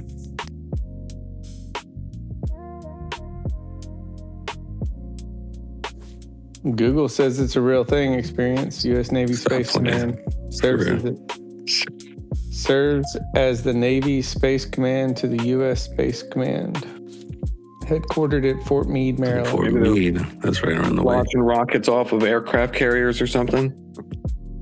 Okay, so what's the difference between the U.S. Navy Space Command and Space Force? Just the water. Space Command is actually, Space Command will be it's an umbrella that goes on top of all of them. So they all will report, each branch of the military reports to, they have to Space Command. The JSOC space ship, right? It's like the office that handles all It says, while the U.S. Space Force trains and equips the majority of space professionals, the Navy Space Command is responsible for actively employing joint forces and naval-specific space assets to support maritime joint and controlled combined operations. Its core responsibilities include space support, space control, cyber and electromagnetic operations. Interesting. Space Marines. Dude, do you collect Space Marines by chance? Do you have an army? That do you want to sounds play? Very Aliens-esque. Weren't those dudes fucking Space Marines and some shit? It's probably all 40K. That's what this whole thing is. 40K is an example of what the real world is actually like. Why couldn't it just be what was a that galaxy fucking filled show? with fucking Robin Williams, Mork? It's a game of disclosure and a lot of momentum being created right now with all the stuff going on this week. It almost feels like the UFO Files #3 is about to drop this Friday with Disclosure Day. Hell yeah, I'm for it. I got my ticket for Thursday night though. I'm going to see it. I'm gonna have to avoid spoilers for like 3 days. Damn it. This is a full-on circus, though. If it's bread and circus that we're asking for, we've got the media, we've got the government, we've got radios, we've got TV. It's all coming at us for a big show. A media blitz. Let's go. Right? Fuck it, why not? I don't want to see anything about this fucking depressing ass war anyway. Give me some shit that's gonna take my mind off death, killing and shit. The psyop was a success. I'll take the over on that bet, Astro. I think it'll be at least 2 weeks after the movie. 2. They want that movie. So the third drop, 2 weeks. So 3 weeks from now, right? Basically. Yeah, that's what I got.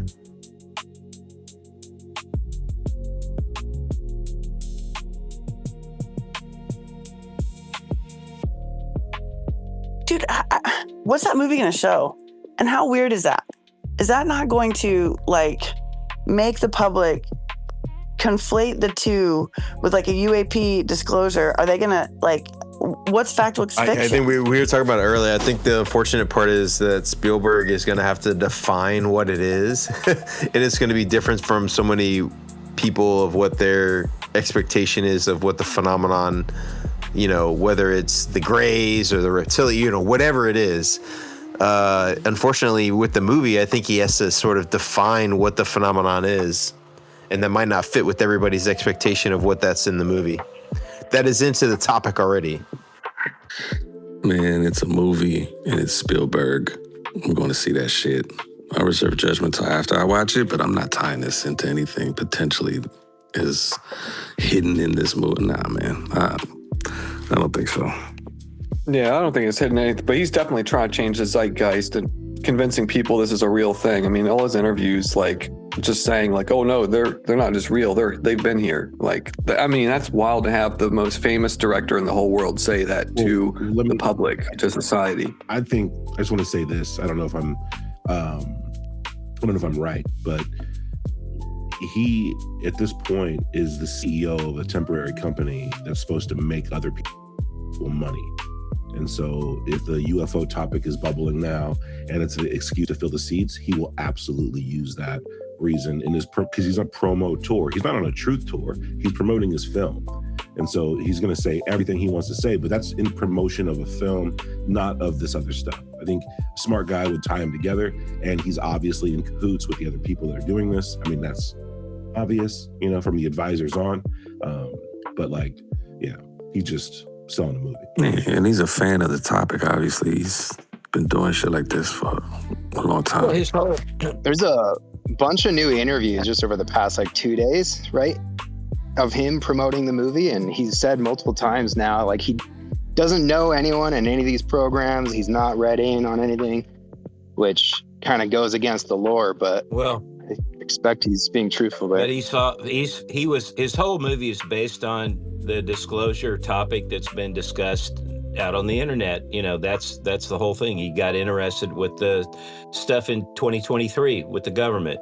That's his 20-page concept or 50-page, whatever he sent off to the producer. But it's all based on that. And then based on the idea of, what happens if somebody discloses it worldwide at once so they can't stop it. I mean, it's like that's the game. How are the PTB, powers that be, going to stop this maybe being distributed worldwide all at once? Hold on, are you making up acronyms? PTB? Did you just make that up? Or is that a thing? Everybody knows that. I ain't mad at that. Nah, I just ain't never heard it before. PTB. That might steal that from me. Oh, come on. This has been around for decades. Powers that be, the powers that be, man. I've heard powers that be, but you said PTB. Damn. Oh boy. What's the Blink-182 guy's name? Tom DeLonge.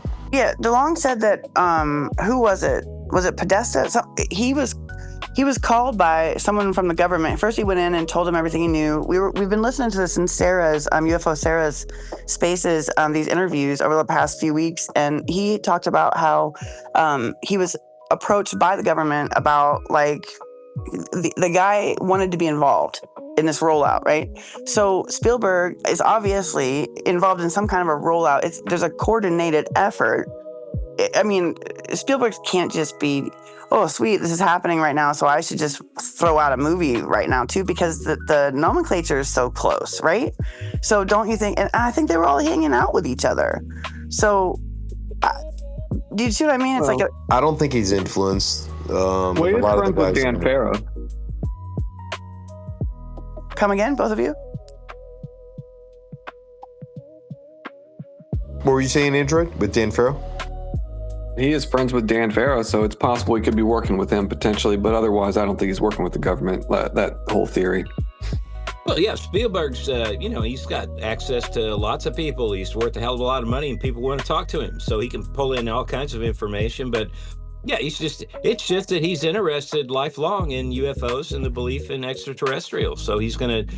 Spielberg's not related to the CIA at all? Like, he's never been... He saw an incredible business opportunity. It's like a synchronicity in history, right? You know, all this talk about disclosure in the media, you know, in Congress. So we're going to make a movie. You know, this is like Incaps, his first movie, to now later in near the end of his career, whatever, how much longer he's going to live. But this I just think he's very well researched. I mean, think about it. When he was with Contact, he had J. Allen Hynek as a personal advisor.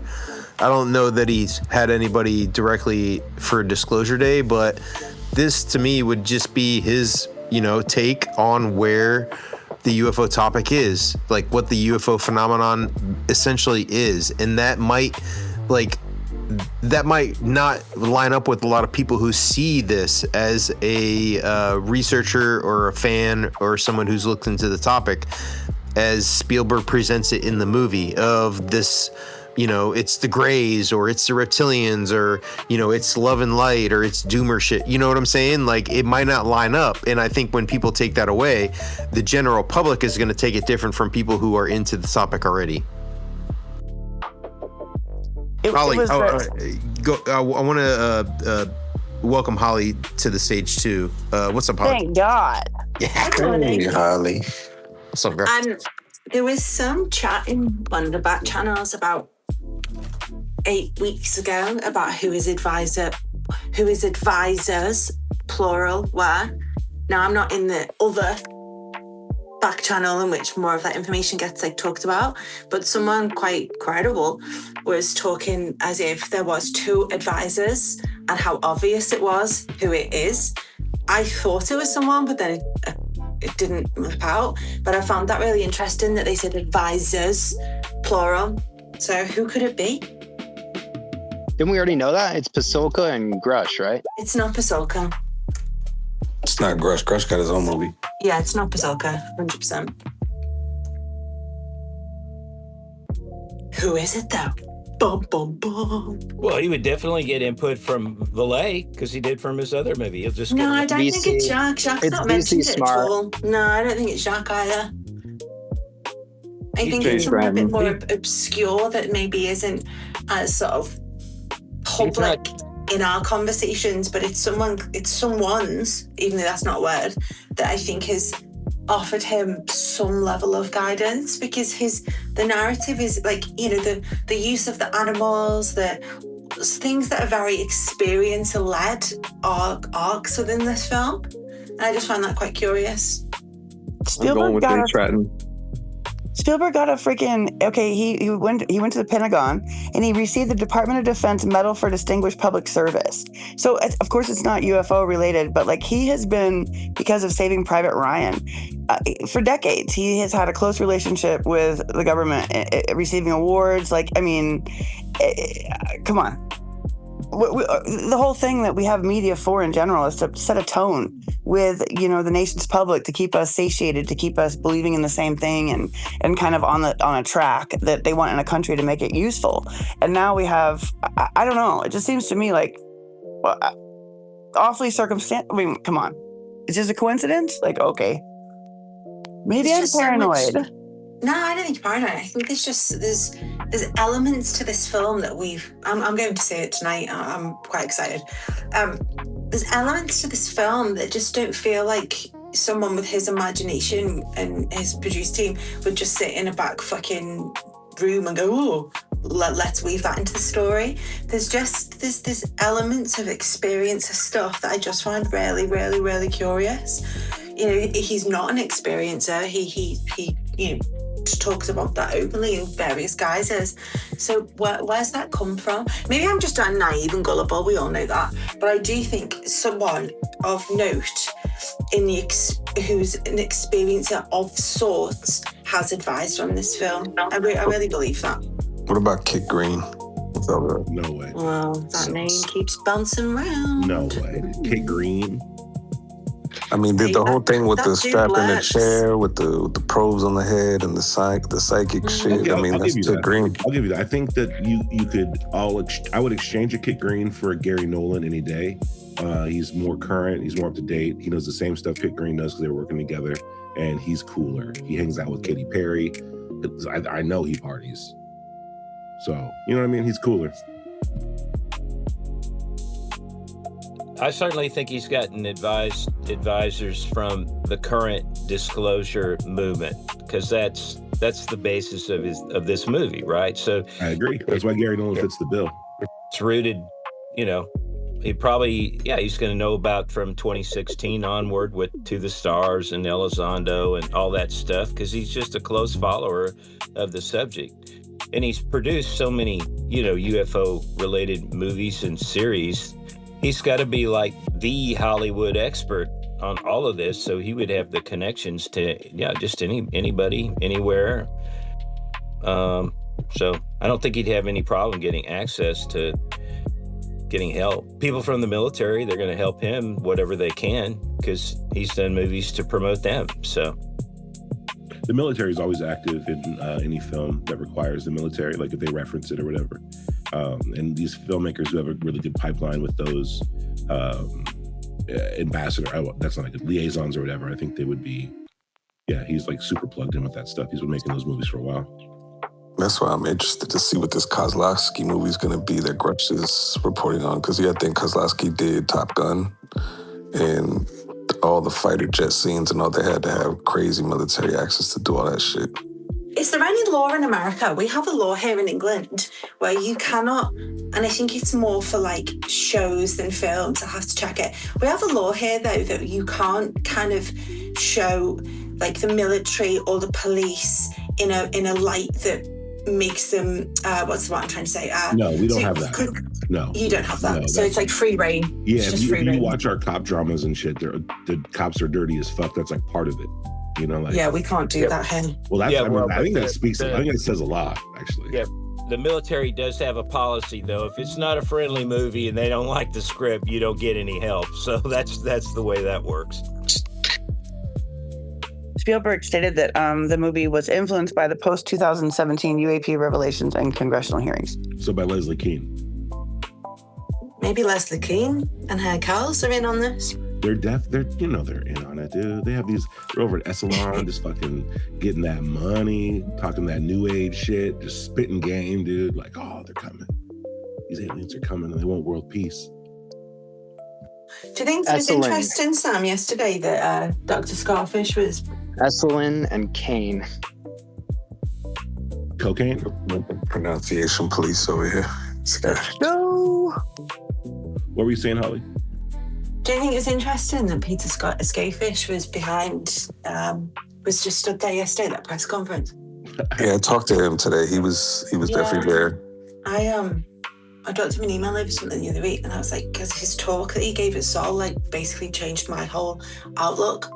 He talks about the relationship anthropologically. He talks about the relationship not with the craft, but the occupants of the craft, and what our relationship is with them and their potential relationship with us, and what that exchange of relationship could and may mean.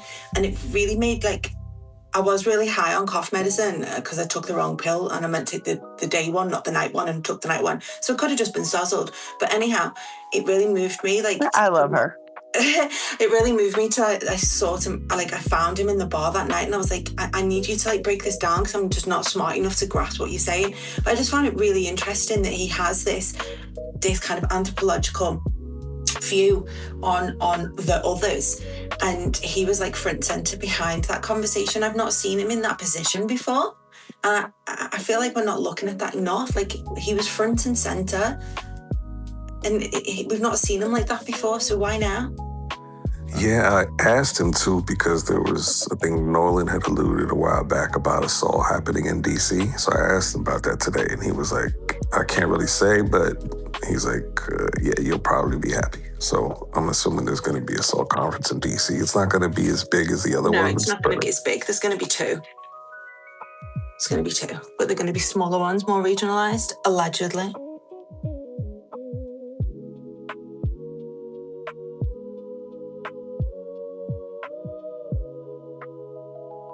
Yeah, I see Jordan Flowers back there, dude. Jordan Flowers just in the fucking mix, bro. I talked to him too. I talked to him for a minute. He's a real dude. He's fucking funny as fuck, dude. He's super. But it's just, that's why it's funny to see him back there, dude. He's really just, he got up there, dude. I love that. Good for him. He's a cool guy. He so he was partnered with Kelly and J. Christopher King on their Cosmosis thing, right? And I'll tell you, J. Christopher King did not think highly of Skatefish. Jordan's involved with a lot, I think, quietly. Yeah, because he's a fucking fed, dude. I've always had cool interactions with him. I don't know him well enough to comment, but he's certainly there in a kind of funding, finance capacity. I know that much. Yeah, but that's where a Fed would be. You know what I'm saying? Like that's where they'd want to slide right in. But he's cool. I'm as gullible as shit. We all know this. Well, like me too. I just turned tail on Jeremy Corbell. I'm over here retweeting him now. So like, it is what it is. Jesus Christ! I knew it was gonna happen. It takes a like and a one little comment. Nice job, Dupa. Dude, didn't Rich like hang out with Corbell in the bathroom? I'm gonna have him in the space tomorrow. You can ask him. Corbell or Rich? I'm playing. I'm not gonna have Corbell. I think that he's like came out of the bathroom. He's like, "Yo, I just whipped it out with Corbell." Or was it an elevator or a bathroom? I can't remember. I've heard of it. I am gonna miss that. The shit that Jordan's running, the defense fund. They're having another thing this at the end of this month. I won't be able to. Oh, what is that? The panel or whatever? The 25th? Yeah. I'll be in Vegas, but it's like Chuck McCullough is a speaker, so when are you in Vegas? I'm in Vegas in a few weeks. End of the month, I think 20.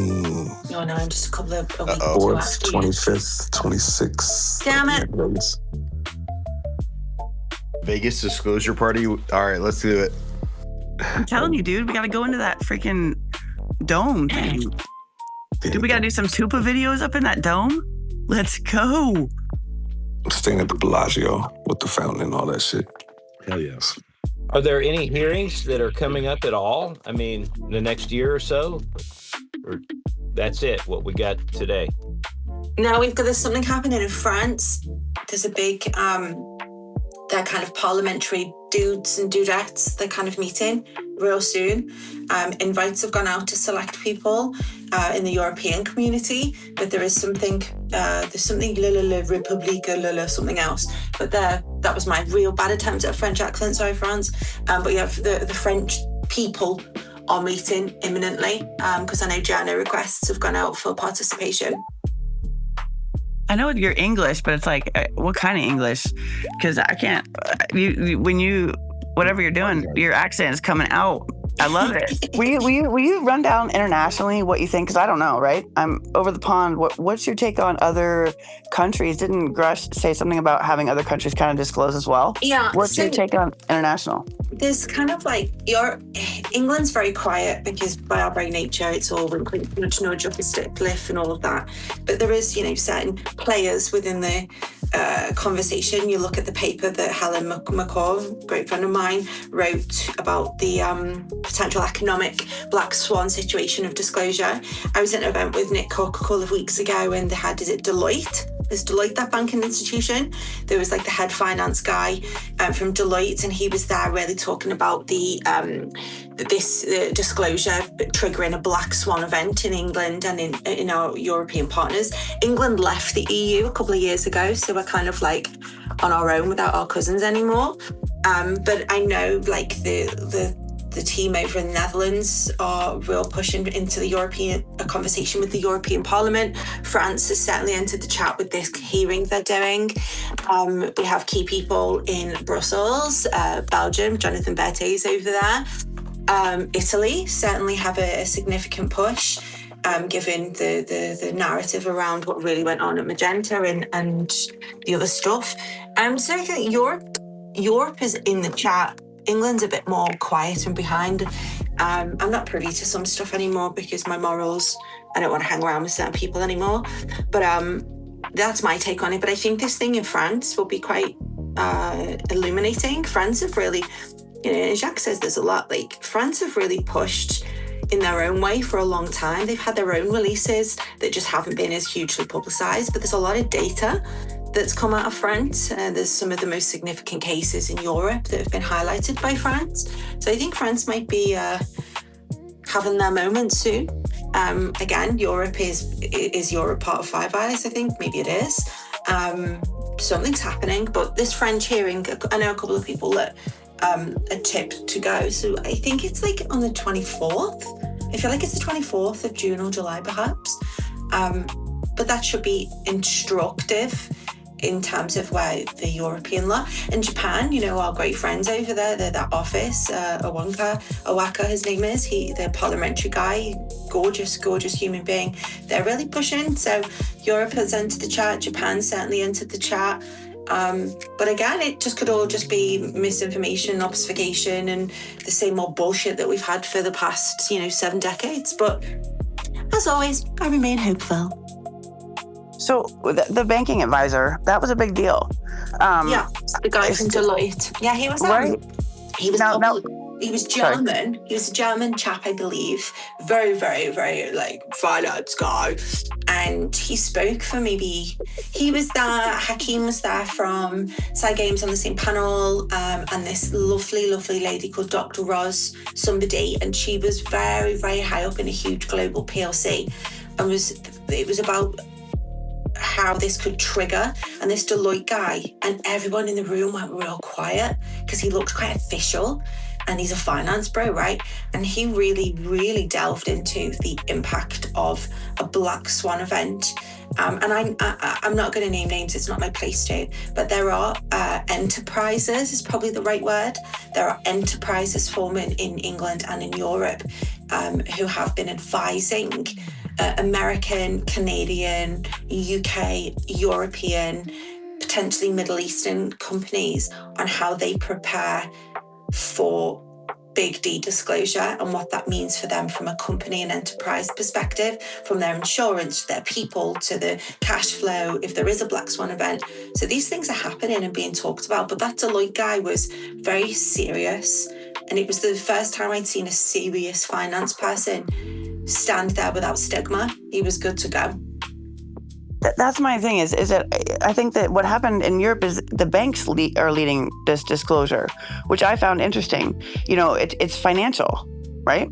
So is that what you're seeing? Are these conferences, do they have bankers within these conferences? Is that kind of who's funding, who's backing up, I think funding-wise, I couldn't comment, but what is really interesting, in 2008, the UK nearly went bankrupt, and what that happened, we had to have a bailout within 48 hours, but what happened is the preparedness for any economic severe situation like that. Now, the UK was 48 hours, don't quote me, was around 48, 72 hours away from complete chaos. And what that would mean when that would be triggered if we've run out of cash, all the ATMs would shut, our energy would go onto a new pathway, the military would lead to the streets, the systems, our comm systems would close down, we would ground airports, flights, trains, planes, automobiles, the whole country would stand still to preserve what we can until that bailout happened. We were 70 to 48 hours away from that happening, and without a bailout from wherever it came from, the country was nearly destitute. And my friend was in the room while that was happening and advising the Prime Minister that we have to bail out now, the government has to bail out the Bank of England and so forth. And I think some of those key players during that period are advising heavily now on this black swan event, and these people are involved in some capacity. I know that much to be true. That puts an interest on things, I think, in my opinion. I mean, that's serious. That's the most serious thing, is that the country's ability to move economically. That's a big deal. That's what everybody's doing out here. So what they're saying is that because the U.S. is saying, we have disclosure, it triggered a financial, almost a restructuring, or do you see? And to me, there's got to be something to that.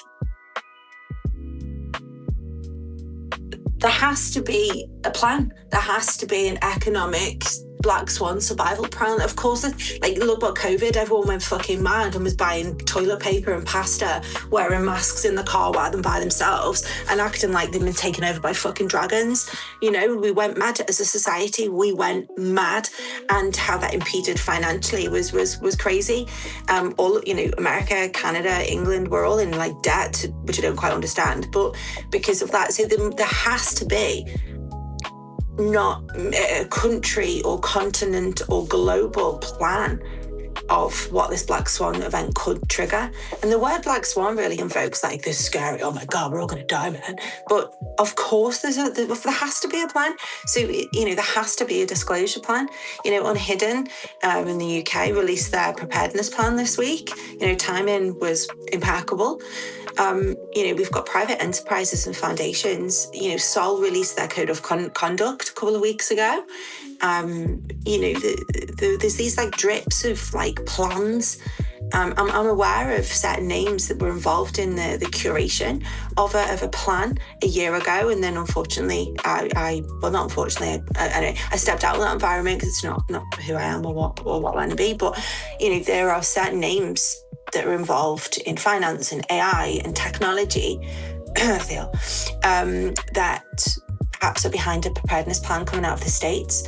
But these preparedness plans, where is the civilian element? Who's advising that? Are we going to let the finance bros and the AI bros and the tech bros be at the pinnacle and tipping points of that?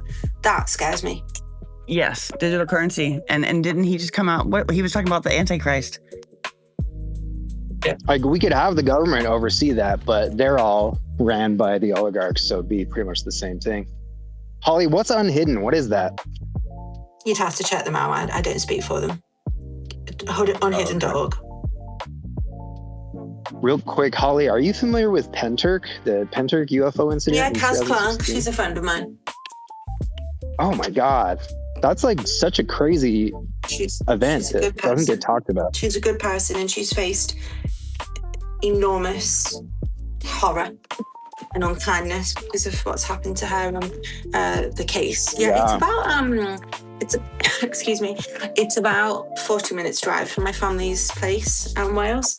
But yeah, she faced a lot of shit, and unfortunately those absolute fucking morons from TikTok are well embedded with that story, and I don't like it. But yeah, she's good. She's a good person, and it's a case that we should probably talk about more. Yeah, Y-Files did a really good episode last year on it. I recommend people check it out. It's really good. Has anybody seen that The Experiencers documentary that dropped not too long ago? I think a couple days ago. No. Dean Laliato? Yeah. No, I haven't seen it yet. I want to see the Patrick thing too, the psionics. Isn't Sean Cahill in that Experiencer one? I do too. I'm not sure. I just saw it pop up on my feed. The Dean Alto one? I feel like he was involved somewhere. I just heard the guy on, who's the Scottish guy? I love his accent. I forget his name. He does, Andy. He had the director on, and he was talking about it. At UFO podcast? Yeah, it's like I feel like and it's just the vibe I get for him talking about it. It's like an up-to-date kind of take on experiences and experiencers, abductions, that kind of thing. Andy's a good guy. Yeah, I fuck with him. What happened to Mitchell's podcast? Or not, I mean, his documentary. Whose? Eric Mitchell, the one we saw. One? Yeah. Oh yeah, what did happen? It's out there. A couple of weeks ago. Whoa. Okay. Now, here's somebody that spins out in our community 2 years in a row, and this guy is highly questionable. There's a space with UFO Sarah. I mean, come on, people. Right you keep. No, I can't hear anybody speak. I just got to say. It's like dead air. I can't hear anything. I know. You got to look into this person's background, what he's claiming, and it just evaporates. Since nobody's talking, I might as well go. Go ahead. All right, yeah, we're going to close it up soon. Go ahead and wrap it up, anybody. Last couple minutes. I'd like to hear from VC. Oh, shit, too late. I don't see him. That's such a dick move, Tupa. Jesus. What happened? What? Well, I is didn't know my you were audio? gonna just Hello? go with it. I didn't know it was Hello? gonna roll. Experience kicked him. Hello? Yeah, I did it. Is this thing fucking working? I gotta DM that guy. Make sure he makes it through the night. Yeah, but I agree with him totally, 100%. Actually, I saw it firsthand. Yep. But it's a cool movie. I'm enjoying this fudge brownie right now. Stuffing my face with this thing, listening to all this. Fantastic. What a dick. That's a dick move because now my mouth is watering. This topic, it's really interesting the way it like hits different industries. I work in the energy industry now, and I mentioned something about like UFOs Like and Reiki or like electricity. Dude, energy. She works at not like Reiki, like woo energy, like actual energy that powers the world. I actually did a little dance when I went woo in the middle of this room. Oh my god. And I kind of mentioned it yesterday to someone at probably one of the world's most recognized energy names. I said, imagine like those UFOs, man, what that would do to this conversation. And he looked at me like I had 75 heads, that I'd had some kind of psychosis and I was clearly insane. And then there's another chap and he said, what do you mean? And he said, well, you know, if the existence of an advanced set of like, you know, whatever, and these things that have been in our airspace and we have these, I tried to keep it really light and he looked at me like I was absolutely like men in white coats, take this woman away. But they're like the cognitive dissonance, the weird like, huh? What? And they just laughed. They thought it was hilarious. We've got a long way to go, man. Think how stupid that is. Just to think Right? that you're only thinking, like, where's your brain? Like, how far out can you look? Like, have you ever tried to think of, like, piece yourself out, go out to our galaxy, now go out to the universe, now go a little farther, like, take a look from somewhere else. To think that we're alone is, it's amoeba. These people are like running the world with energy. And I was like, hello. And yeah, I just looked fucking nuts. Yeah, not everybody can bring up UFOs at the dinner table at Thanksgiving.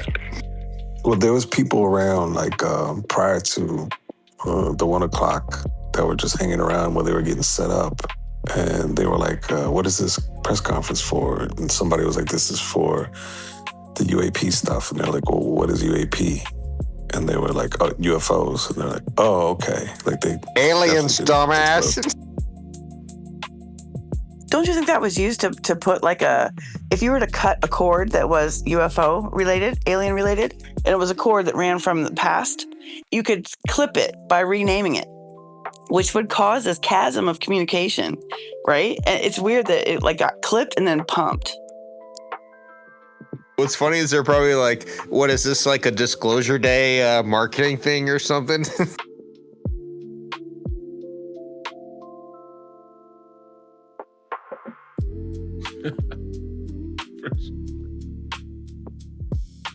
I want to hear him say, it's aliens, damn it. However he says that.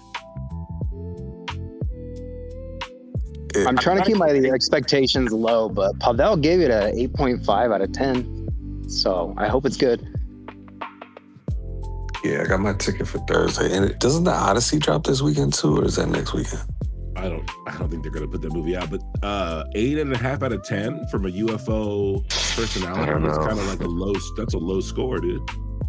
That's fair. It's weak. It's a low score. He's pretty I mean, what's the word? He's like kind of skeptical though. He's not super credulous.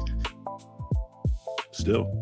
Super, you're not going to see the Odyssey? Sound like you wasn't trying to go see the Odyssey. It's Christopher Nolan, man. You're not trying to go see the Odyssey? Define credulous. You mean incredulous? No, like he'll believe anything. That's credulous. So he's not super credulous. Okay. Thank you.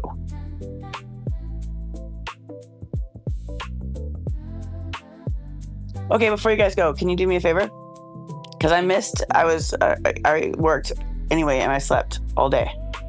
Is anybody give me like a quick, what your synopsis is or your takeaway from Grusch, if you don't mind? Like your hot take. I would love a take on this. So Grusch, to me, right now, is a part of the operation, and he's doing his part to help towards disclosure. And although I think they made a statement today, which is basically that this is no longer a fringe topic, there is a there, and that we need to focus on it.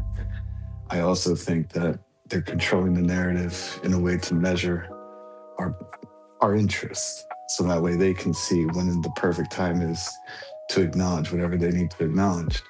That's why you have timestamps. It's orchestrated. Now, I don't know if it'll be in our lifetime, but I think today was a declaration that it's no longer a fringe topic.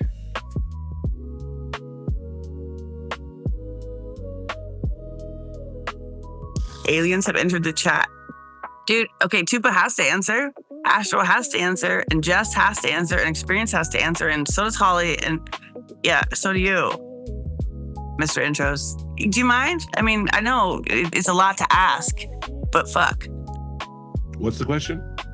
What was your takeaway from Grusch? Like your hot take on all that? Where do you stand? I would say Luna looking good still. I like the pantsuit. Everything's working there. Burchett, I think the haircut is doing a lot for his jawline, and he should really kind of lean into that. Whatever Burleson is doing, diet-wise, it is working. He's bounced back. He looks 10 years younger. And yeah, so far, good-looking panel. We got the Fed back there, Jordan Flowers. That's cool. You know what I mean? Even it out. And if they keep going this way, I think they're going to have a really good season ahead of them. I mean, Scottish. Burleson's on the glow up. Flowers isn't that bad, right? Scaife. I think it was something that Andy said from that UFO podcast yesterday, and it resonated with me. So I'm just going to plagiarize and use it as my own. So thanks, And. The fact that Grusch has to remember what he can say and how he can say, and how that is like a kind of moving target. So, you know, perhaps on like a Tuesday, he's allowed to say X, Y, and Z. But then on Thursday, when maybe clearance has been given for like another tiny piece of the sentence he can say, he's able to remember, oh shit, well, I said X, Y, and Z in that interview. And now in this environment, I can say X, Y, Z, Z, 2, 4. And to be able to cognitively keep up with that, I think is quite a feat, because there's so much he can't touch or say publicly, but there's certain things that, like, is it through drops or whatever, he's allowed to bring into the public whatever like world. So I find that interesting. I don't think he said too much that was like we didn't know, but some of the like little sound bites of things he did, I felt we have to zone in on the new bits, the small new bits.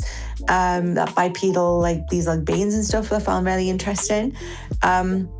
But that Australian document, I wasn't even aware of that, and I'm quite close to a couple of Australian researchers, so I found that interesting. But hey, the conversation's happening in daylight with some peoples, and that's what we can hope for. I'm British, I'll believe any old shit, but I feel like it's progress. I think James did a good job putting them all together.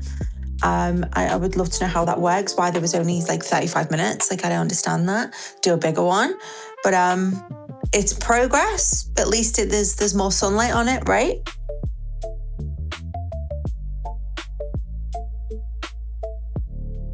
Love it. Experience. Don't be a dick. Whoa. Just flinging these accusations.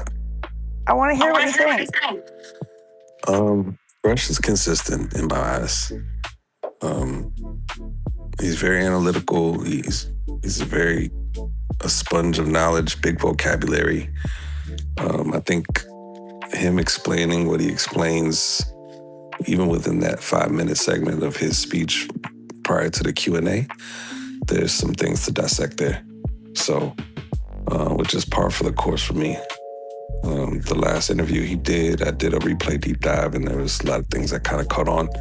So, yeah, I think this guy is just kind of, like I said this earlier, I feel like this press conference is performative, theatrical, letting the public know there's still a lot of meat on the bone when it comes to this topic to pick at. And I think that's what it accomplished in my eyes.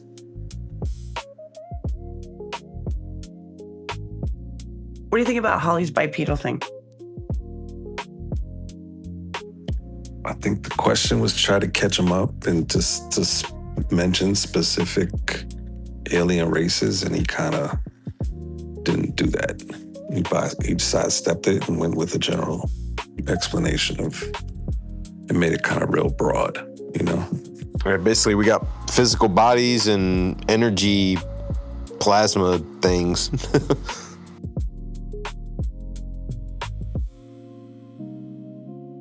All right, let's throw it around to everybody who wants to say anything. Victor, you jumped up. What's up, man? What's going on? Hey, what's going on, Astral? How you doing? Good to see you. Yeah. So I just want to say what's up. Sorry I came late. Some things I was taking care of. Good to see everyone. What's up, Jess? Hey, Jenny. It's all you on the panel. And well, everybody here. You know, I was looking over some things he was talking about, and I thought it was interesting that, well, everybody just overlooked the fact that he was covering the aspect of how it's important to share the space.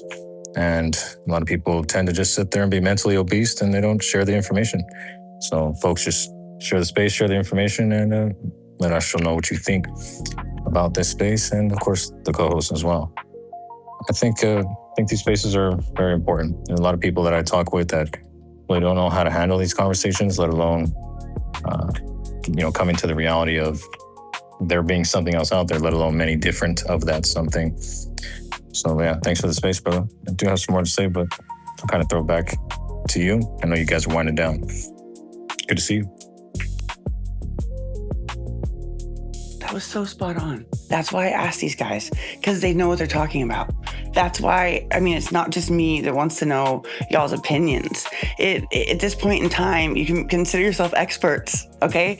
And maybe that might be hard, but there are people that have never even had these conversations before, right? And you guys are awesome at it. So I do actually honestly appreciate when, I get to hear your thoughts. That's your mind, your brain. That's what you spend your time on and your perception. And it's one I don't have. So I love to hear your reactions, and I appreciate that. Thank you for answering questions and letting me kind of pick at you guys to get what your thoughts are. And I appreciate you. I value each and every one of your opinions. Fuck, that was a kumbaya shit. Well, look, we got UFO Twitter Week coming up, and my partner in crime, Holly, don't want to forget about that. So hopefully we've got some good spaces planned coming up. So everybody check that out. I do want to throw it to Android and Jess if you guys want to say anything before I close it up. But really appreciate you guys helping me out tonight. Yeah, thanks for hosting the space. Astral's awesome space. Definitely didn't expect to go quite this long, but appreciate it. Good discussion, everyone. I'd just like to give a special shout out, since we didn't discuss it earlier, to Dr. Beatrice Villarreal for having her findings further verified by not being plate defects, right? That's a major thing, and synchronicity that it happened the same day as basically, right, Grusch speaking today and the whole Capitol Hill thing. So that was kind of cool. Thank you for saying that. She is absolutely delighted. She feels a little bit of vindication, and she's really, really, really thrilled with it. And thank you for bringing that up, because her work deserves recognition. And what Ivo's done, he's kind of adjudicated what these transients are not. So yeah, thank you for bringing that up. And I will speak for her. She is so delighted. Yeah, I fucks with Beatrice. It's awesome. You're welcome. Jess?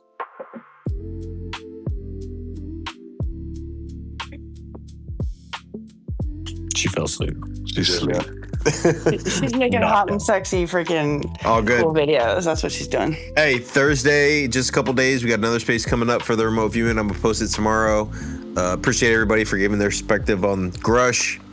Thanks everybody, Experience, Desmo, Intros, Tupa, Zane, Jess, and Android. Thank you guys. Jenny for coming up, for sure. Everybody participating. Love you guys. UFO Twitter Week is coming up in just a couple weeks. Plan a space, get something going. Would love to promote something that you got going on. I got my YouTube channel that I'm going to promote in the next couple weeks. Check that out. But have a great night. Peace, guys.